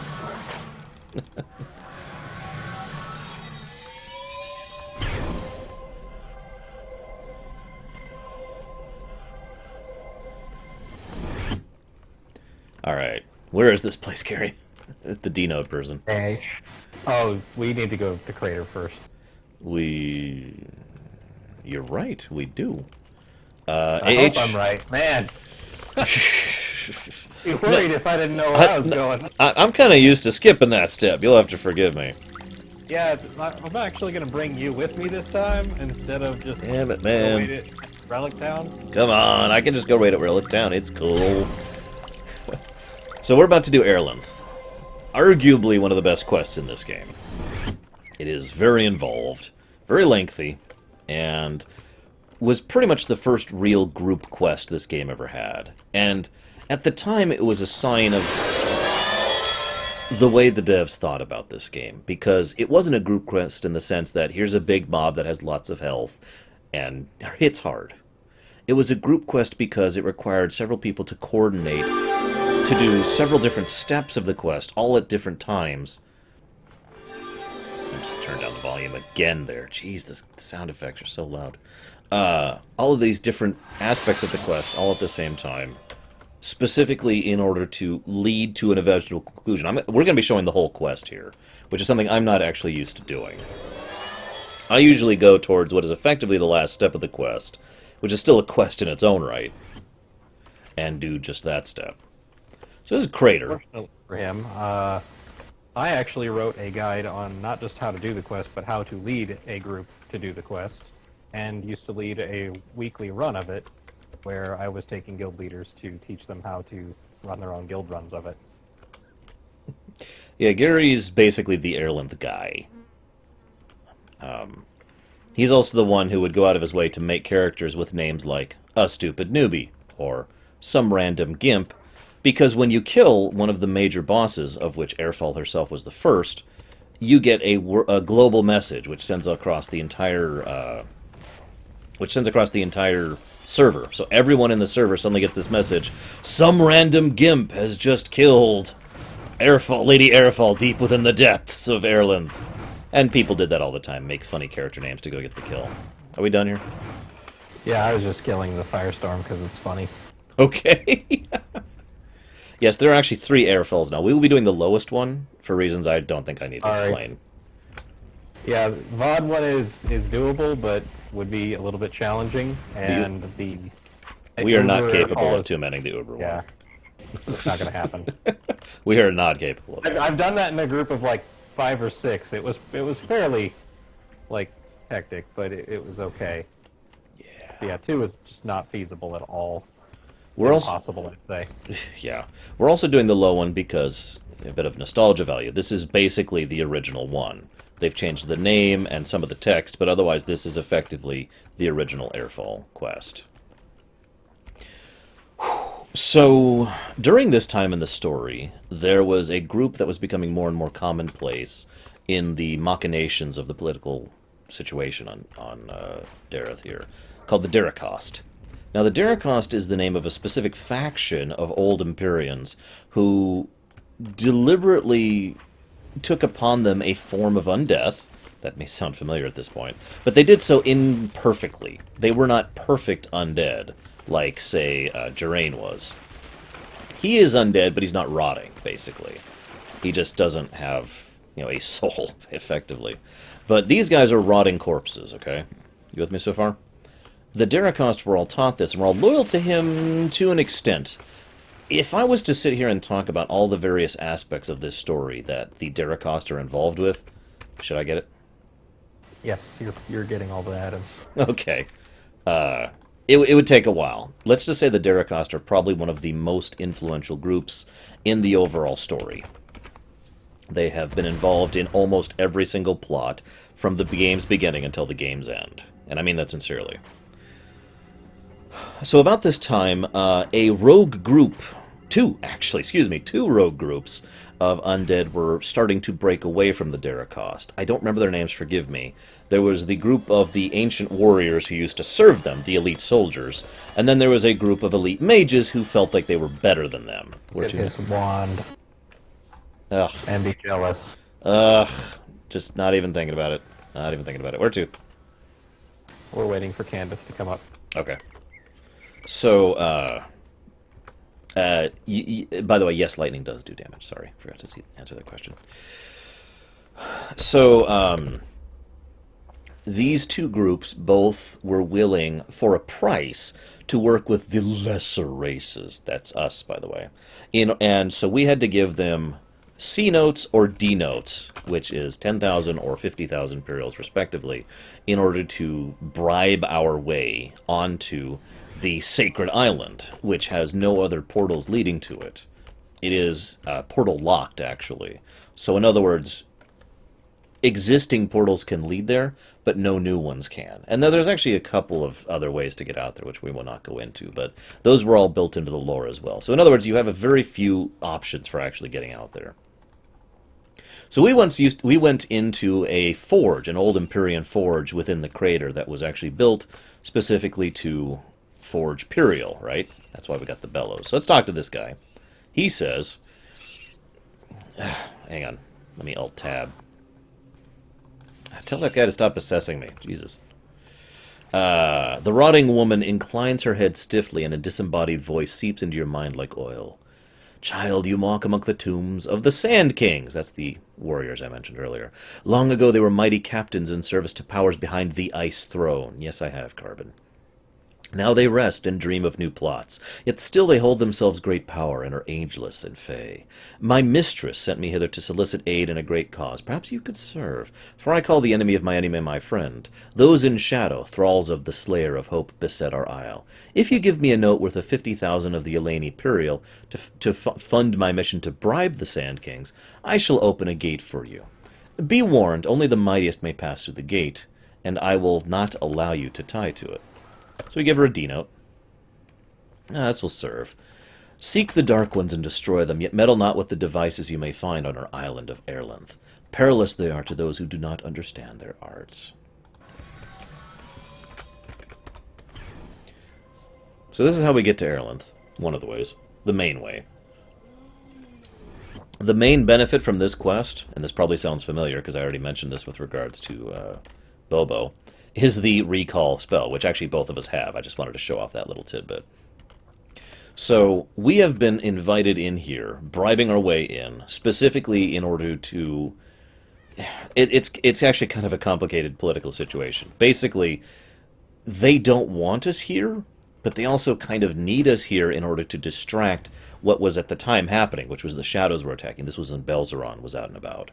Or starting to be out and about, or had just been out and about. I actually forget which. But either way, it was right about the time when the Belzeron plot was happening. So, this is airlin. You can kind of see most of the whole island here. It's not actually that large. It's an artificial dock, and there's the crater, of course, the infamous crater. So the shadows were causing a lot of trouble for the Daracost in here. So the Daracost were willing to allow some of the other factions, like the mages and like the Sand Kings who we just interacted with, to allow passage here as long as things went blah blah blah. You see, you get the point. Do you need a monostone, man? I got several. I'm surprised I haven't even touched my Purials. Or not my Purials, my Prismatics. Excuse me. I don't remember which item it is I can't reactivate, but it's one of them. Find out. Oh yeah, by the way, what I'm doing right now used to be kind of suicidal. I don't know if you could tell them. If you look at all the orange dots on my map, every one of those is an enemy. There's a lot of them here. This run used to be pretty deadly. Flows run, we actually used to call this, because that's actually the flows right there. The flows from the crater into the bay. It was pretty rough. I was actually really good at it. I was actually proud of being good at it. What? Is that guy still back there? We have lost him. I don't see him. Okay. I don't know if he was even coming this way or not. That's a good point. It's so okay. There's not really much other reason to do this, so... That's a fair point. If he was following along, but I'd rather not have him gank the kill just because he tagged along with us the whole time. So, yeah, here's the thing about the airlin quest. Only one can really be active at a time, and it takes, I forget how long, to reset. This game didn't have instancing, and the reset point was from the moment that they spawn the portal to go into the last dungeon. It's 90 minutes from that point that the quest resets. So some people would do up to a certain part and then just sit on it. And there was schedules, like servers actually had schedules for, okay, at this time on this day you can do the airlin quest, and at this time on this day you can do the airlin quest, and so forth and so on. There's a lot of organization involving it. Because, like he said, it wasn't instanced. Only one group can do airlin at any given point in time after a certain point, which is, if I'm not mistaken, the point at which the Relic Town portal is summoned. I could be wrong about that. Yeah, it's when you summon the portal in Relic Town. Oh, yeah, okay. So, yeah, as soon as you kill the dude in Relic Town. You'll notice there's a lot of mobs, by the way. I mentioned that earlier. There's a whole lot of these guys. For most of this, just because it will take a lot longer. And there's really no reason to. None of these things can hurt us. Like we could sit here and lay down, and they would eventually kill us. Although I should check my buffs. Damn, I've only got an hour left. What do I do? Hang on, is that really how much time I have left? Yep, I've got an hour left. We're good. What if you don't finish it in 90 minutes? Gary, what does happen? I don't remember if they coded it in for you to portal out of the keep. I think it does. I'm pretty sure she despawns at that point, if nothing else. So if you don't kill her, you can't finish the quest, by the way. Killing her is the keep is not recallable. If you die, you cannot go back to it. And if you log out, you get ported out, just like what happened with him in the Royal Hive. Yerp. You're locked in. You get one shot. Yeah, it was actually it was actually very unforgiving when it first came out, and level 45 was actually something that not a lot of players were. So, fun times, really. I should get this wand out.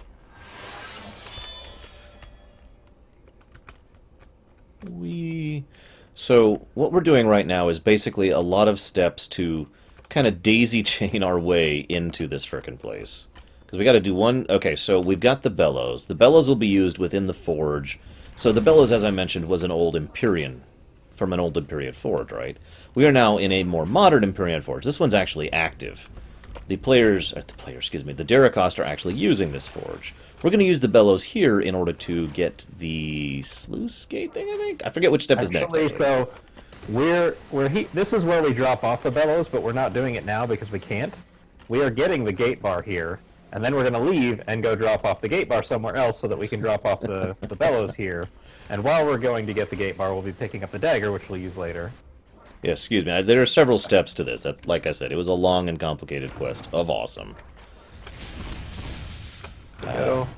Used to be that in this room you could jump off the bridge and then jump up and over and go to the other side.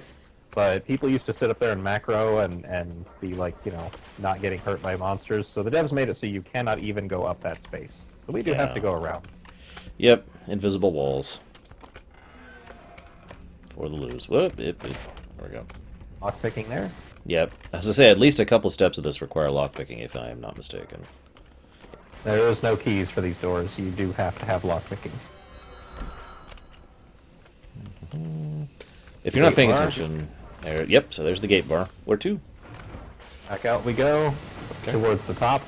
There are 4 different portals that let you out of this dungeon, and they each go to a different location. So we'll be going past a couple of the surface portals on our way out. because there's one in particular that will drop us where we want to be. Because running around the island does take a little while, as you saw with the flows run. That was probably the biggest run we're going to have to do, because I know where we're going otherwise. I think only one time we did this, we got out the wrong thing, and we went way around. Yeah, I messed up and used that portal right back there, and that one goes to the back of the island. Oh my god, get out of my way, you frickin' wisp. I lost you Which for a is second. not only... Oh, yeah, go ahead and kill it if you need to. No, okay. It just took me a second to get around it. Not only a good, like, 5-minute run to get around, but the back of the place is actually a little bit challenging. Yeah, there's VOD level mobs out there. You know, we got wrecked pretty good trying to run away from all that. It was an interesting experience. So, Kevin says there's one safe place to log out in the keep. You're going to have to inform me on that one, because I haven't heard of that. The keep itself is a no log out zone, so if you log out there, it will port you to your lifestone. I mean, there might be safe places to be in the keep, but there's, like, if you log out there, you're done. It used to be the case that you could log out there, but that got fixed. I remember that, actually. So we're now on the west end of the island. I'll continue the story of what we're doing lore-wise in a bit, because this is... this is more of a gameplay thing than a story thing. Despite the fact that this game is wonderful about gameplay-story integration, most of what we're doing right now it would be something I could summarize in 2 sentences, which is why I'm not going to bother doing it right now. I mean, duh, right? In the keep, the room you portal into, in the outer walls to the lava, there's a safe spot, says Kevin. Which, I have never tried it, for reasons that should be fairly self-evident, actually. Pretty sure the whole land block was flagged with the no log out, but feel free to test that yourselves, guys. You got a week and a half. Yeah, it's true. You got a week and a half to get in here. See you around, Zawan. Have a good night. I suppose we could test it. We will be in the keep. Nah. Kevin, you're going to have to give guidance on that, because I've never heard of what you're talking about. Yeah, I haven't either, so I got nothing.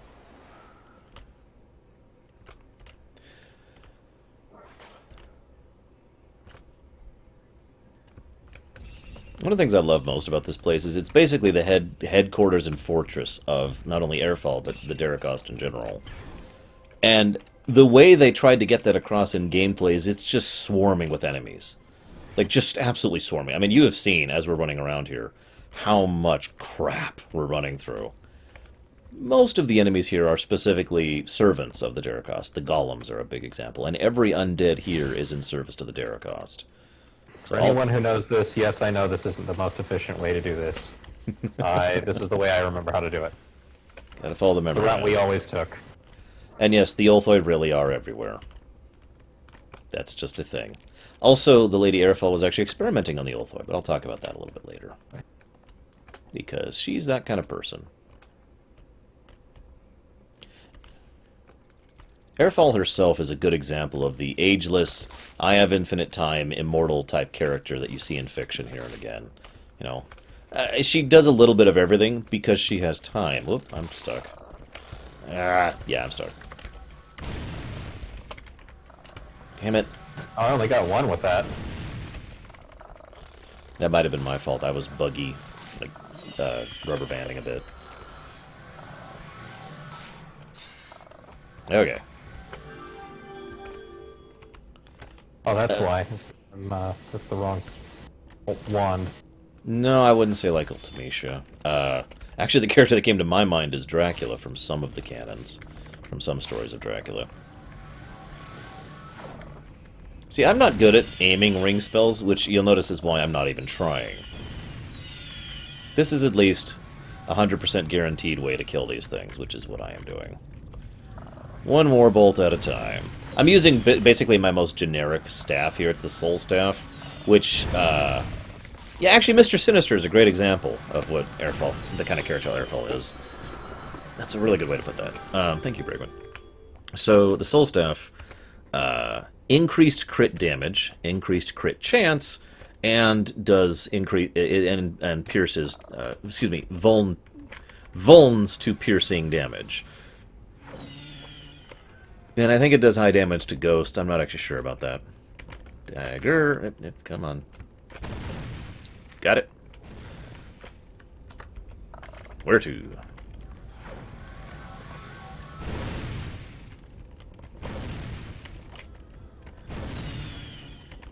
Hey, never mind the screams. It's just the ghosts of people who were sacrificed here. Don't mind them. The sacrificial dagger is a little different than it used to be. Nowadays, it's to activate the Lobi version, which is what we're doing. It used to just be a pointless item that was like a silly hollow dagger. Mm-hmm. There was a lot of gear, and I mean a lot. There's like 12 different quest rewards from this overall quest. Most of them actually kind of suck. Even back in the day, most of them were not actually useful. They were more for the prestige. The one item that you got from this quest that was very, very useful was the recall. Being able to go out to airlin, excuse me, at will, and do things like, for example, farm coral golems or regular sources of the raveners or whatnot was extremely valuable. The pallium, not so much. The pallium is actually... Talking about the pallium is great. The pallium is great, yeah. Pallium was never any good.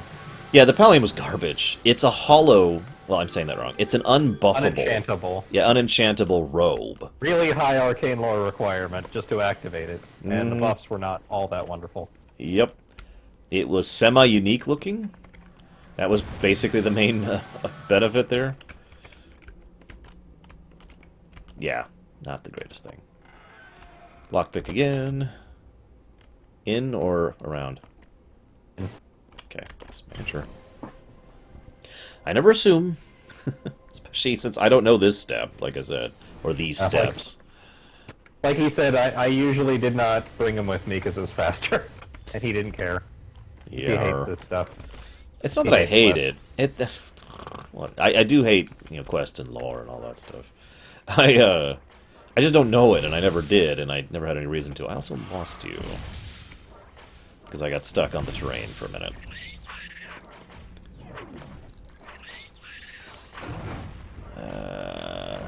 Where are you? There you are.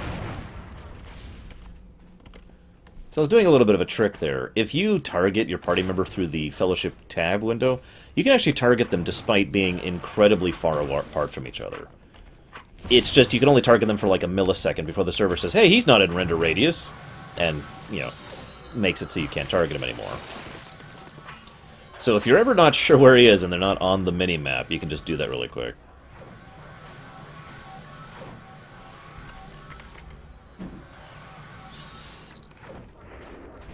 The Darktide noob invasion? I gotta see that. Oh. Okay.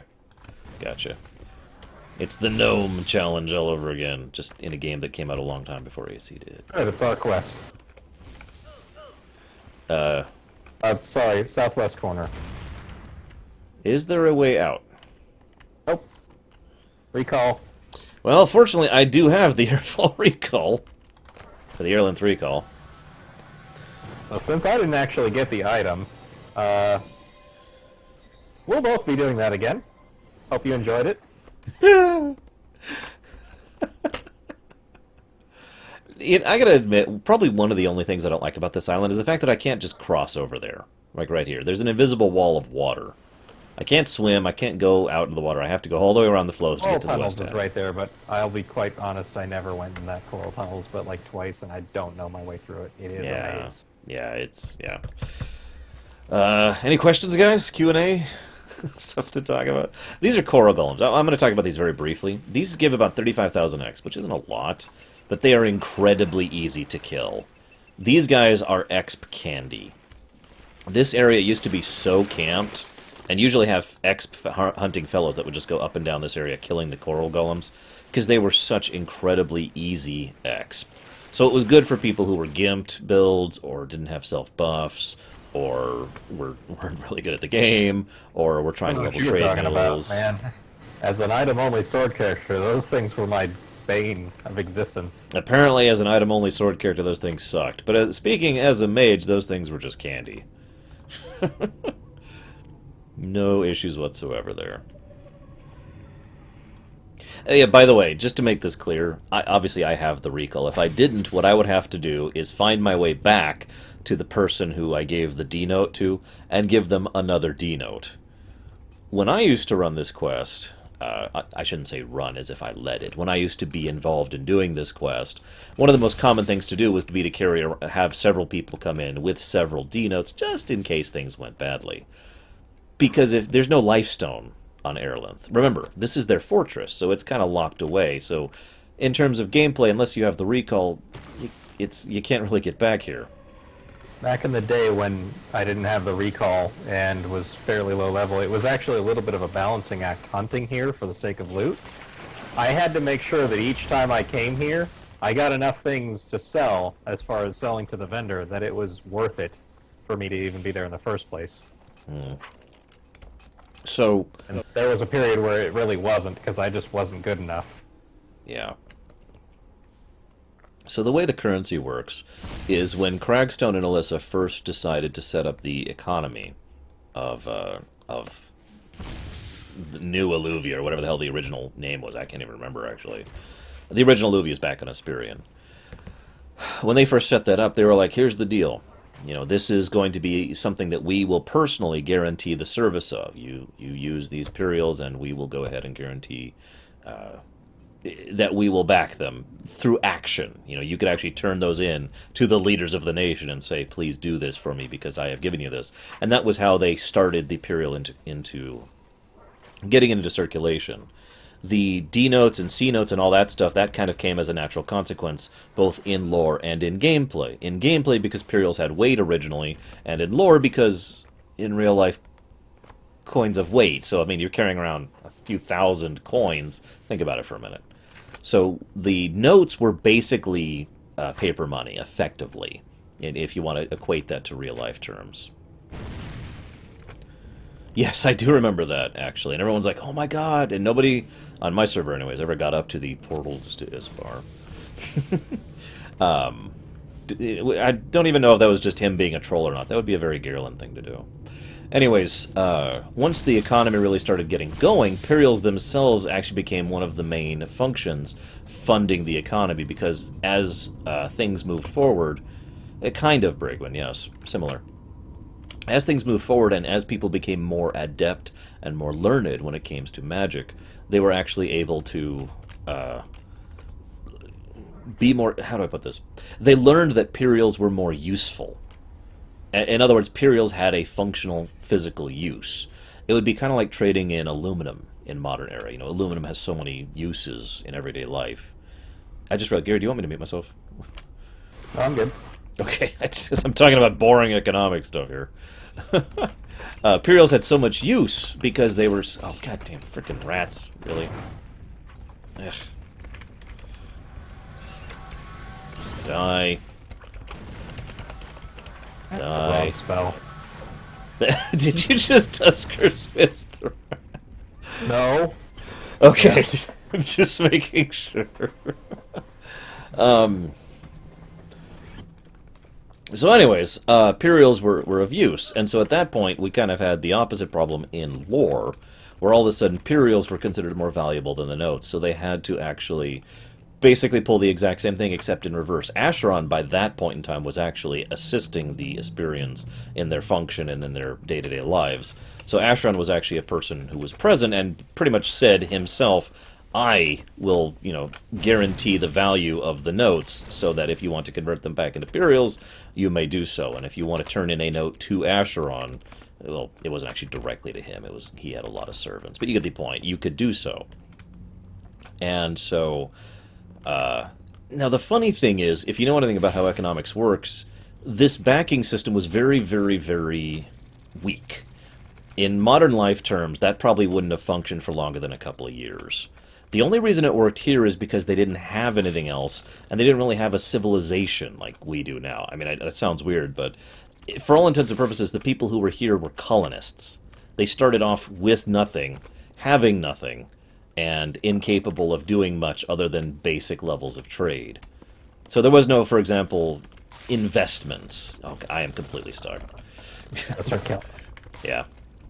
There's no investments. There was no banks. There was no futures. You know, all the things that we tend to think of as economics, in even like a medieval sense, weren't actually here. Now, players came up with a few other things as far as economy. And that's more of an aspect of gameplay than lore. Six and Sings, I actually talked about those earlier. Monoforge keys, which I actually still have a couple of, and legendary keys, which I think I've used all of those, are the main forms of currency for players. Also, once upon a time, a few other things. Seals used to be valuable. Moats used to be valuable. That's changed over time. The player economy has moved significantly over the years.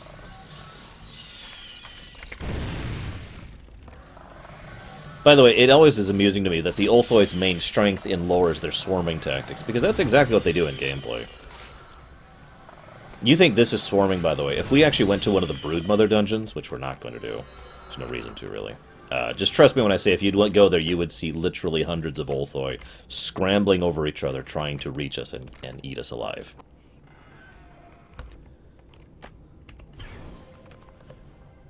Suppose we should have appreciated the injured Ulthoi while we were here. Ah, that poor thing.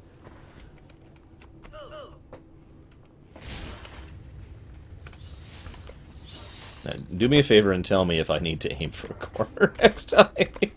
Yeah, sorry. I mean, I'll take ownership of that. I didn't know where I was going, but oh my god. It's all good. I should have said something coming up to it. You were on a roll, so I just let you keep going.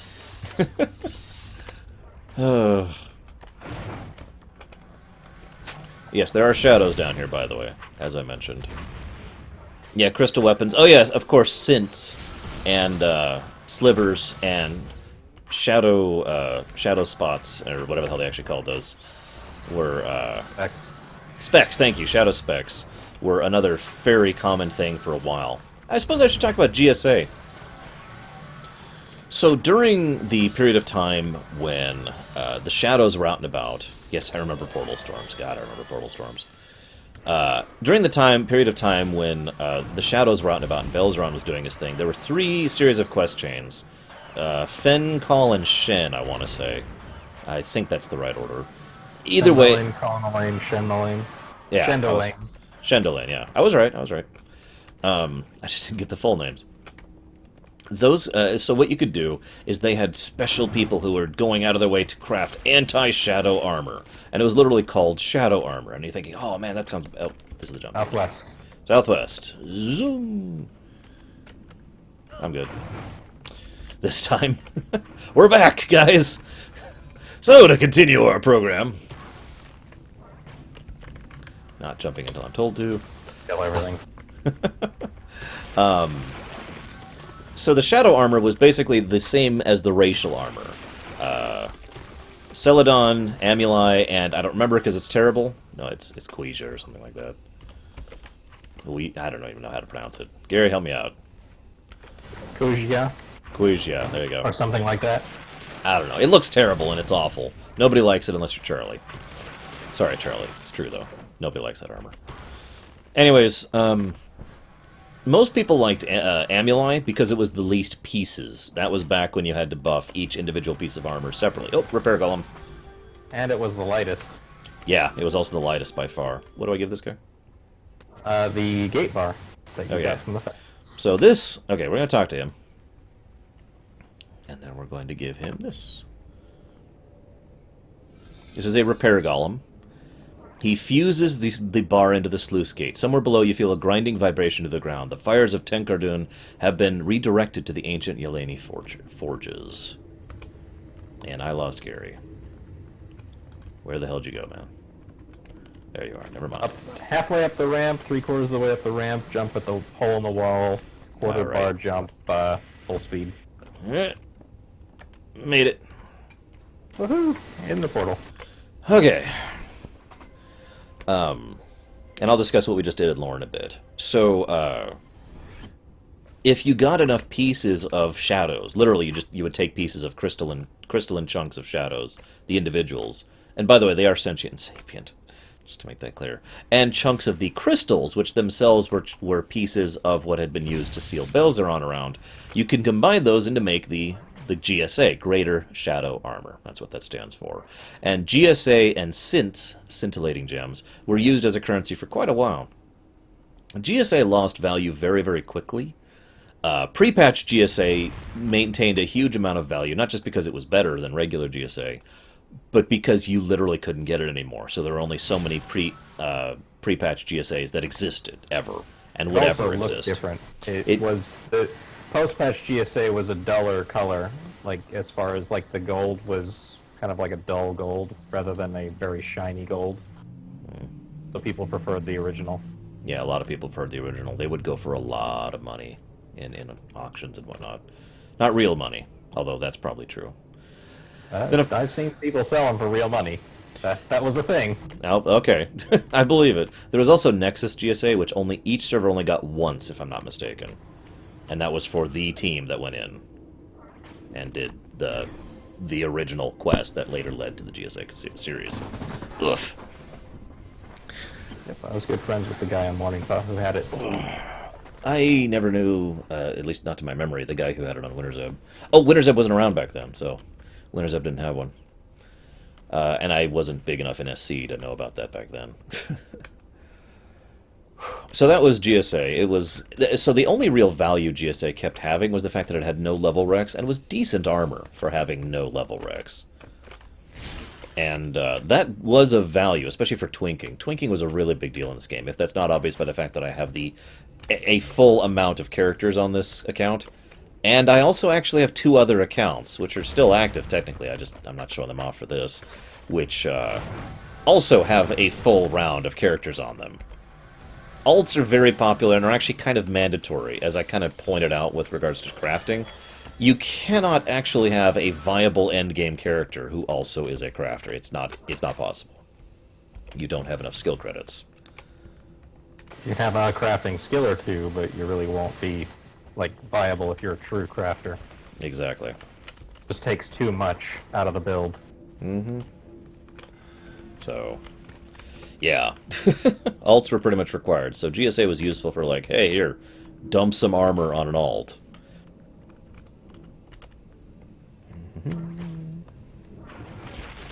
I don't like nebulous golems. I don't like any of the vapor golems. Anyway, so I'm going to answer Little Billy's question finally. I haven't forgotten you. We were in the middle of talking.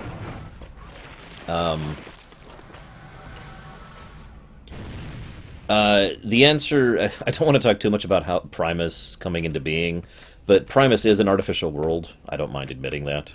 It in many ways resembles one, and that's on purpose. And yes, it is deliberately designed to resemble Asheron's Call's world in lore. The people who made it did so on purpose.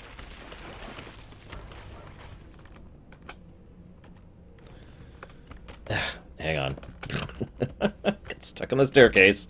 That always freaking happens to me. I understand. I have a very specific path I take to not get stuck on the staircase. Well, if anybody would know... you know what? That's a good point, Darkrai. I bet this game's going to be around for years. You should pick this up right now. You actually can't? Yeah, it's actually... it is impossible, unless you already had an existing account down or across. Across. Unless you already had an existing account, it's locked off.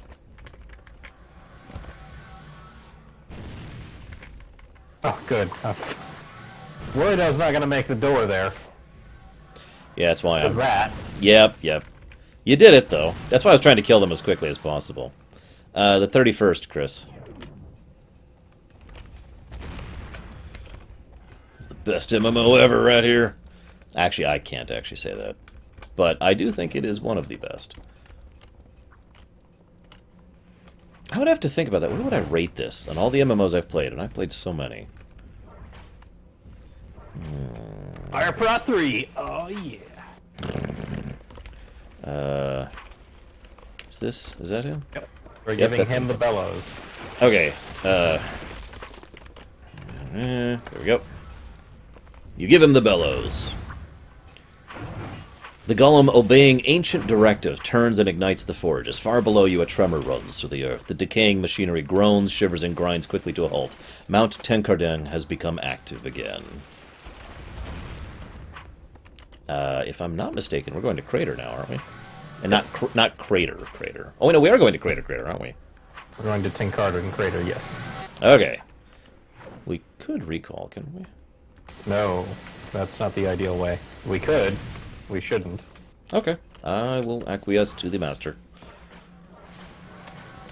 I've said it before and I've said it again. The leveling system in this game is my favorite leveling system of any RPG, MMO or otherwise, ever. I am astonished that other games have never tried this. In fact, the only other game I've ever seen that has tried this system is a mod for Skyrim written by someone who played Asheron's Call. I have never seen anyone attempt this leveling system. It's so bizarre. Anyways. Cleaning those up because they'll be in our way. I don't know, actually, Darker. Probably. Yeah, a proper modern remake of AC would be pretty awesome. And I do stress proper remake, for those of you who know what I mean by that statement. Whoops, crap. This is the portal we want. Move. There we go. That one? Yep. Okay. Whee! Into the lava.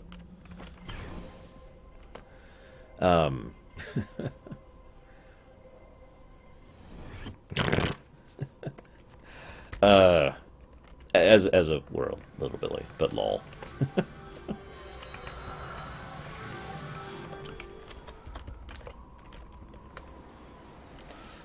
I wouldn't be surprised if there were fan-made servers, whether they release the code or not, by the way. I really wouldn't. I mean, people have been working on fan servers for forever, regardless of official support. Oh yeah, by the way, big jump, it's not as big as the one we did earlier, but it's still a big jump. But by stopping running, so you don't bounce all the way down and lag like bad. Oh yeah, good point, good point, good point. Let's catch up there. There we go. Yeah, Earth and Beyond, there's an MMO that's pretty much gone, and despite many attempts to emulate it, has remained gone. Because corporate America, I mean, what do you want? Anyways, so let's talk lore-wise about what we just did. So what we need to do is we need to set up a specific set of circumstances in lore in order to convince some of the people in what we call Relic Town. I actually don't remember the in-lore name for the place. To wake up. They're undead, obviously. But they're the kind of creaking, not really functioning undead.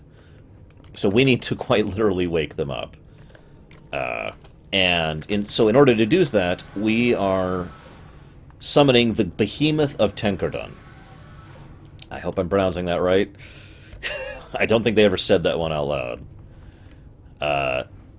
So the Behemoth of Tenkerdun... Okay, let me rewind a little bit. So we had... we went to one of the ancient forages that was still functioning and was still being used by the Darakost right now. We went there, got some of the equipment from there, went to one of the ancient forges, which is no longer being used, got it running. That redirected all the power from this volcano straight over to the old place, which was not actually being used in modern era. Then we went there and basically shut it down. Have I used? Of course I've used this one. And shut it down. That meant all the power for the volcano went back to the volcano, which turned this from an inactive volcano to an active volcano. That's going to awaken a ancient golem who was put here a while ago, a magma golem, called the Behemoth of Tenkerdun. And he's one of our main goals here. The other is the Hellfire. I gotta be honest, I'm actually not... Oh, Hellfire's up, looks like. Nope, yep, there he is, right there, the Tenkerdun Hellfire. I don't actually know what's up with the Hellfire. If I were to guess on the matter, I'd just say he's a particularly powerful fire elemental who happens to have come about as a result of everything we're messing with the volcano. That's just a guess. I don't actually know the proper lore explanation, sorry. It's one of the very few parts of this quest I don't actually know. But once we kill the Hellfire, he will basically summon the actual Behemoth. And once the Behemoth is summoned... They're independent of each other. Oh, they are? My bad. Behemoth is already up.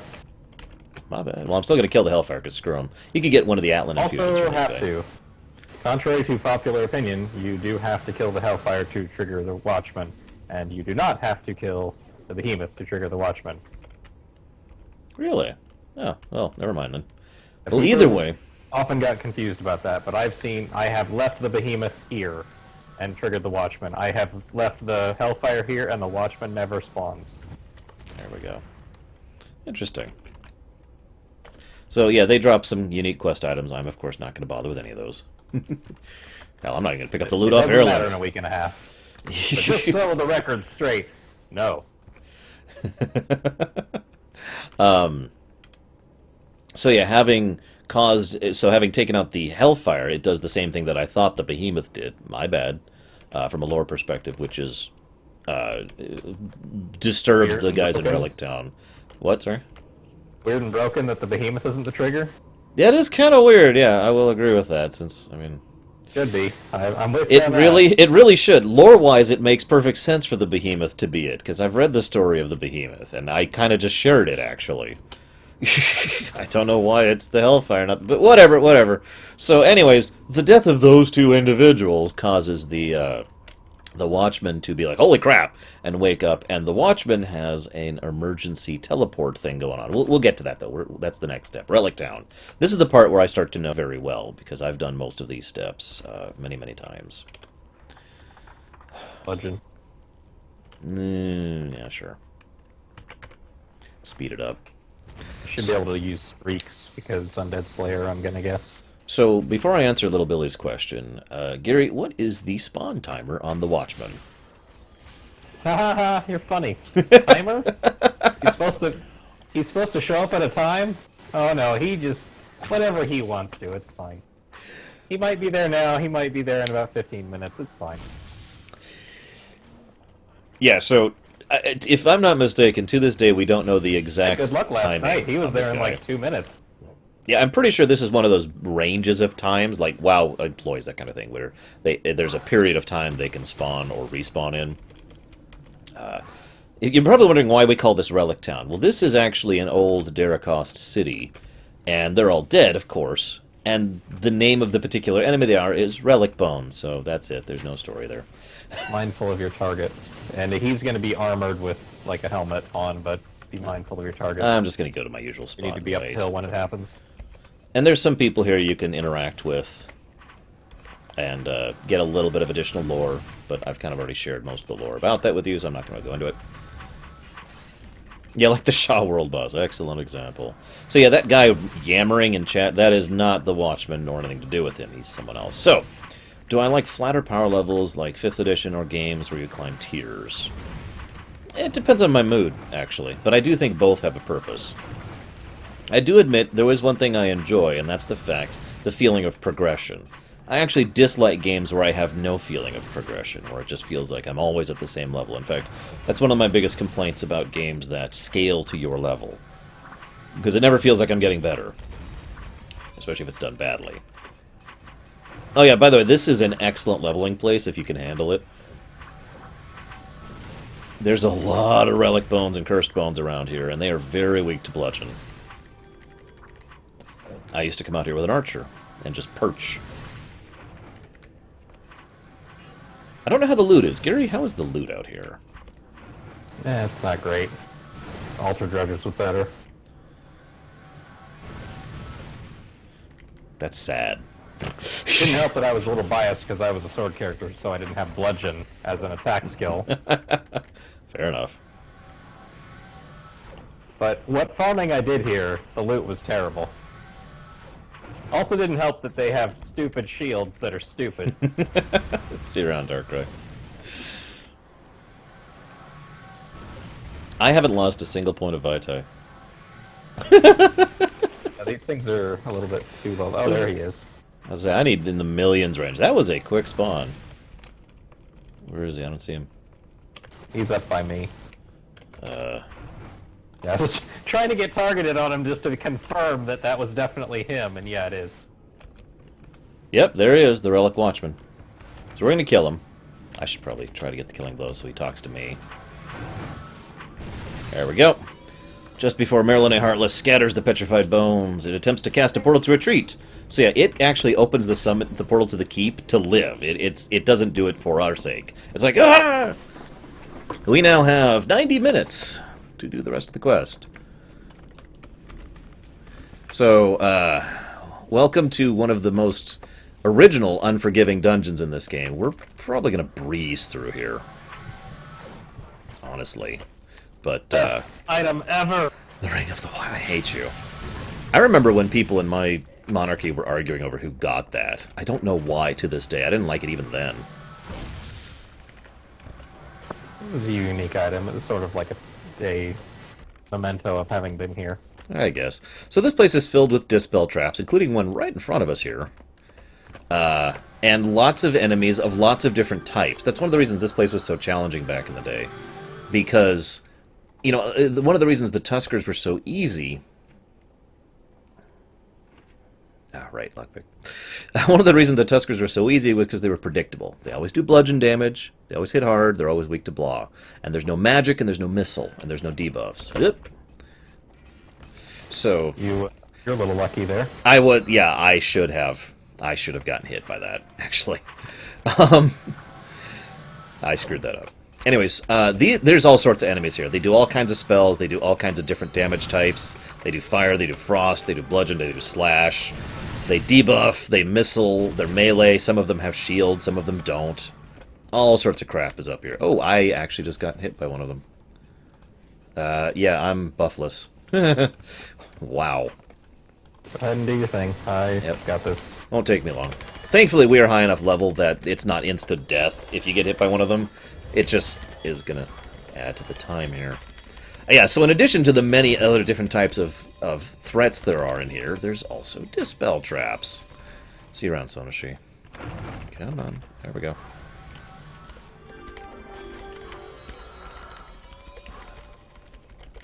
Also, item spells obviously cannot be dispelled, so your Banes will stay on, and your buff, your weapon, shield, etc. will stay on. So that's always nice. I haven't even shown off summoning yet. I just realized that.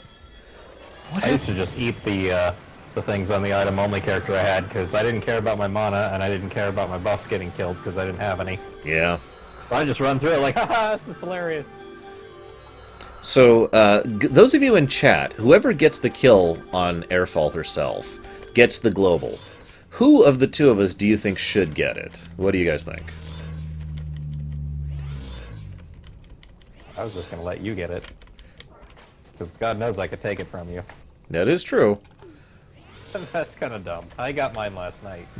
Yeah, he actually did it while we were prepping for this last night. He just did an Airfall run because he wanted to.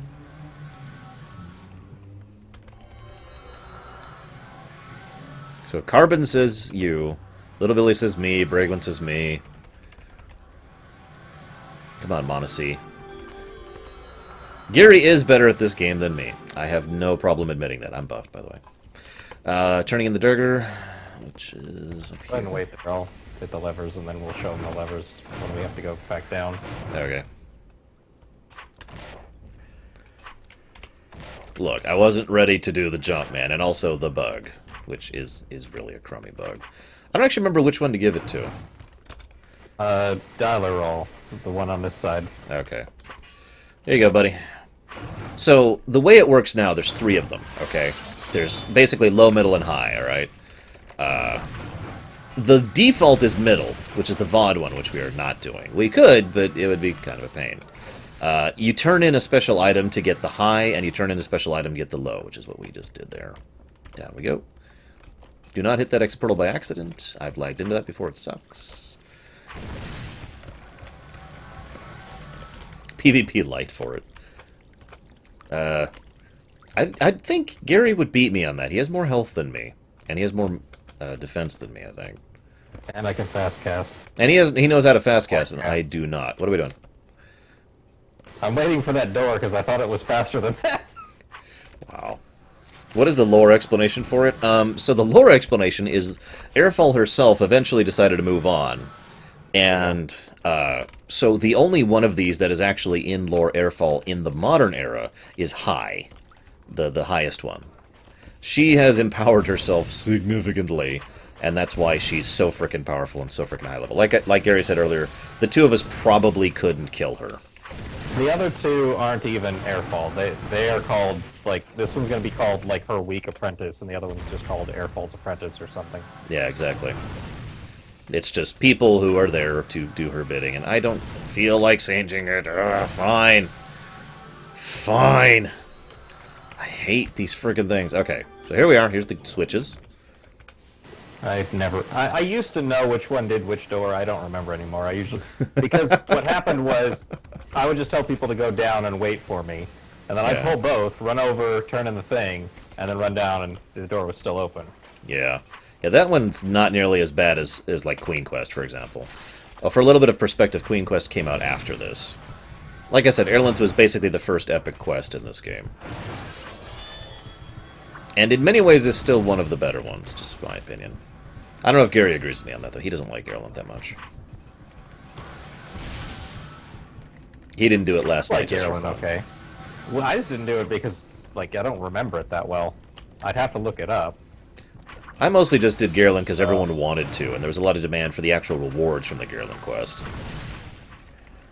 And if you remember, you can only get like one reward each, and each time you did it, you got like the next reward, and there were several rewards that were actually worth a damn, so there was a lot of demand for repeat Garlands. Not a lot of demand, at least from the people I played with, for repeat Airlins.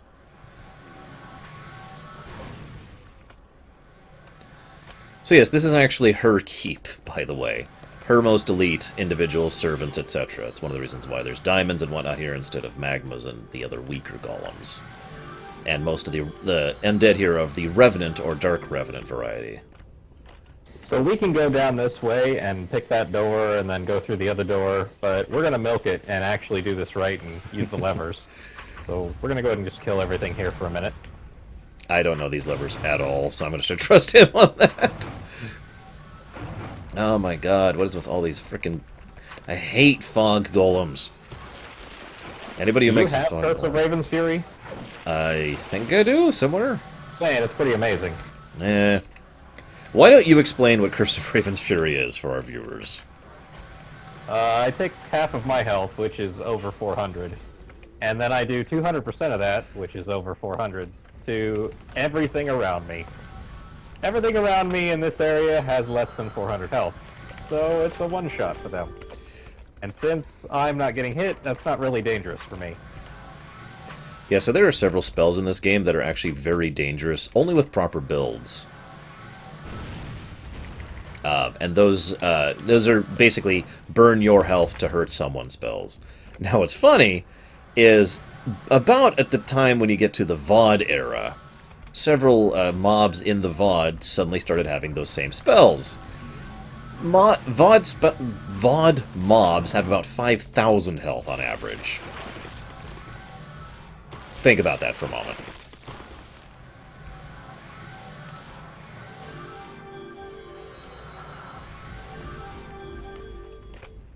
Alright, so this lever, and then we're going to go back up to the main room.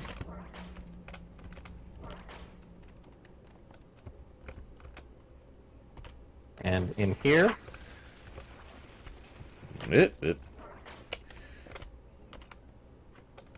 and kill for a minute here. We can go into this room if you want, that'll make it easier. Yeah, I like Nexus points. They'll come to me. I usually fight at crossroads. For reference, I just killed 6 things in one spell. So as you can see, there's some Ulthoi statue things here. As I mentioned earlier, Airfall is kind of like Mr. Sinister, as Bregwin so aptly put it, and is someone who has spent her many, many centuries, I think actually millennia at this point, of life, doing basically whatever interests her at the time. Lots of experimentation, but not in the Hojo way. Just kind of, I wonder what would happen if we did this. So one of the things she's been working on is just kind of a slow, gradual, I wonder how the Ulthoi work kind of a situation. She also has several of the shadows here that she's experimenting on. Remember, the shadows aren't really that dangerous or threatening, not compared to some of the other things in this setting. Alright, there's a Dispel Trap just north of us here. I'm going in, don't go in yet. Okay. Usually one person basically sacrifices themselves to this Dispel Trap to get the switch over there. But instead, we're both going to sacrifice ourselves. But I'm going to make sure he doesn't run into those Infernos that are running at the door and keeping him from getting through. Yeah, it is easier than you'd think to do that. Believe it or not, no, Carbon. She was Hard enough to so... avoid these without things running into you. I just lost 1 point of Vitae. Okay. Alright, so inch forward until... Or just jump in like an idiot. I know where it is. Okay. Lever. Now, I'm probably going to hit it on the way back out. This is much harder to dodge this way. Ah, shit. Oh, I actually dodged it. Wow. I almost never dodge it on the way back in. You can see, by the way, this kind of looks like a living area and massive library. Obviously, this isn't that massive, but trust me, in lore, it's supposed to be really, really big. She's just been amassing knowledge. So anyways, yeah, she didn't really learn anything. She was so casually just, looking into things that very little of her research ever amounted to anything. The only research she did that really amounted to something was her research on the shadows, and it was actually crucial in the assistance of crafting the weapons we ended up using when Belzeron was out in order to in order to finally defeat him. I referenced that a while ago. Airfall herself was the wife of a man named Rytherin. Rytherin, in complete contrast to the Primus character, go figure, is a very powerful mage, exceptionally that powerful. was all the ones I lost. Okay. Much more powerful than Airfall herself in every way. And he also is the kind of person who's willing to dabble in things he probably shouldn't. Or as close as it, because I stopped at the wrong point. My bad. Bear back. Okay. So, by contrast, Airfall is very just casual, does it whenever doors open. No rush, taking her time. All of them. By contrast, Rytherin is much more, I want to do things now. He was very ambitious, very driven. He's kind of like New Madura, just worse in every way. Go ahead and clear the hallway while I rebuff. Okay. Alright, so welcome to... There used to be great lag beasts of Dareth in here. They were wisp-type creatures that would spam spells at you and cause a large amount of lag. Yes, really. Even still, this place is just clogged with enemies. These respawn quite quickly, too. And they're very irritating enemies. They are rats and wisps. If you're asking me for the lore reason why there's rats and wisps as the last challenge before Airfall herself, I have no freaking idea. I think it's literally just because these are the... from a gameplay perspective, these are the best enemies to clog hallways. They really do, just completely... I mean, I could not move through this hallway right now. They are absolutely clogging This is down to work, like, in the basement of her keep. Yeah. That makes sense, I guess. I don't know. And these are mean rats, too, actually. Obviously, they're not going to hurt us, but, you know... These rats could hurt. So could the wisps. And so could the Great Lag Beast of Dareth. You notice I have been killing these non-stop, and I'm still not through this pile of crap. This is a little ridiculous. There's so much crap down here. Now, actually, I said these are the last challenge before Airfall herself. I was technically lying. There's one last challenge, and it's the Stamina Drain and the Mana Drain Trap. Those are pretty rare in this game, but they do exactly what they sound like. They drain all your stamina and all your mana, and it is actually really irritating, and in some cases difficult to recover from that. I always liked the lore implication of Airfall's personal little study area, and all of a sudden someone charges in like, ugh, and then she just kills them. Depends on how well it's done, Carbon. I'm not a huge fan of them, but I'm not a huge against them either.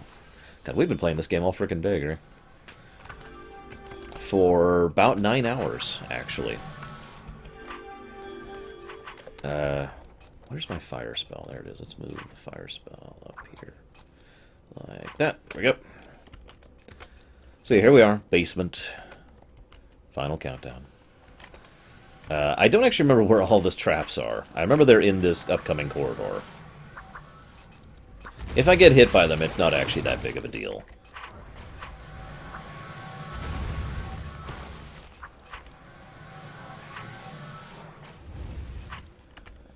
Right there, I want to say. And there should be one, like, right there. So where is she? Where is she?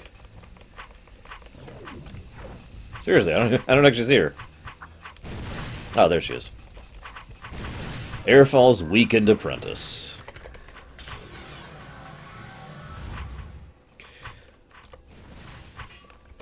Did I just one-shot her?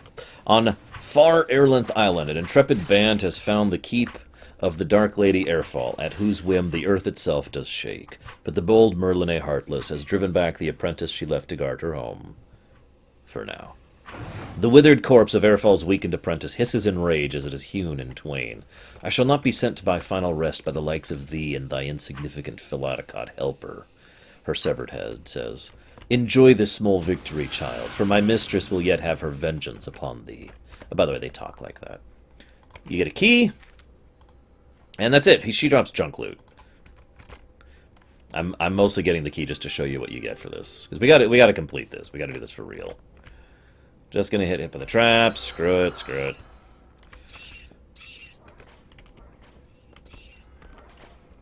Whoops, too far.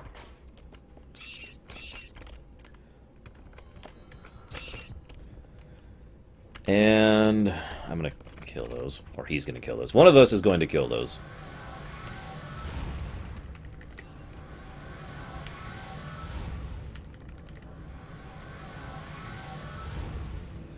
Oh yeah, by the way, part of the reason I one-shot her, in addition to being a really good fire-rending wand, this also has Undead Slayer on it. So this is Lady Airfall's chest. Over here is Lady Airfall's ornate chest. And that's a Nexus keyed Mana Shard, which was part of the quest back in then that I already mentioned.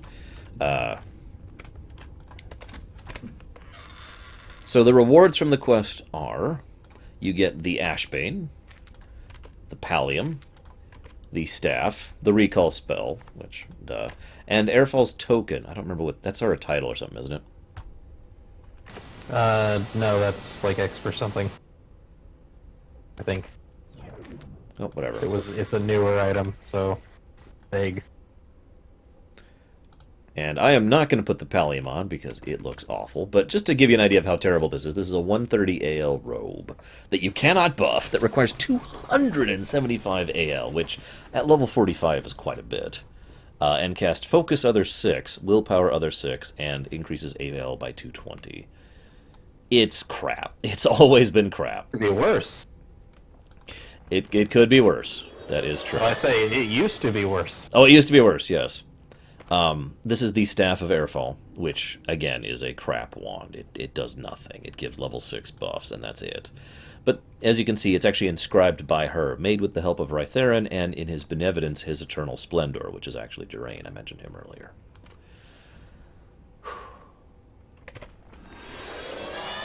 And that, ladies and gentlemen, is airlin. We're done, actually. And we're done with Asheron's Call now.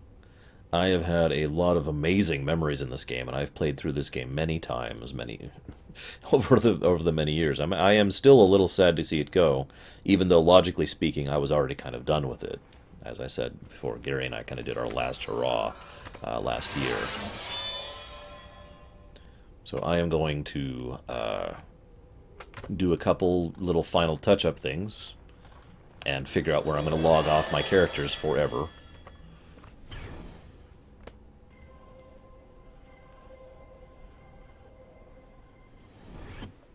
Not here. I'm just switching. I want to do Merlin last. Put on the Pallium. I have the better one, though. Well, where are you going so I can show it off? You can go to the recall. I don't think Esk has that recall. Let me check.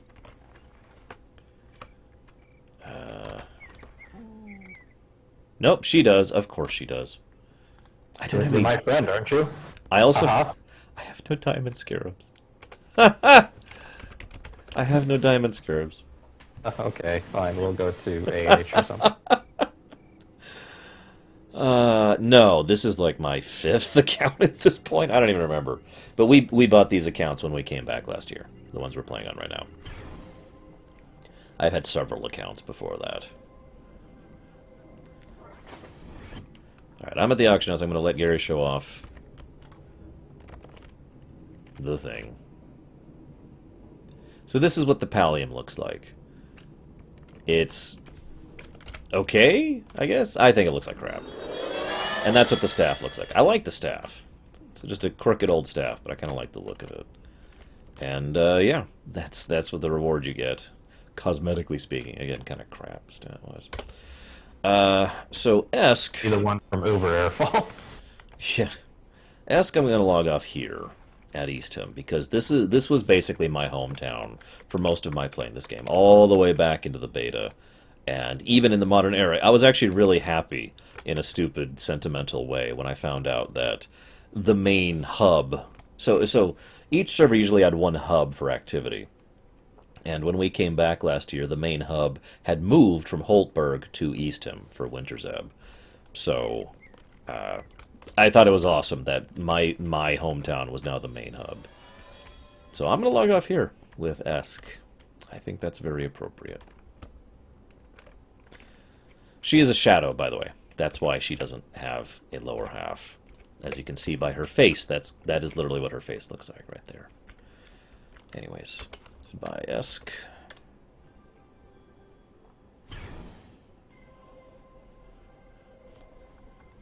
Now, Zilsavage, everyone else is already logged, kind of where I want them to.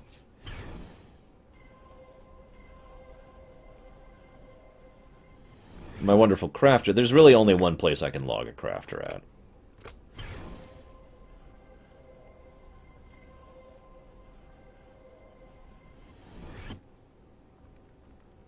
There we go. And I'm going to show this place off just a little bit, and also kind of because I want to see it one more time. And that's Qual. Qualabar. I think it's actually pronounced Calabar. I don't know. Calabar. I really have no idea how to do Garodian names. This is Qual. This was the old trade and crafting hub for Winter's Ebb. And as I mentioned, I used to spend a lot of time just hanging out here, talking with people, chatting, and interacting, trading. Traded my way up to the VMASC. I already told that story. And of course, jumping from building to building. Now, as you can see, the buildings are a little closer than other places, so even someone with a relatively small amount of jump can still do the ground is lava game here, and actually manage to not touch the ground as they jump from building to building. Qual is completely abandoned nowadays. There's literally no other players here other than myself. So, I didn't have the jump for that, so... Now, Murr's final location... Murr's final log-off location is going to take a little bit of travel time to get to, but not that much. Not as much as it used to. And I'm very used to doing this run. What's up? So I'm going to take off. Alright. See you around. Later.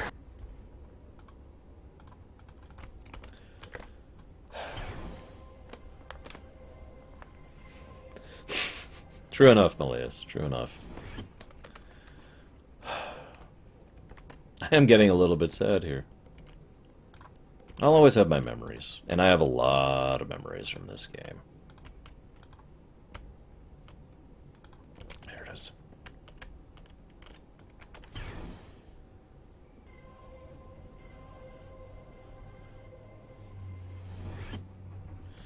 See if I remember it by heart.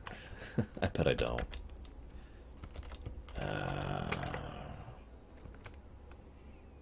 This way. I'm still Vitite. I'm going to leave the game Vitite, guys.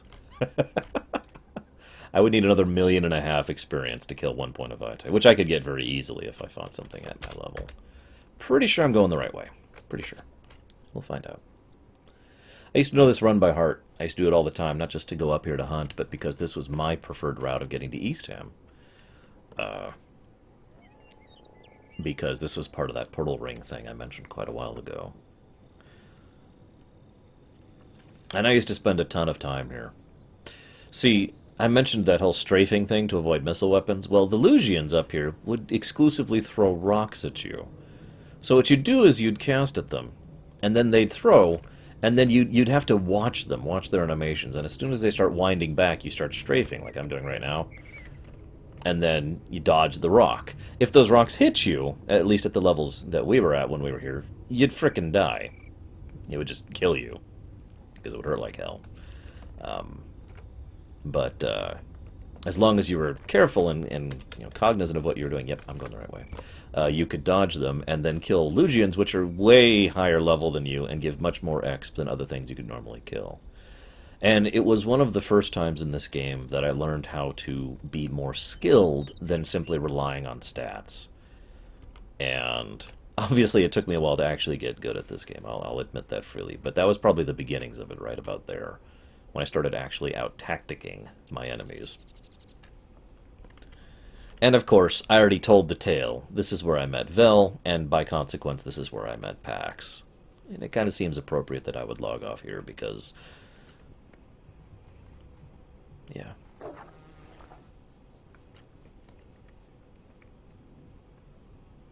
I'm gonna miss this game.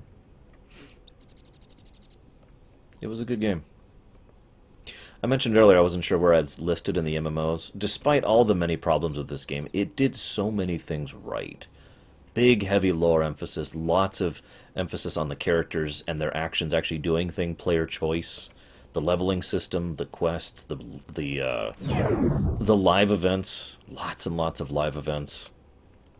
And it was one of the least standard fantasy games I'd ever actually played. Like, there are no elves in this game. There's no dwarves. There's no, any of this, the Tolkien standard stuff is, none of the Tolkien standard stuff is here. They made up their own setting, and I liked that. And then there were a lot of bad things, too. I've mentioned those as we go, too. So yeah, this actually doesn't work the way it used to, because as part of the Gotrek storyline, they changed it. But, yeah. This is the Shoshi Mountain Camp.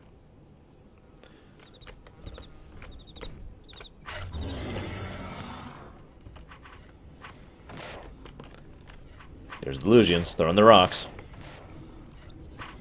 See? Just dodge them. Oh, I was too slow for that one.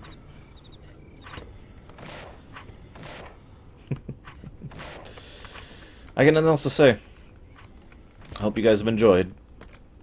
And I'll see you guys tomorrow for Lore Week.